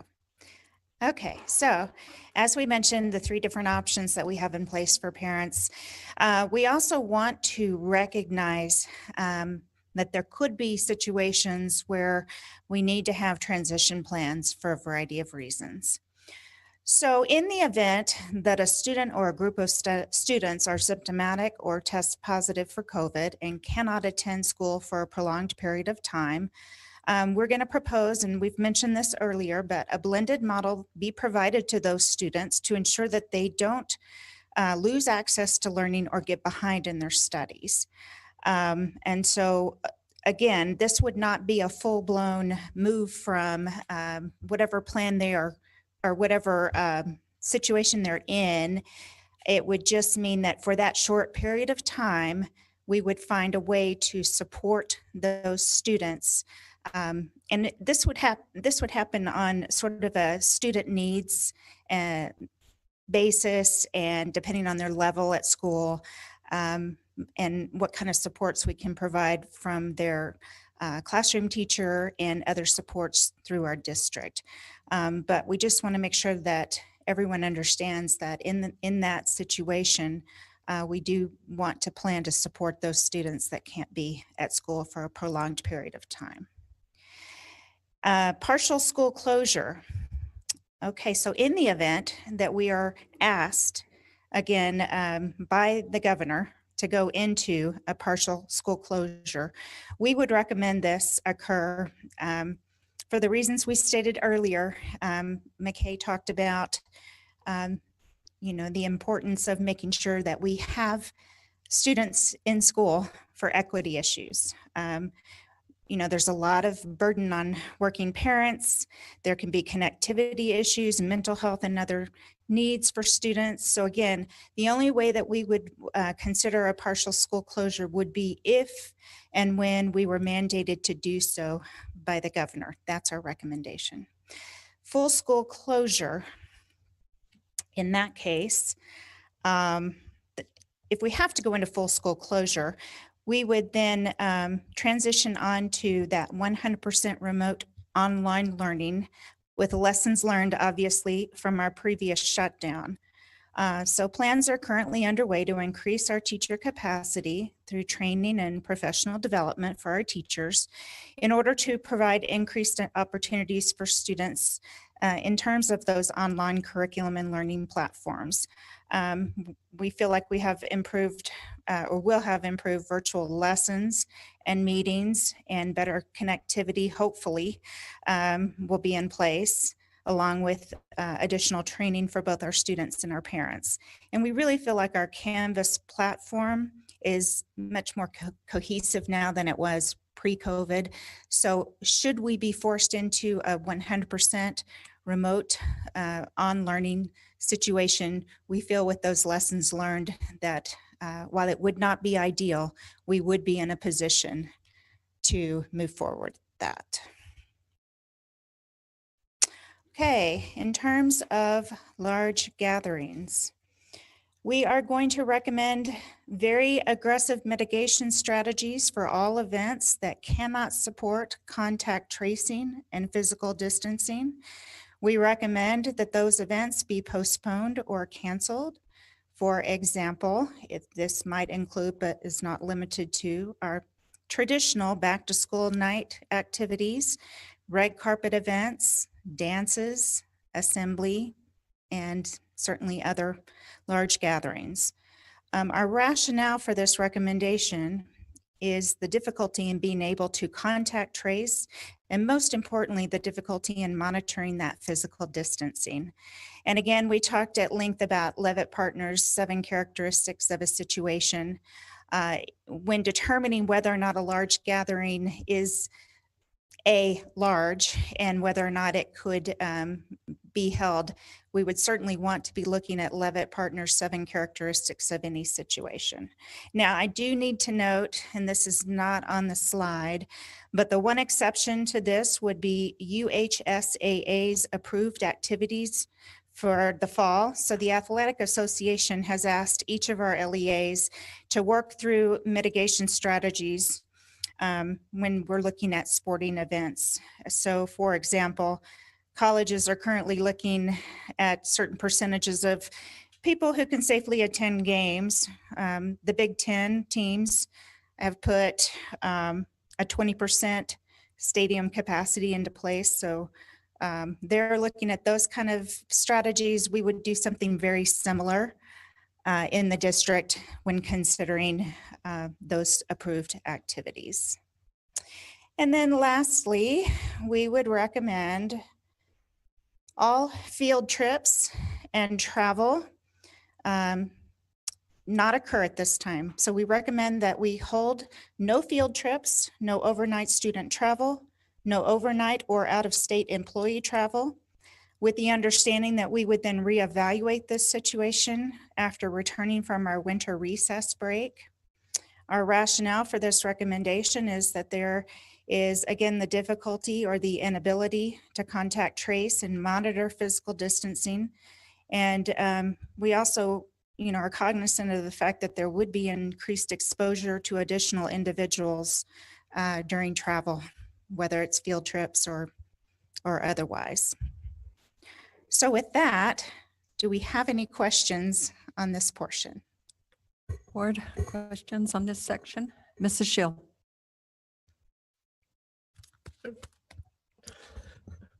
Okay, so that first teacher in Patron Comments, she said she had to teach 7 classes and then she was going to have to teach like the hybrid and then the virtual. So it was really 21. I mean, we're really not making our teachers do that, right?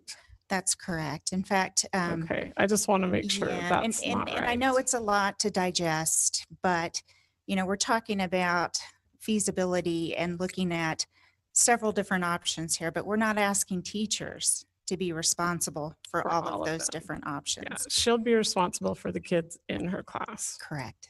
And if they get sick, just Correct. how she would be responsible last year for a kid in the class that's been at home. Absolutely. And Okay. again, with looking at a blended learning model, it's going to be contingent on a lot of factors. And we're going to ask, each teacher to look at each student in each situation. And should they need additional supports, we will certainly provide that. So. Okay, thank you. You're welcome. Thank you, Mr. Wrigley. Just that, I guess, so if she was teaching 7 classes, she may teach 1 class online to the online group and another 6 classes to in person or whatever, based upon whatever the enrollment is. Is that correct? Correct. Especially in the high school thing. Yes. Okay. As far as trips, I didn't know any questions for you on this area. Okay.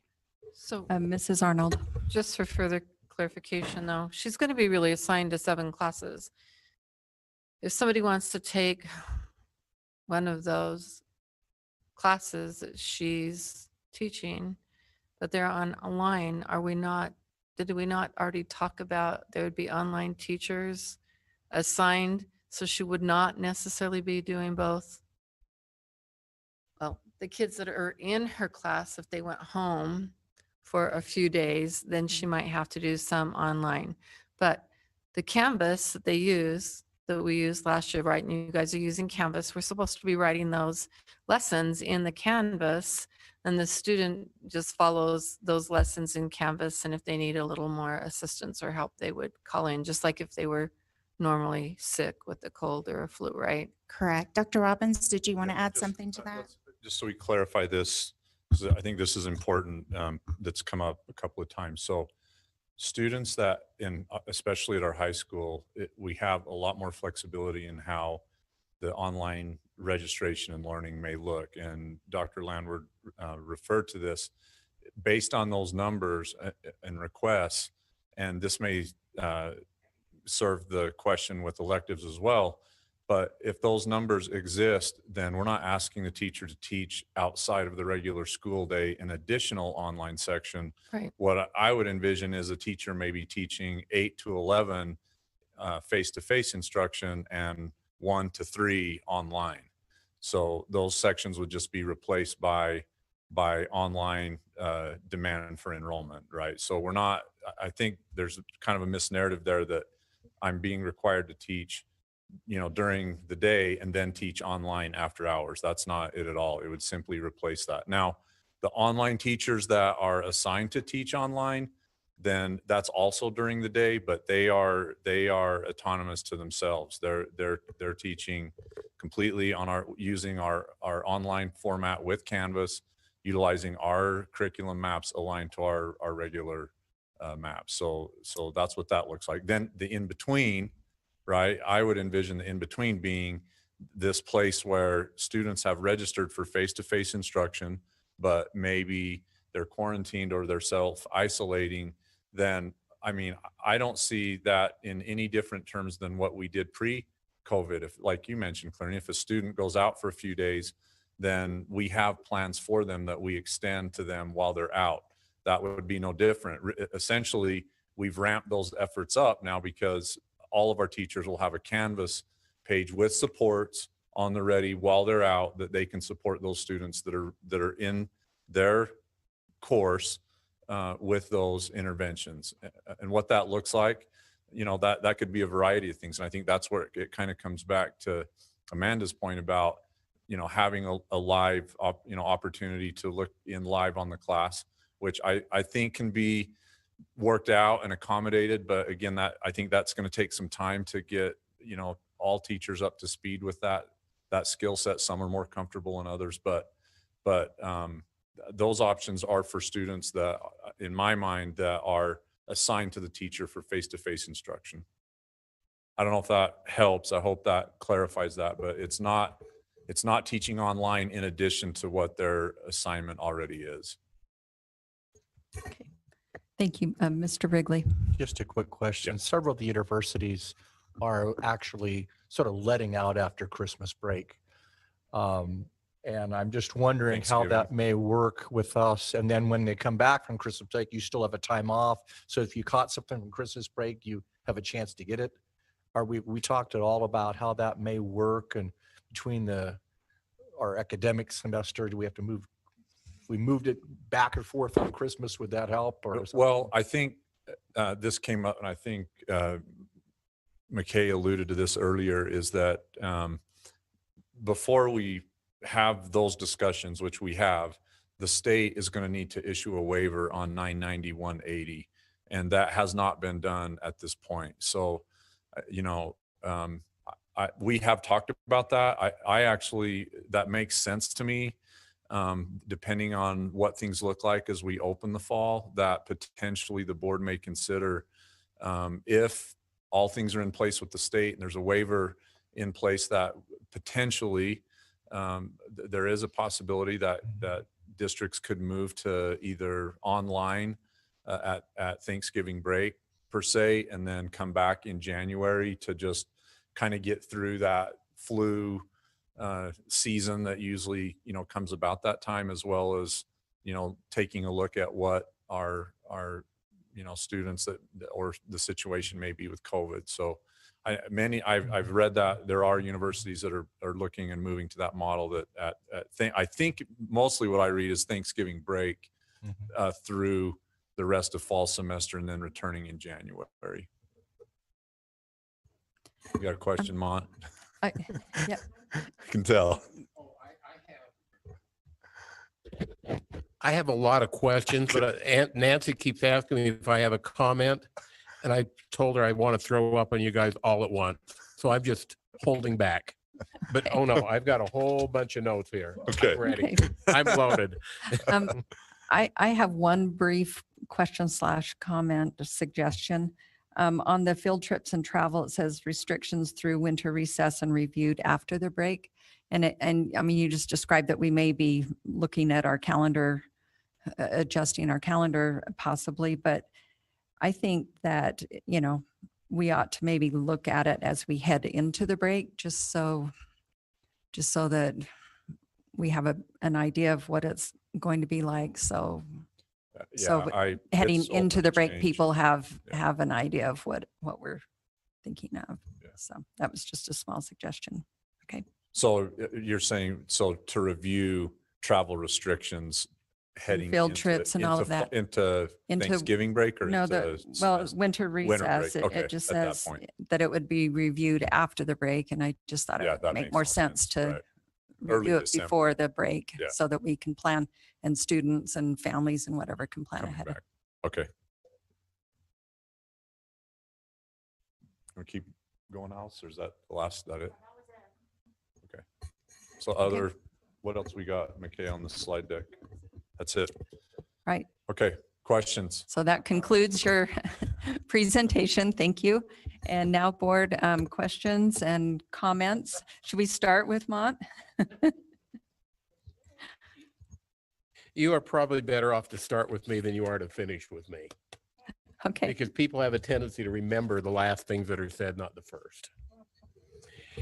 I'm going to kind of start out with a couple of little stories. You know, many, many years ago, long, long ago in a galaxy far, far away, I spent about 8 years working with young men as a scoutmaster. And one day, one of the younger scouts came to me.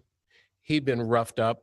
Maybe I guess the today word is he was being bullied by some of the older kids. And he came up to him and he said, "Those guys keep thumping on me and I'm getting pisser and pisser."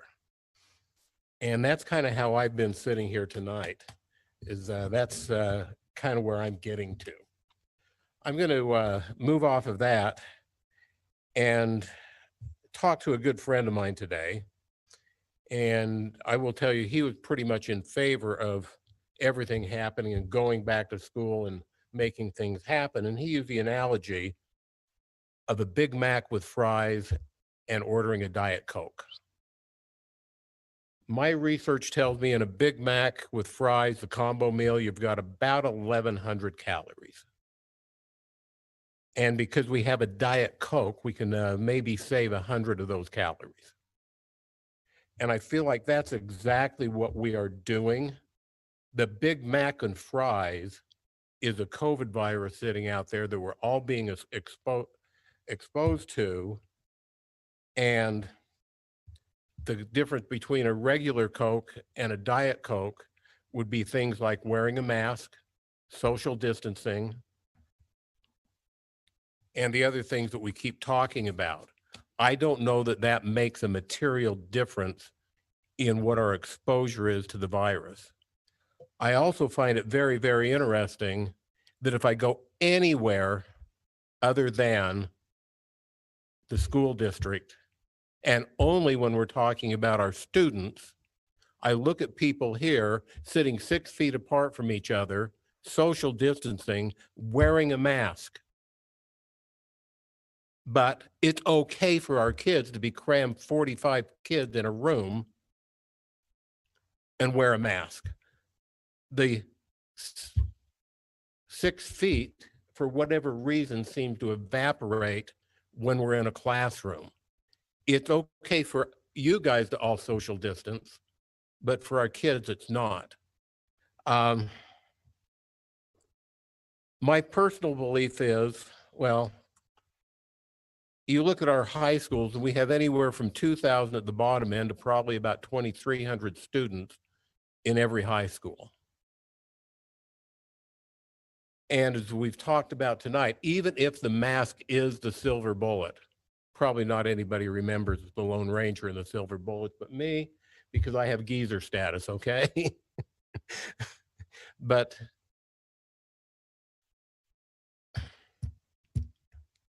the mask doesn't do it. The kids are going to take off their mask when they walk out of class. They are going to get in their cars, they're going to drive home together. They are going to get together as they are doing now. Yeah, like they're doing now. Wearing a mask in school is what I call eyewash. I don't know that it's going to accomplish anything. I don't believe that we are ready, and I don't believe that we'll be ready in a month to go back to school. As one individual, if you've been reading the emails that have been coming in, as one individual stated in the emails, the worst thing we can do is go back too soon. He compared it to launching a new software package. You are better off to delay the introduction of the software package and introduce it when it's ready than you are to go out and have it fail. And I am so afraid that we will go back to school with the kids and fail. No individual is an island unto himself. We're all in this together. You know, for whatever reason, USSHA, whatever they are, the Utah High School Athletic or Activities Association, I'm sorry, I'm old. For whatever reason, it's okay for kids to come in, suit up, go out, knock into each other, tackle each other, spit on the ground, spit on each other, and we said that's okay. And now we say that we can have the large gatherings don't constitute anything having to do with high school athletics. I think you're putting an awful big burden on your high school administration to put kids in a section of the football stadium, monitor them that they don't move around so that you can contact trace what's happening at a football game. I think that if I can't do other activities, why should I be able to do high school athletics?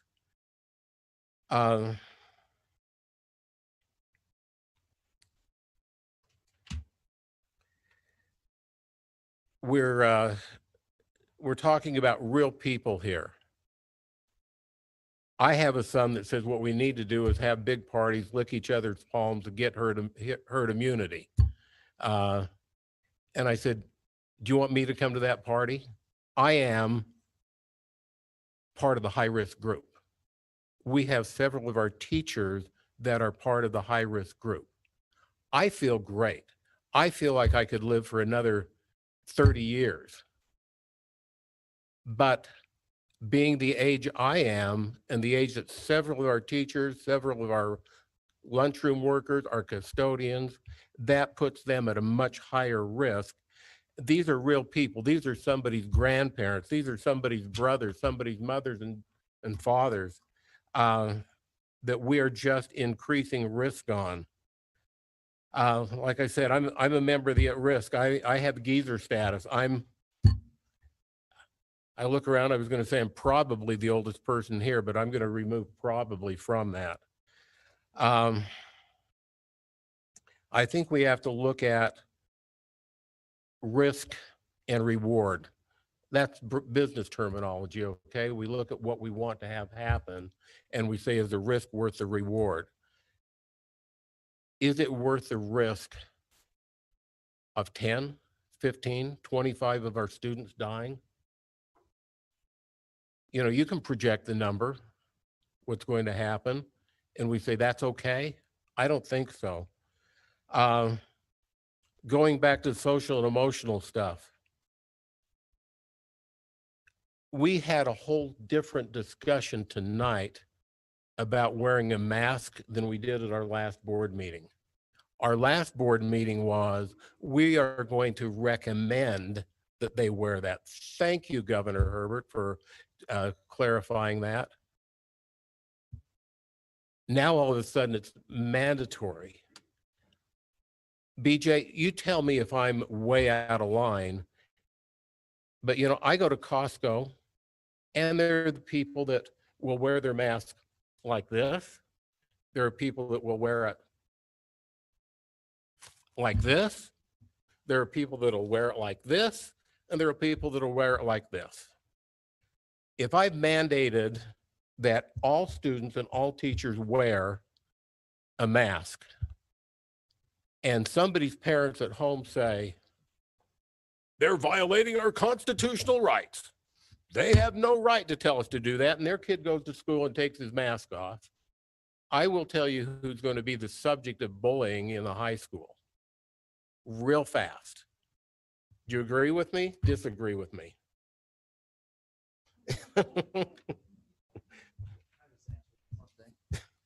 So I'm not going to agree or disagree. What I will do safely is acknowledge that we will, going back to restorative practices, right? The language that we will need to use is inclusive language. We're a family, we're a Canyons family, or we're a Hillcrest family. And the reason that we're wearing masks is not only to protect ourselves, but protect others. And I believe in our students. We do have a small percentage of students who struggle with mental health, who struggle with other things that may cause them to act out. We have students who, for medical reasons, won't be able to wear masks. And we will need to do a lot of work up front, teaching individuals not to mask shame, not to bully, because we do need to have authentic inclusion for everybody, and everybody's different, right? And I can't guarantee that there won't be bullying, but we will educate and we will remind and we will reinforce.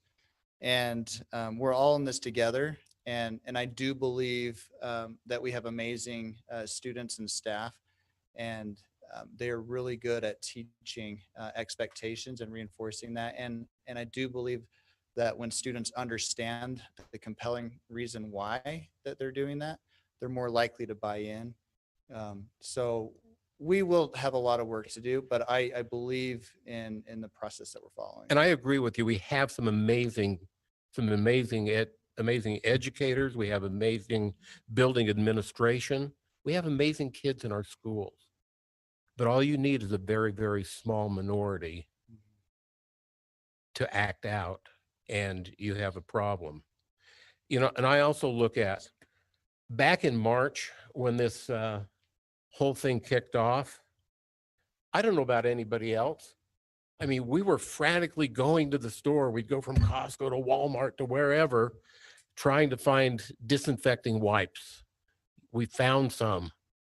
We'd wipe off the counter in the kitchen 5 times a day. I'd sanitize the steering wheel of my car and the dashboard and all the touch points in my car.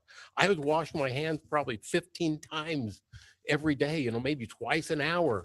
And I'll be honest with you, it's probably been 2 or 3 weeks since I disinfected my car. We probably wipe down the counter in the kitchen twice a day and disinfect it. I think that we have become far more lax than we realize, because at first it was novel. I use that word on purpose. And we're just not as diligent as we once were. I find it hard to go back. Yeah, you're freezing just like I am, aren't you? I can tell.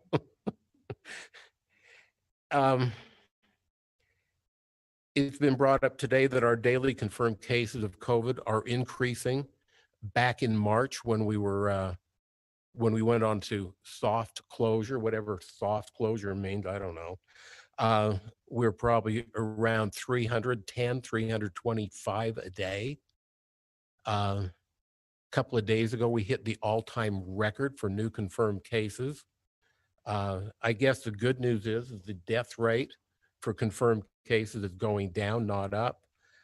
And maybe this is awkward for me to say, living where I live and representing the population I represent, with 31% of our population being socioeconomically challenged. But in many ways, what we are doing is, if you take a highly functional family that has a stay-at-home parent working with their kids, what we are doing is we are penalizing those families to benefit the other end. Last time I brought up the idea of a temperature check, I heard nothing about a temperature check. If you are going to cut the Diet Coke down, or the full sugared Coke down to a Diet Coke, temperature check would take that to water, okay? That has been shown to be one of the most effective ways of determining if somebody is not well.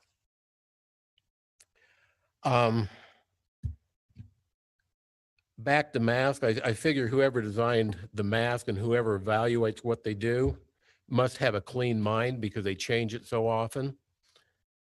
The statistics on whether a mask works or doesn't work, or works for you or works for the people around you, has changed so much. I don't know where it is. I've already mentioned football.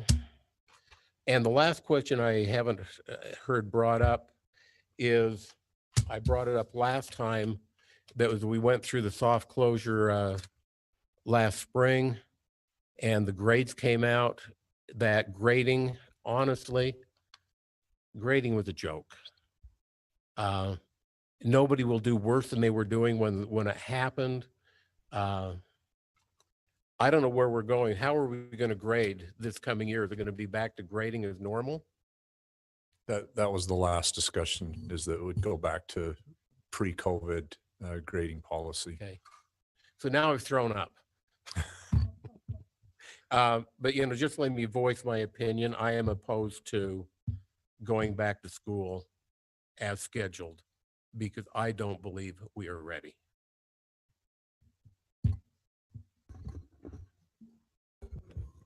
Okay, other comments? I'd like to speak. I held most of my Mrs. comments. Yeah, so I have been taking my notes, and had a lot of things going through my mind through all of this discussion, just like everyone here, just like every parent, every teacher. So first off, I want to say, I would say that the vast majority of parents that have contacted me, even today, like minutes up to the meeting, I was getting mad phone calls. The vast majority of them are asking for us to go back. And many from my area, a lot of my constituents, that's the overwhelming sentiment for sure.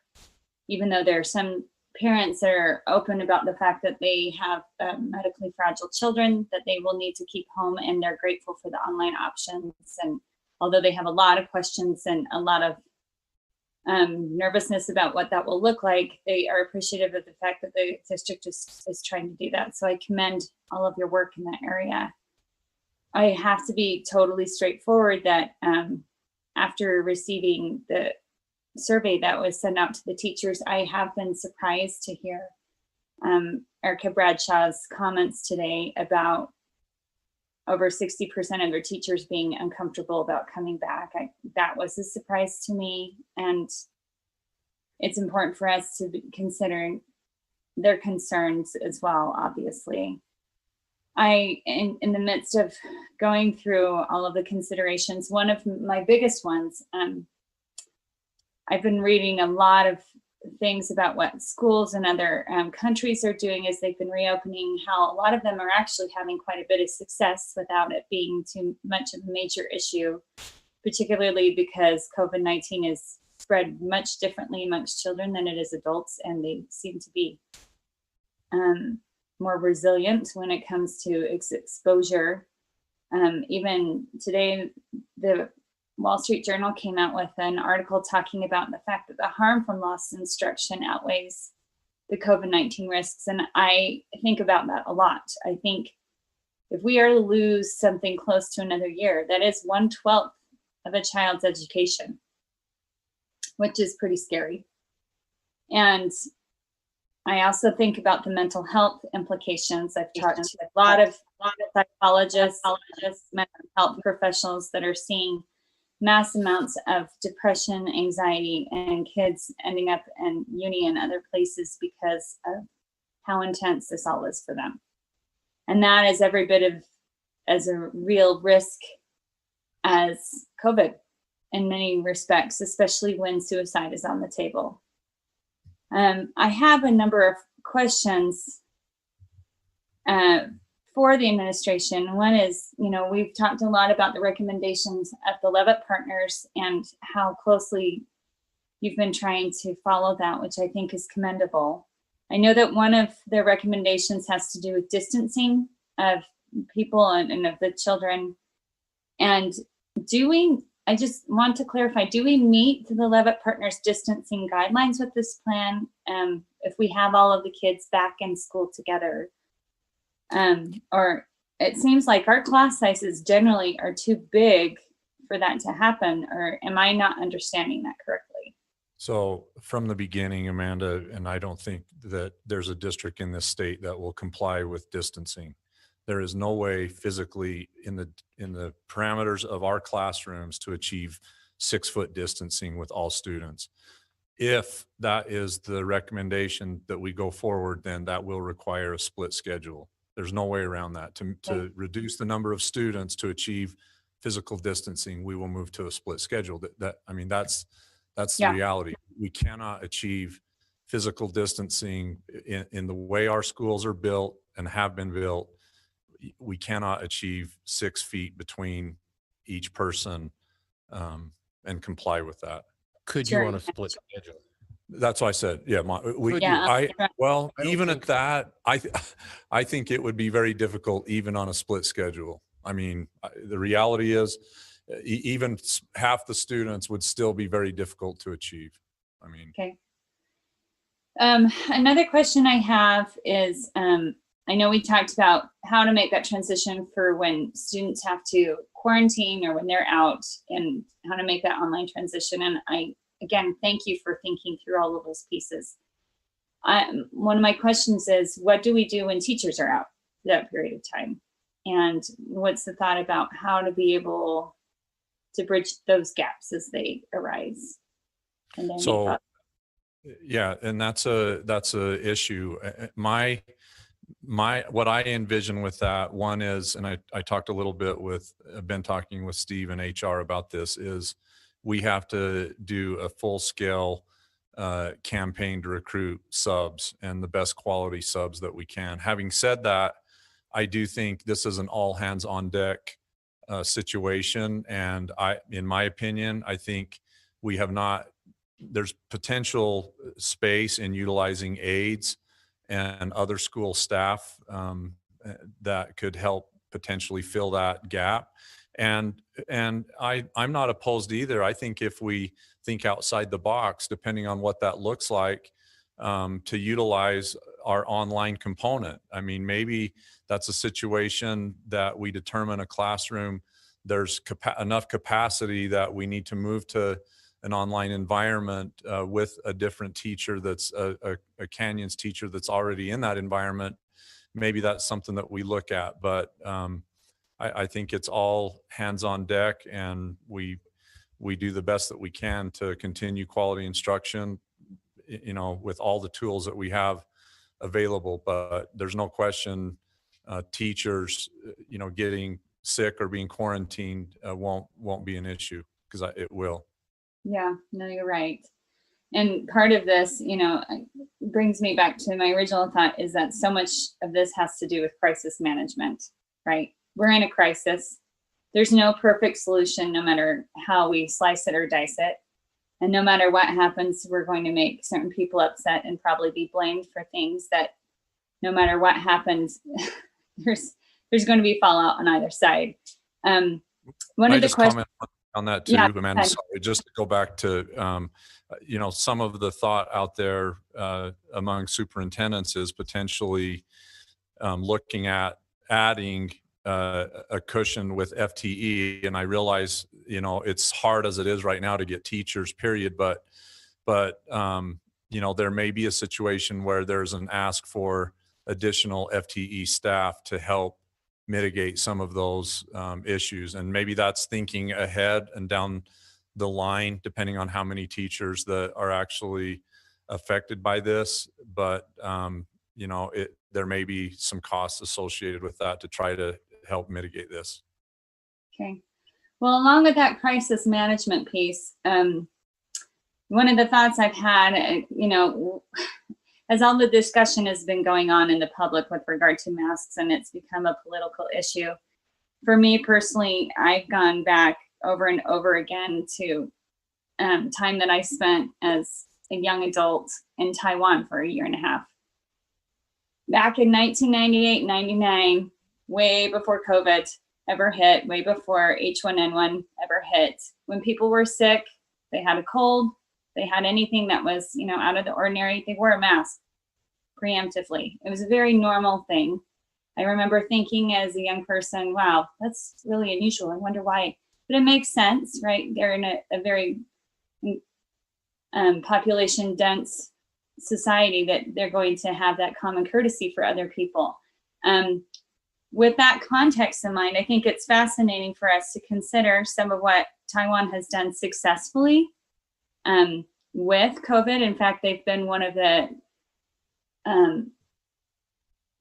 best examples internationally of societies that have been able to deal with this. They have kept going to school. They have kept going to work. Their economy has kept going forward. So our state is 6 times as big as Taiwan. And yet, even though we only have 3.2 million people, they have over 23 million. And so I think it's significant. What things did they do with school? One of the things we probably can't do, but they would gather information about where people had traveled in order to be able to kind of contact trace and get a little bit more information and preemptively anticipate where they might see infection. Everyone was required to wear masks, including the children, and they would measure temperatures. So I'm with Mont on that. I think measuring temperatures, I don't see anything wrong with it. If you're coming in with a fever that's over, I don't know, 101, 102, whatever it is, I think the school has the ability to say, I'm sorry, that doesn't meet muster, it's not going to work. And if you get the right kind of thermometers, I think that would be doable. And I also think it would help reassure our teachers somewhat. I think it would be helpful. They also require the kids to wash hands before every class and before they go home. And they're really proactive about making sure some of those things take place. I also have some thoughts about what happens if we jump into this too soon. From a practical standpoint, are we more likely to end up online for the rest of the year if we do this too fast, too hard? And so there is a part of me, for as much as I was not a fan of the idea of doing a split schedule, should we consider either starting a bit later, or do we do a bit of a split schedule in the beginning until our threshold numbers come down, kind of like what was mentioned in some of the comments, and then we do this 5 days a week sort of schedule? I don't know, I'm just throwing it out there. I know that sounds like an absolute nightmare for the administration to even consider, but I just wonder whether or not it's something that we should be discussing as a group if we consider doing a gradual reopening. So those were all of my comments. I'm sorry, it was a bit long-winded. Thank you, Mrs. Schill. So I just want to ask a question following up on what you just barely said, Amanda, because I feel like we have to open. I feel like the governor and the state board has told us we have to. I don't think we have a choice. Or do we have a choice? I mean, those are their guidelines to us. The shift from the colored phases to the template, the way I interpret that is schools are opening, but a mandate that schools are opening, I can't confirm that. Okay. Or a mandate of how they open.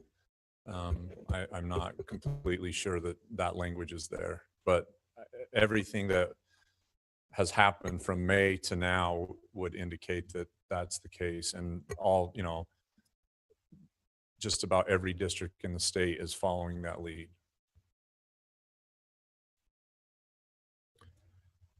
Okay, other comments? Mr. Wrigley. Yeah, this is as I said earlier, it's quite interesting. I've done a lot of research, as probably all have done research. It's been really interesting to sort of see what's going around the world. We're not the only people dealing with this. There's a couple articles in the New York Times even, which is sort of interesting. Belgium says many countries around the world are pushing ahead with the plans for full-time, full capacity in-person classes after having largely avoided coronavirus outbreaks linked to the schools during most tentative reopenings in the spring. From Belgium to Japan, schools are abandoning certain social distancing measures, such as alternative day schedules or extra space between desks. They have decided that part-time or voluntary school attendance supplemented by distance learning is not enough. And it goes on and talks about some other things that are going on in several other countries around the world. Finland found out that there really wasn't much difference. It says, when Finland infection rate among children was similar to Sweden, even though Sweden never closed the schools. So we're finding some stuff nationally that's going on. There's an interesting article that was written by an epidemiologist and a physician who talked about this, and he talked just about the educational effect. He talked about there's been some studies that is using statistical models projecting major losses in math performance if we continue with remote learning until 2021, perhaps more. Completing the statistics, however, to some simple common sense, if we keep our kids home for another school year, home and online, they will have missed 12% of their total education. I cannot identify the specific loss from that much absence, but I'm confident there's a cost to missing that much school. For perspective, missing 12% of school is the same as missing 22 days of school in a single school year.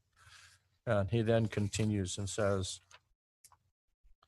I propose that the balance of data and not suggesting that we need to try opening schools in the fall, the risk reopening are uncertain, the harm of staying home is clear. And I think that was a good statement, that the risk of doing it, we've been arguing all night, talking, and all these articles talk about what if we see in other countries, but we know specifically not opening, there would be responses for it. So there's no engineer. I've been on this board for 10 years. So I think this is worse than boundaries. This is worse than boundaries, or even dual emergency, same thing in Draper, because it really is important. But trying to weigh this out is really sort of an interesting thing. But when you look at one of the differences is the kids statistically, according to most of the research, are really low statistical and having any effects from this on throughout the throughout the world, basically. So. Hey, I just want to interject in here. I pulled up the current governor's guidelines, and for K-12 schools, for both the yellow low risk and the green new normal risk phases, the instruction is that local education agencies, school districts, and charter schools will develop plans for reopening schools for in-person instruction. And and that's what we're doing, is developing that plan.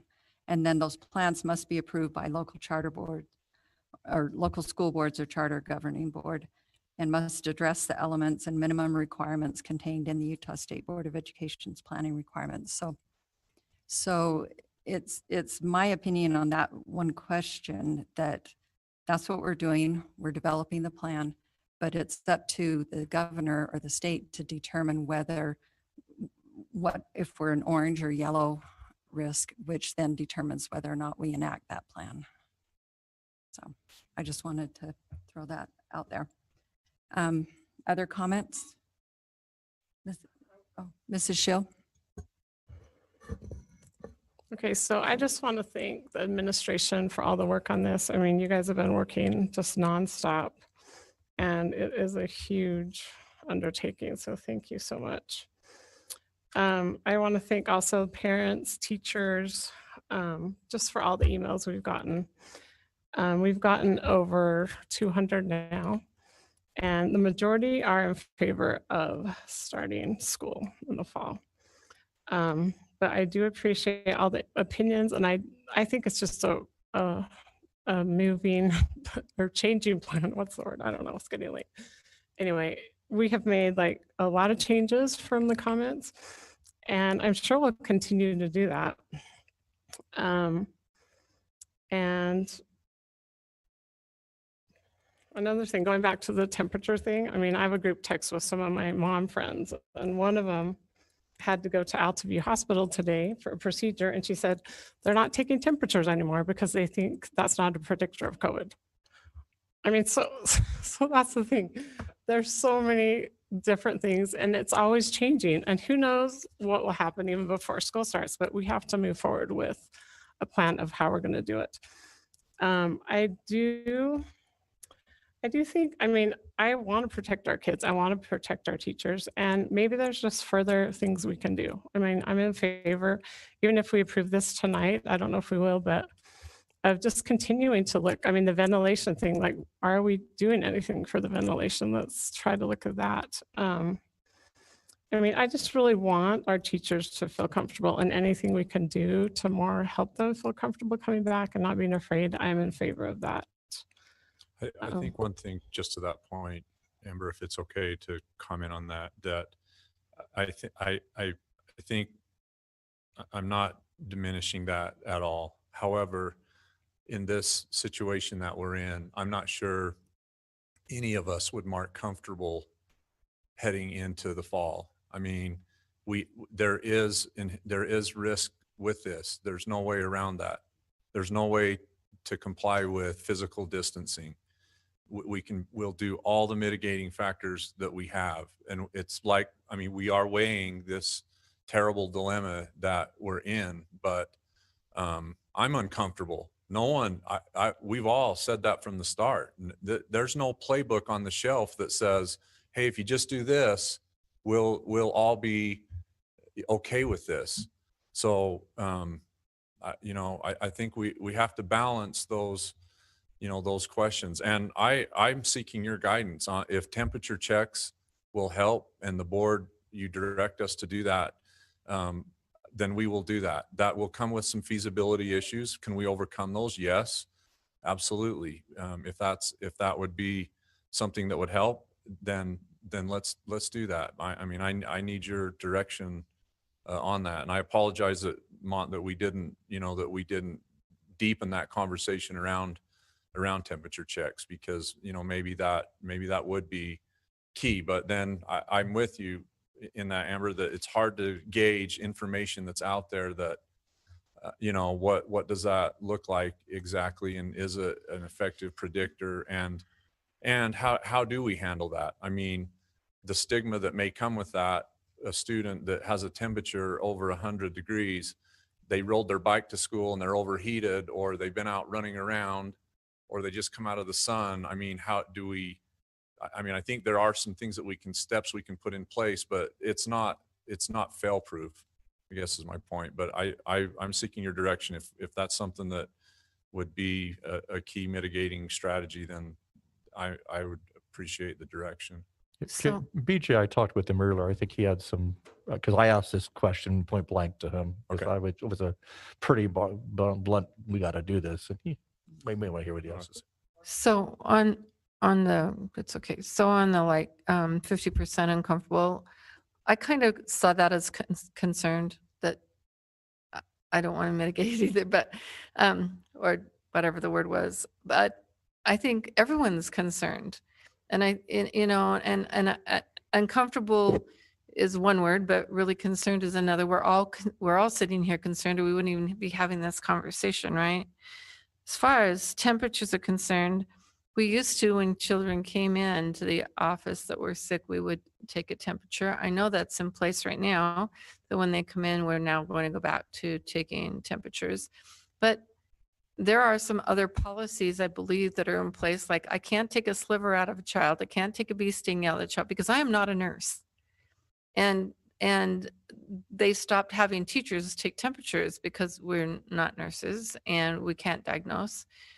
And they have moved away from temperatures at the hospitals because it's not anymore one of the number 5 things that show that you are or do not have COVID, which then that's why I said placing them in different places when they come in sick would be better. But I'm not for taking temperatures unless they come in the office and say they don't feel good. I can just say that on the USBE council with Dr. Dixon and with the health department creating those recommendations for the governor to approve, there was quite a lot of conversation around the topic of taking temperatures. And under several recommendations, there was the health department there, the governor's office, educators across the state. Because of these issues that have been brought up tonight, as far as it's not guaranteed, a student can come and have their temperature checked at 8, and by noon they have a temperature, right? And so few kids have been diagnosed with COVID-19 that the amount of time and energy to check every student's temperature without a guarantee, right, would be more harmful than when we identify our students, and if they're not feeling well, we send them to the office. They get their temperature checked. Right? Which method of identifying it has been guaranteed? None. There's none, right? We get a test, get your test, and that will tell you. I know a temperature will still get me qualified to go get tested for COVID. Hey, that brings up another question, BJ. So one of the questions that has come up repeatedly in correspondence with parents is questions about testing. I mean, at the state level, are they discussing access to students to get tested if they're, if they've been exposed? I mean, what are some of those conversations? I feel like I know which article Steve is talking about with regard to the epidemiologist who recommended kids go back to school. But one of the key things that he talked about was the importance of making sure that we're getting accurate ongoing data amongst the school population. And the only way to be able to really do that effectively is to have access to testing. So they've increased the number of testing kits available. And last that I had heard earlier this week is that there was a 24-hour turnaround time for people to get results. Now, I don't know if that's the case for every individual that gets a test. One of the challenges with the testing, and this is why it's important to follow the health department's guidelines, and I'll go back to the example of if you've been in close contact with somebody who's been a confirmed case of COVID-19, if you go tomorrow and get tested, you may not have developed enough of the symptoms in your body to test positive. But if you waited till day 5, right, then you are more likely to test positive if you have that. And so if everybody just goes out and gets tested and you're asymptomatic, it's hard to know if you actually have it, or are you going to develop symptoms 3 days later and then you get tested. So there are apps and different things on the website that you can put your symptoms in, and it will tell you whether or not that you should go get tested or whether or not that you should just self-isolate at home before you get tested. Okay, but what about those kids that are developing it? They have been exposed, they are developing it. The app that comes down, I've seen it, the CDC, we had to go through it for a relative recently that was in her home. Fortunately, they didn't have COVID when they tested negative. But what happens when it's like, yeah, go get tested? I mean, what's the cost on the testing these days? I mean, is there any discussion at the state level or amongst the legislature that we know of providing test access for school students? I don't know the answer to the cost on that. I know that our insurance would cover that 100% for any employee. I don't know what that looks like for each student. I'm not familiar yet with that. BJ, my understanding is that the state will pay for testing if you don't have insurance. I've done it twice, not my favorite thing I've ever put up my nose. Right.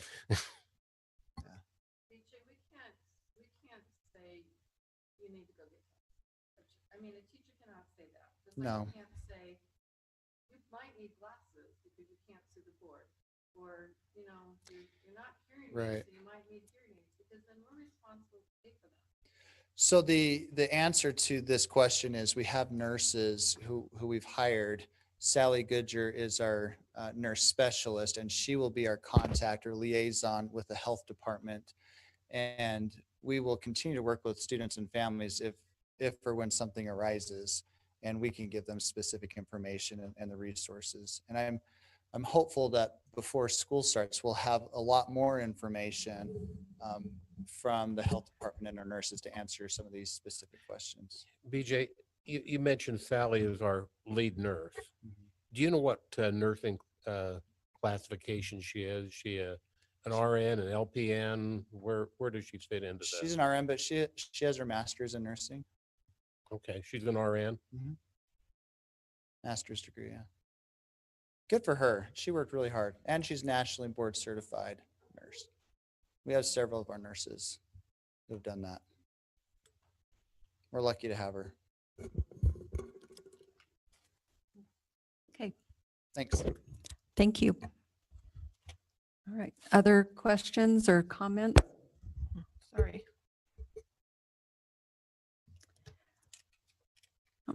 Okay. I just have a couple of things that I'd like to say too. And I'll just reiterate that at this point, Canyons District is required to have a plan, and that plan needs to be approved by a local board, and it needs to include all of the elements that were provided in the State Board of Education framework and outline.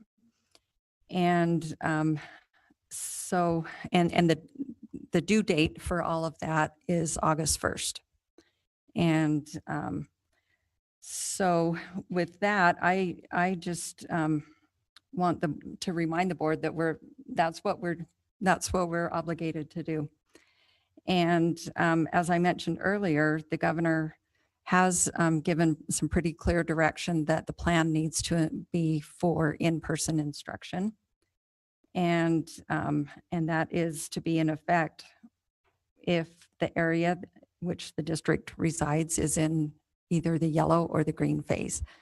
And it's the governor, I'm sure with conjunction with various other local governing entities besides school districts, determines what those color phases are for the various parts of the state. But with that being said, I want to echo what many of my board members have also said, how grateful I am for the amount of work that has gone into putting this plan together. The thoughtfulness, the attention to level of detail that is included in this plan. It's pretty much overwhelming just to even try and understand the plan, let alone all the work that's gone in to create it. And I understand that no plan is going to be perfect. No plan is going to make everyone feel comfortable. We've talked a little bit about what it means to feel comfortable. And you're right, I don't know anyone that's comfortable with anything these days. It's pretty, we're in a pretty unique situation. But that being said, I feel like this plan is a good plan. I think it's structured to provide options for high quality instruction for all students. And I think we all understand the importance of that and the importance of education. That's what our duty is to provide good educational and equitable educational opportunities. I feel like the plan allows for flexibility and customized elements at the school level. And I'm grateful that the administration recognizes the importance of keeping school communities together. I think that is very important as our society is going through some incredible changes and new norms have been adopted and probably will continue to evolve. I think it contains responsible and good procedures for identification and response to, potential cases. I think it gives good guidance and good direction. I really appreciate the online option for parents. And in fact, I think what I heard tonight was there's a third option that wasn't presented on June 30th that allows kind of a parent-directed online program that would still allow them to participate and be part of Canyons District. I feel like the plan has really thorough plans, right? I think it has thorough cleaning and facility care measures. And I was trying to find it, but I think somewhere in there it does talk about ventilation. It talks about keeping doors open. It talks about our HVAC systems and the filters that are on those and how those will be, as good as we can do in regards to that ventilation. I feel like that there are allowances for accommodations for persons of high risk, not only students, but also our employees. I feel like our HR department has been very careful and thoughtful about that. And in defining what high risk is, we rely on other sources that have defined that. And I appreciate that. And I also feel like not only are we under the timeline for August 1st, but I feel like we need to give as much time as possible now for parents to know what the options are and to understand them and to have opportunity to ask questions at their local school before registration begins. And then I'll circle back to what we talked about earlier about we need to have some of those numbers a little more solid before we can make some other details solidified and put in place. And I know that sounds kind of, circling, but that's what we're doing really. We're creating a cycle of decisions here, and we need to make some decisions so that other decisions then can be put into place. And so, but I also want to speak to the many, many, many parents and employees that have reached out to the board. I know I have read, at least prior to coming to the meeting tonight, I read all the emails that came to us. And I appreciate the thoughtfulness of our community that they have engaged in really thinking things through. And this, I just commend our community for that. And I'm grateful. And many of the things that I read in the emails, I have contemplated, and I feel like a lot of that is, again, those details that can be decided once we get the main structure in place, and that we get some of those initial numbers, and that we let the schools do their work at their level, because I feel like a lot of the detail that parents want to have answers for will happen at the school level. And I guess that kind of sums up. And I just appreciate that we are talking about lots of options, and we are talking about lots of supports, and we are talking about how we can best move forward in these circumstances that we're at. So that's just my 2 bits worth. Yes, Mr. Wrigley. Just want to make a final statement on here, I guess. I have, in this whole process, tried to leave out my political bent, my personal feelings, and listen to what I'm getting in and it's for the public. I represent all students, the whole public. And this has been really interesting because typically I'll get a 60-40, whatever. That's not been the case on this. It's been pretty even going thing. I think with our plan that it's coming out, I think we've addressed the needs for the parents that say, I don't feel comfortable my child going to school. Fine, we have an option for you. You could go online. And we also went, other than just online, we're going to go online. You can have a connection with the school. You could have this, and we've given all kinds of options for those parents that felt that way, because I have a number of constituents that are there. I also have a number of constituents that parents say, I don't like online. It's driving me nuts. My current kids don't learn that way. If you force them to go online, they can't learn. I want my kid to go back to school. So we've tried to move them back to school, and we've tried the best we can in that process to make them safe. And what we know now is not as half as much we're going to lower another 2 or 3 months from now. So we'll continue to do that. So I really think in this process, we've taken teachers that said, I don't want to go to class. We said, fine, we're not going to fire you. We give you options. You have options you could do. You're very valuable to us. We have options to you because we might mistake us in 6 months from now, maybe not. But with this particular disease, we don't know how long it's going to be. It could be 18 months. It could be 2022. Economists are talking about all kinds of stuff. So how long do you put this off? We take a look at the educational aspects, what I brought up. I see no other option than we have to go, especially with the governor's mandate stuff. We've done a really thorough job of what we have to do. May we have casualties? I hope not, but we may. But we'll have casualties anyway we go with this. We'll have casualties if we go online. We'll have casualties hold off. There'll be consequences from whatever decision. So with that, I'm forward to move forward with the motion if you want to go with the motion.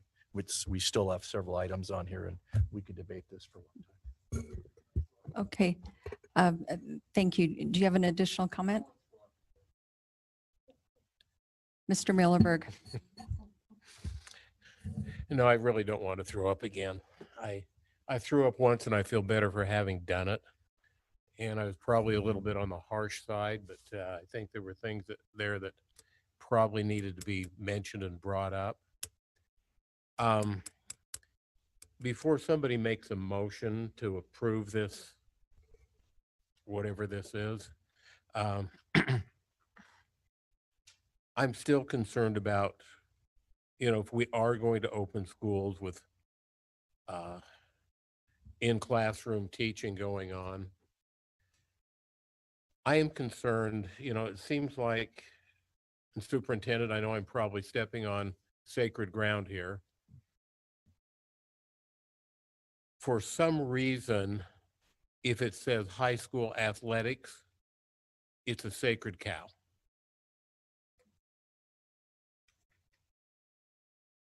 And I'm okay if we let the kids go to football games and based upon the culture that BJ told us we're going to build in our high schools, that we're all going to do the right thing because it feels good.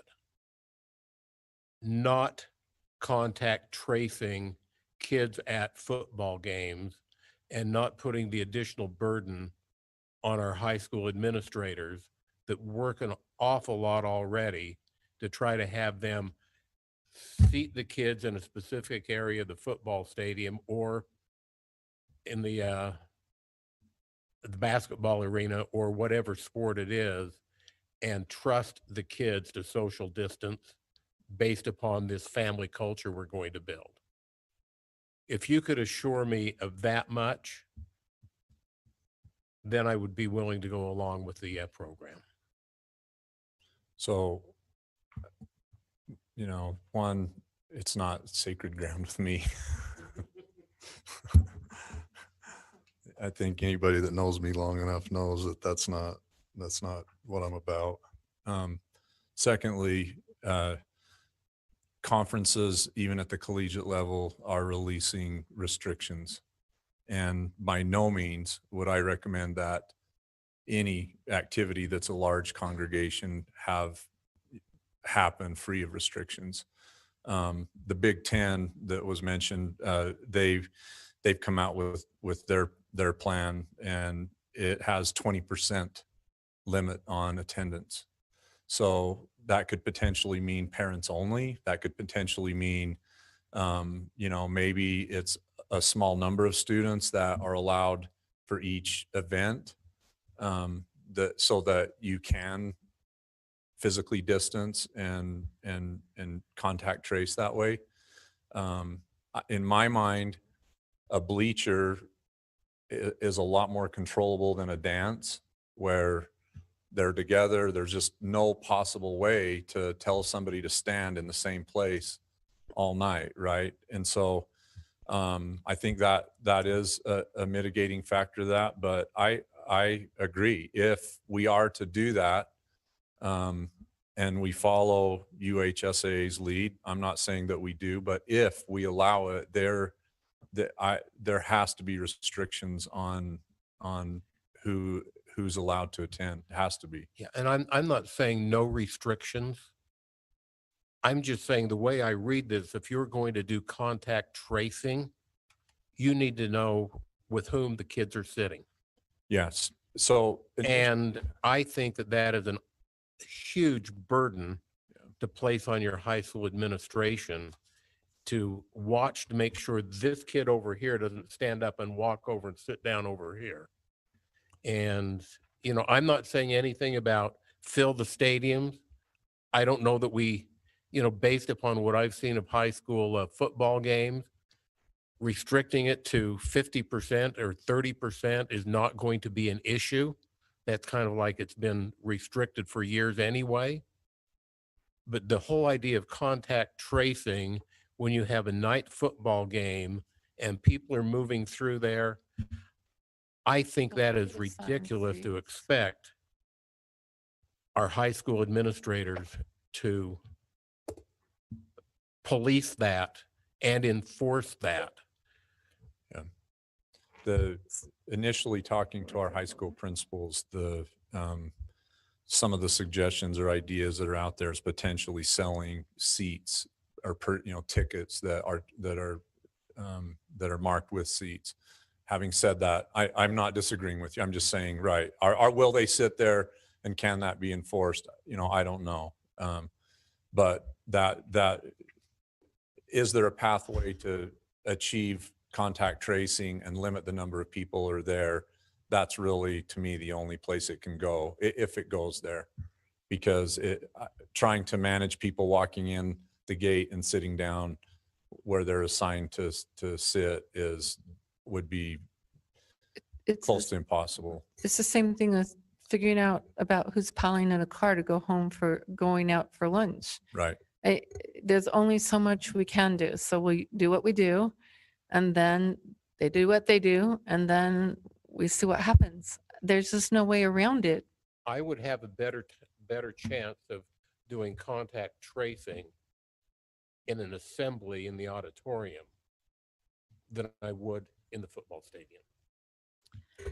So, Mon, are you suggesting that we modify some of that language in the plan about events that cannot support contact tracing and should be postponed or canceled? Is that what you're suggesting? You know, I think the way it reads here can be interpreted in many ways. And I'm just looking for some sort of an assurance that district administration is not going to force the hands of building administration to say you need to keep track and police every kid that's in there to make sure that you can that you can trace everybody with whom they've come in contact. Well, let's back up too. UHSA. I was going to say, could it be said on whose governance this falls under? I mean, we're reacting to something that just occurred to us a couple of days ago. So for us to, try to, I mean, maybe this is an August 4th, discussion, but we haven't even had time to sit down with our high school principals to ask what they want to do. And so I feel bad about that, but this occurred last week. I mean, it's just happened. So we do need more time to debrief with them and to game plan this. Well, okay. It sounds like you have a good idea what the board's thinking about it when you do have that conversation then. Well, he has a good idea what one board member thinks. No, I agree. I mean, it says in our guidelines that we're not going to have anything that you can't contact trace. But I also want to make a comment. Our football teams, and I don't know what other teams, have been practicing since the end of Memorial Day, you guys. Yeah, I mean, there's hundreds of kids that are already practicing together. There's been no outbreak. There's however many coaches, a lot of coaches. There's been no outbreak. And So by I'm the way, before they practice, what do they do every day? They take temperature their check temperature. and they fill out a little symptom checker. Yes. Okay, let's see, Mr. Wrigley, you said that you would be willing to make a motion? Yes, let's. move And, forward. and I will say that that would be in order because this is listed as a second reading possible action. So I'd like to make a motion that we approve new business item A, the Canyon School District Opening School Action Plan Proposal, and the plan requirements and recommendations for the K through 12 opening school version 2 dated July 9th, 2020, which I think was the one that's got to go in the school district. Is that correct?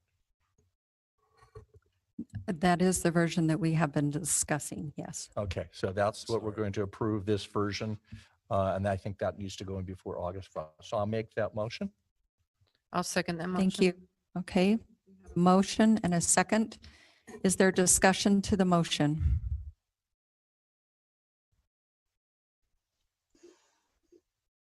Seeing none, I'll call for a vote. All in favor, say aye. Aye. Aye. Aye. Any opposed? Based upon trying to solve a problem that doesn't yet exist, I will vote nay. Okay. And I'm sorry, Mrs. Oaks, I didn't catch your vote. I will vote yay. It's a reluctant yay, but it's a yay. This is tough. Okay, so if I got it correctly, that would be 5 yay and 1 nay. Okay, so that motion passes. I would like to maybe put a little addendum to that. I feel like just based on our time frame, that it's due to be submitted to the State Board of Education. I would just like to say that I feel like the board will expect that the superintendent will make sure that this gets turned into the state and the assurances are turned in properly by the deadline. And then we're also required to have the plan posted on the district website as well as the respective school websites by August 1st. So we are directing you to make sure that that happens according to the deadline, and that and then I would like to ask too that you notify the board of any revisions to all or part of the plan that may become necessary for board action. Well, any revisions, but any that might be necessary for board action that we'll have to bring it back to the board.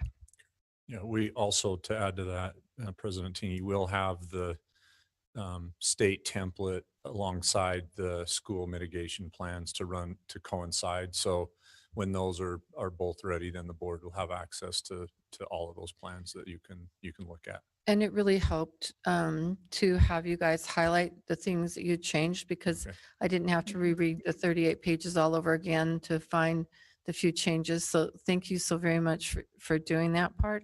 The other question I had was about registration. Is there a way to register a little teeny bit earlier so we can get the numbers so then we can make the teacher changes? Or I know you guys are doing applications and filtering through the teachers who want to do digital learning. Talking to the team, and they can speak for themselves, the 27th seemed to be the earliest we and can that get to kinda it. involved IT, schools. I mean, the ability to pull, this together that was the soonest Okay. date that we could pull it off. Just wondered. Yeah. Okay, thank you. Okay, thank you. Next item, new business item B, approval of 2020-2021 Canyons Education Association negotiated agreement, part 2, financial agreement. Mr. Wilcox.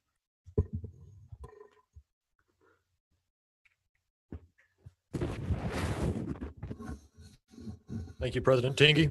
Just a couple of things, quick updates on the plan, on the filtering and the air movement. Yes, we have discussed about turning up the fans. We can do that without turning up the chillers or the heat, but we can just turn on the fans to regulate the air more. And we'll check the filters as well. Yeah, we'll make sure of that. Also, and I think it was to your point, Steve, on October 1 counts, you know, if a student does come to us before October 1, what we get funded on next year or when FY21 is our students we had in our seats last year plus any new growth from October 1st to October 1st. So if a student does come prior to October 1st, we get he or her in that count. However, if they come after October 1st, we still pick up the ADM, however it be for the next year. So we're still funded that way. Yeah, so. Also, let me just go over quickly. This would be items B, C, and D. We'll take a separate motion on each, but we'll just highlight these quickly. We have completed negotiations with our 3 groups.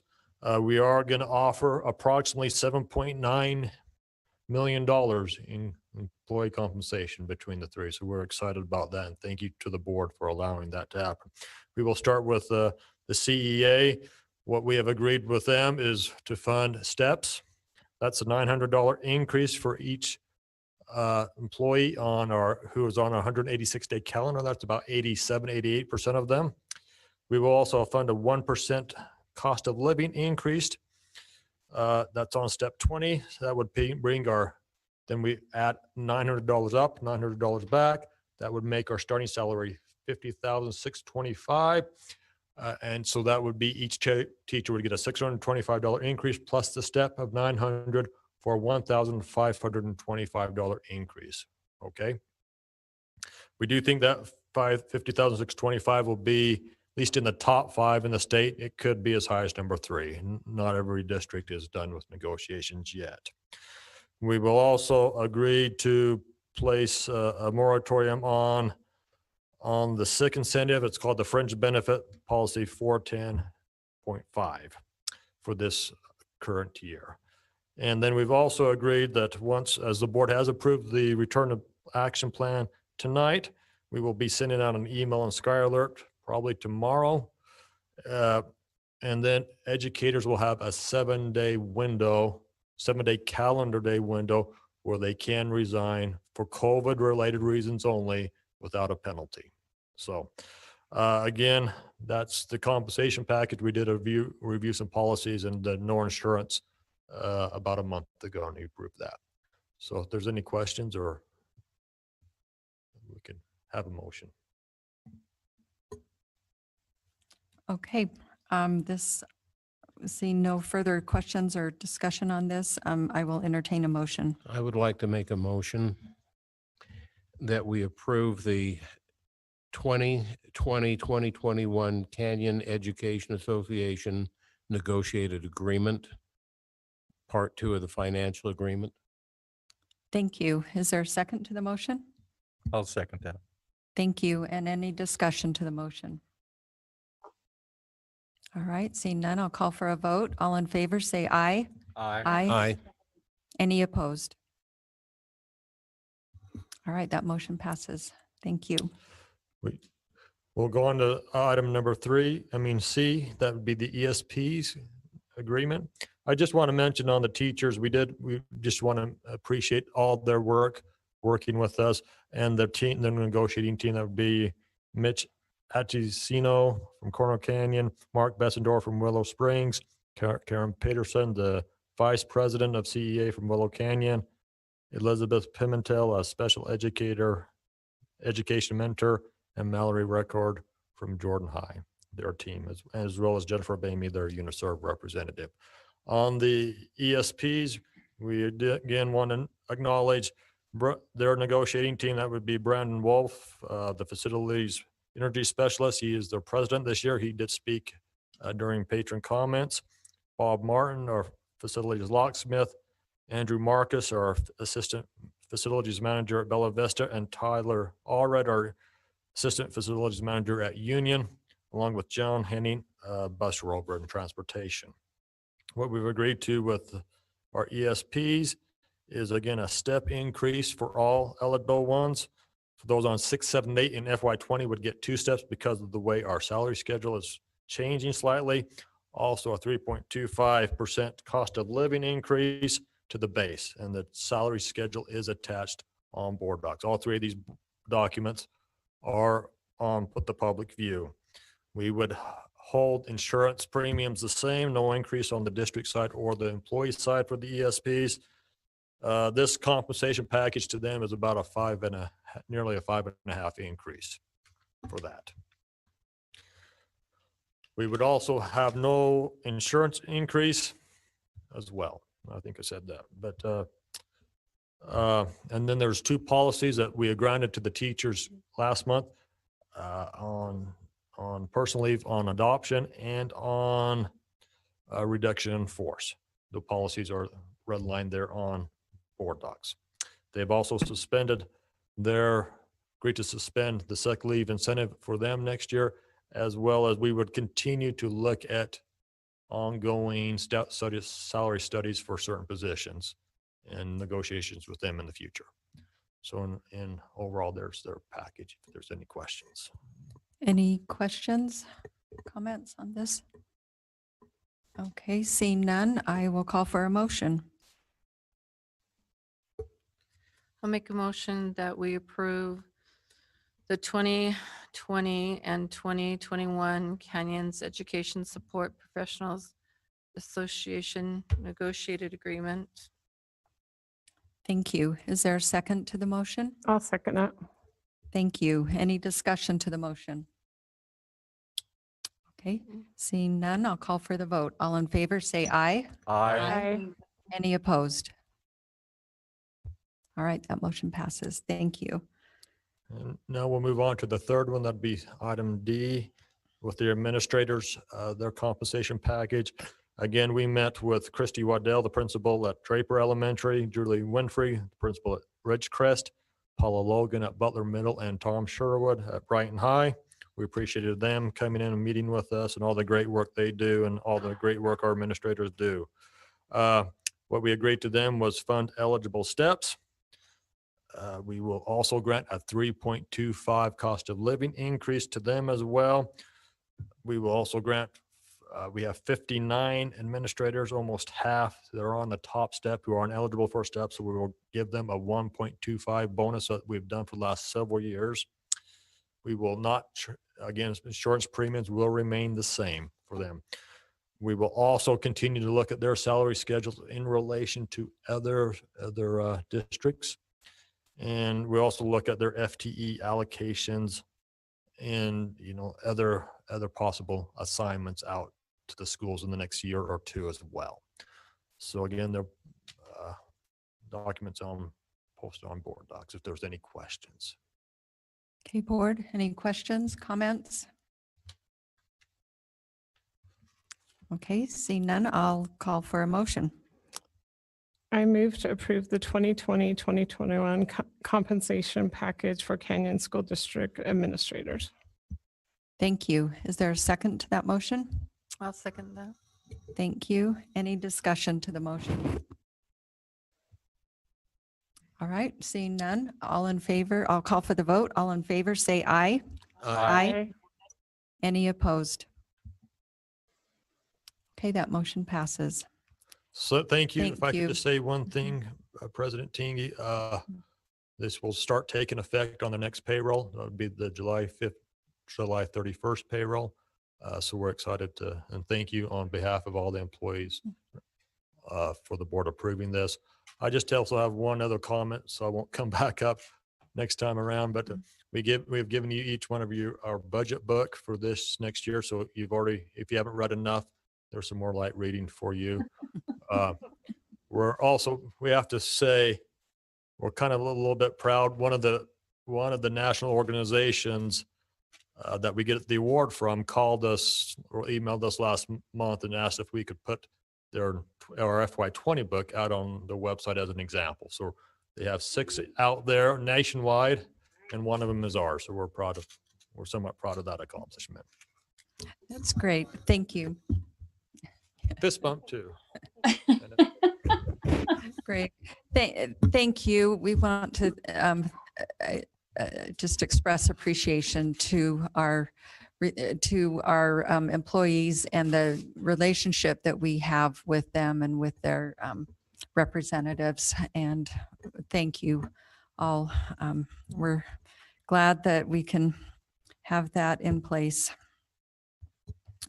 Okay, so our final item on the agenda, graduation survey follow-up, Dr. Robert Dowdle,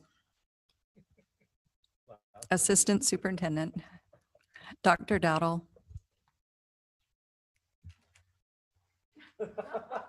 That's a little bit late. Thanks for letting me join you for just a moment. So this is just the final report on our graduation this year.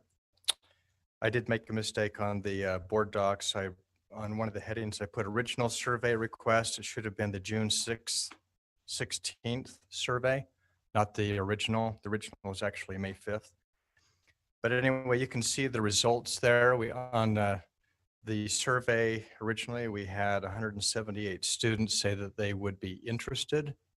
That is out of, remember, a little over 2,500 students. So we were down to 178 who said they might be interested.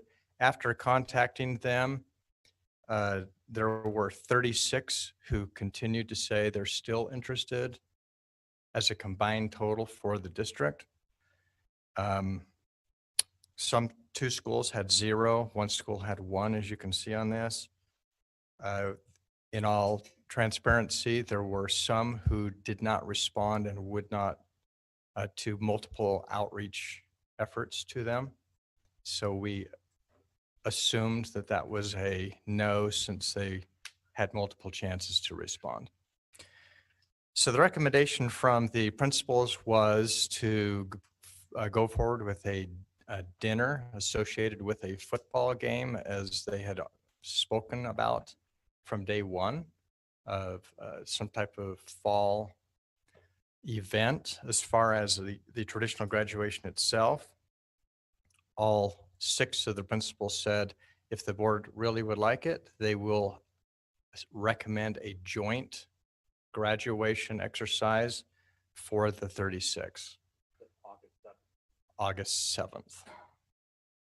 And well, I probably shouldn't editorialize, but I'm not so sure all 36 will show up. But there you go. Those are the numbers that we do know about. Take them for a nice dinner otherwise. Yeah. Okay, board. So thoughts? We're just following through on a discussion and conversation that we had last, when was it? April, I guess, was when we had that discussion. I'll go. You'll go ahead. Yes, Mr. Millerberg.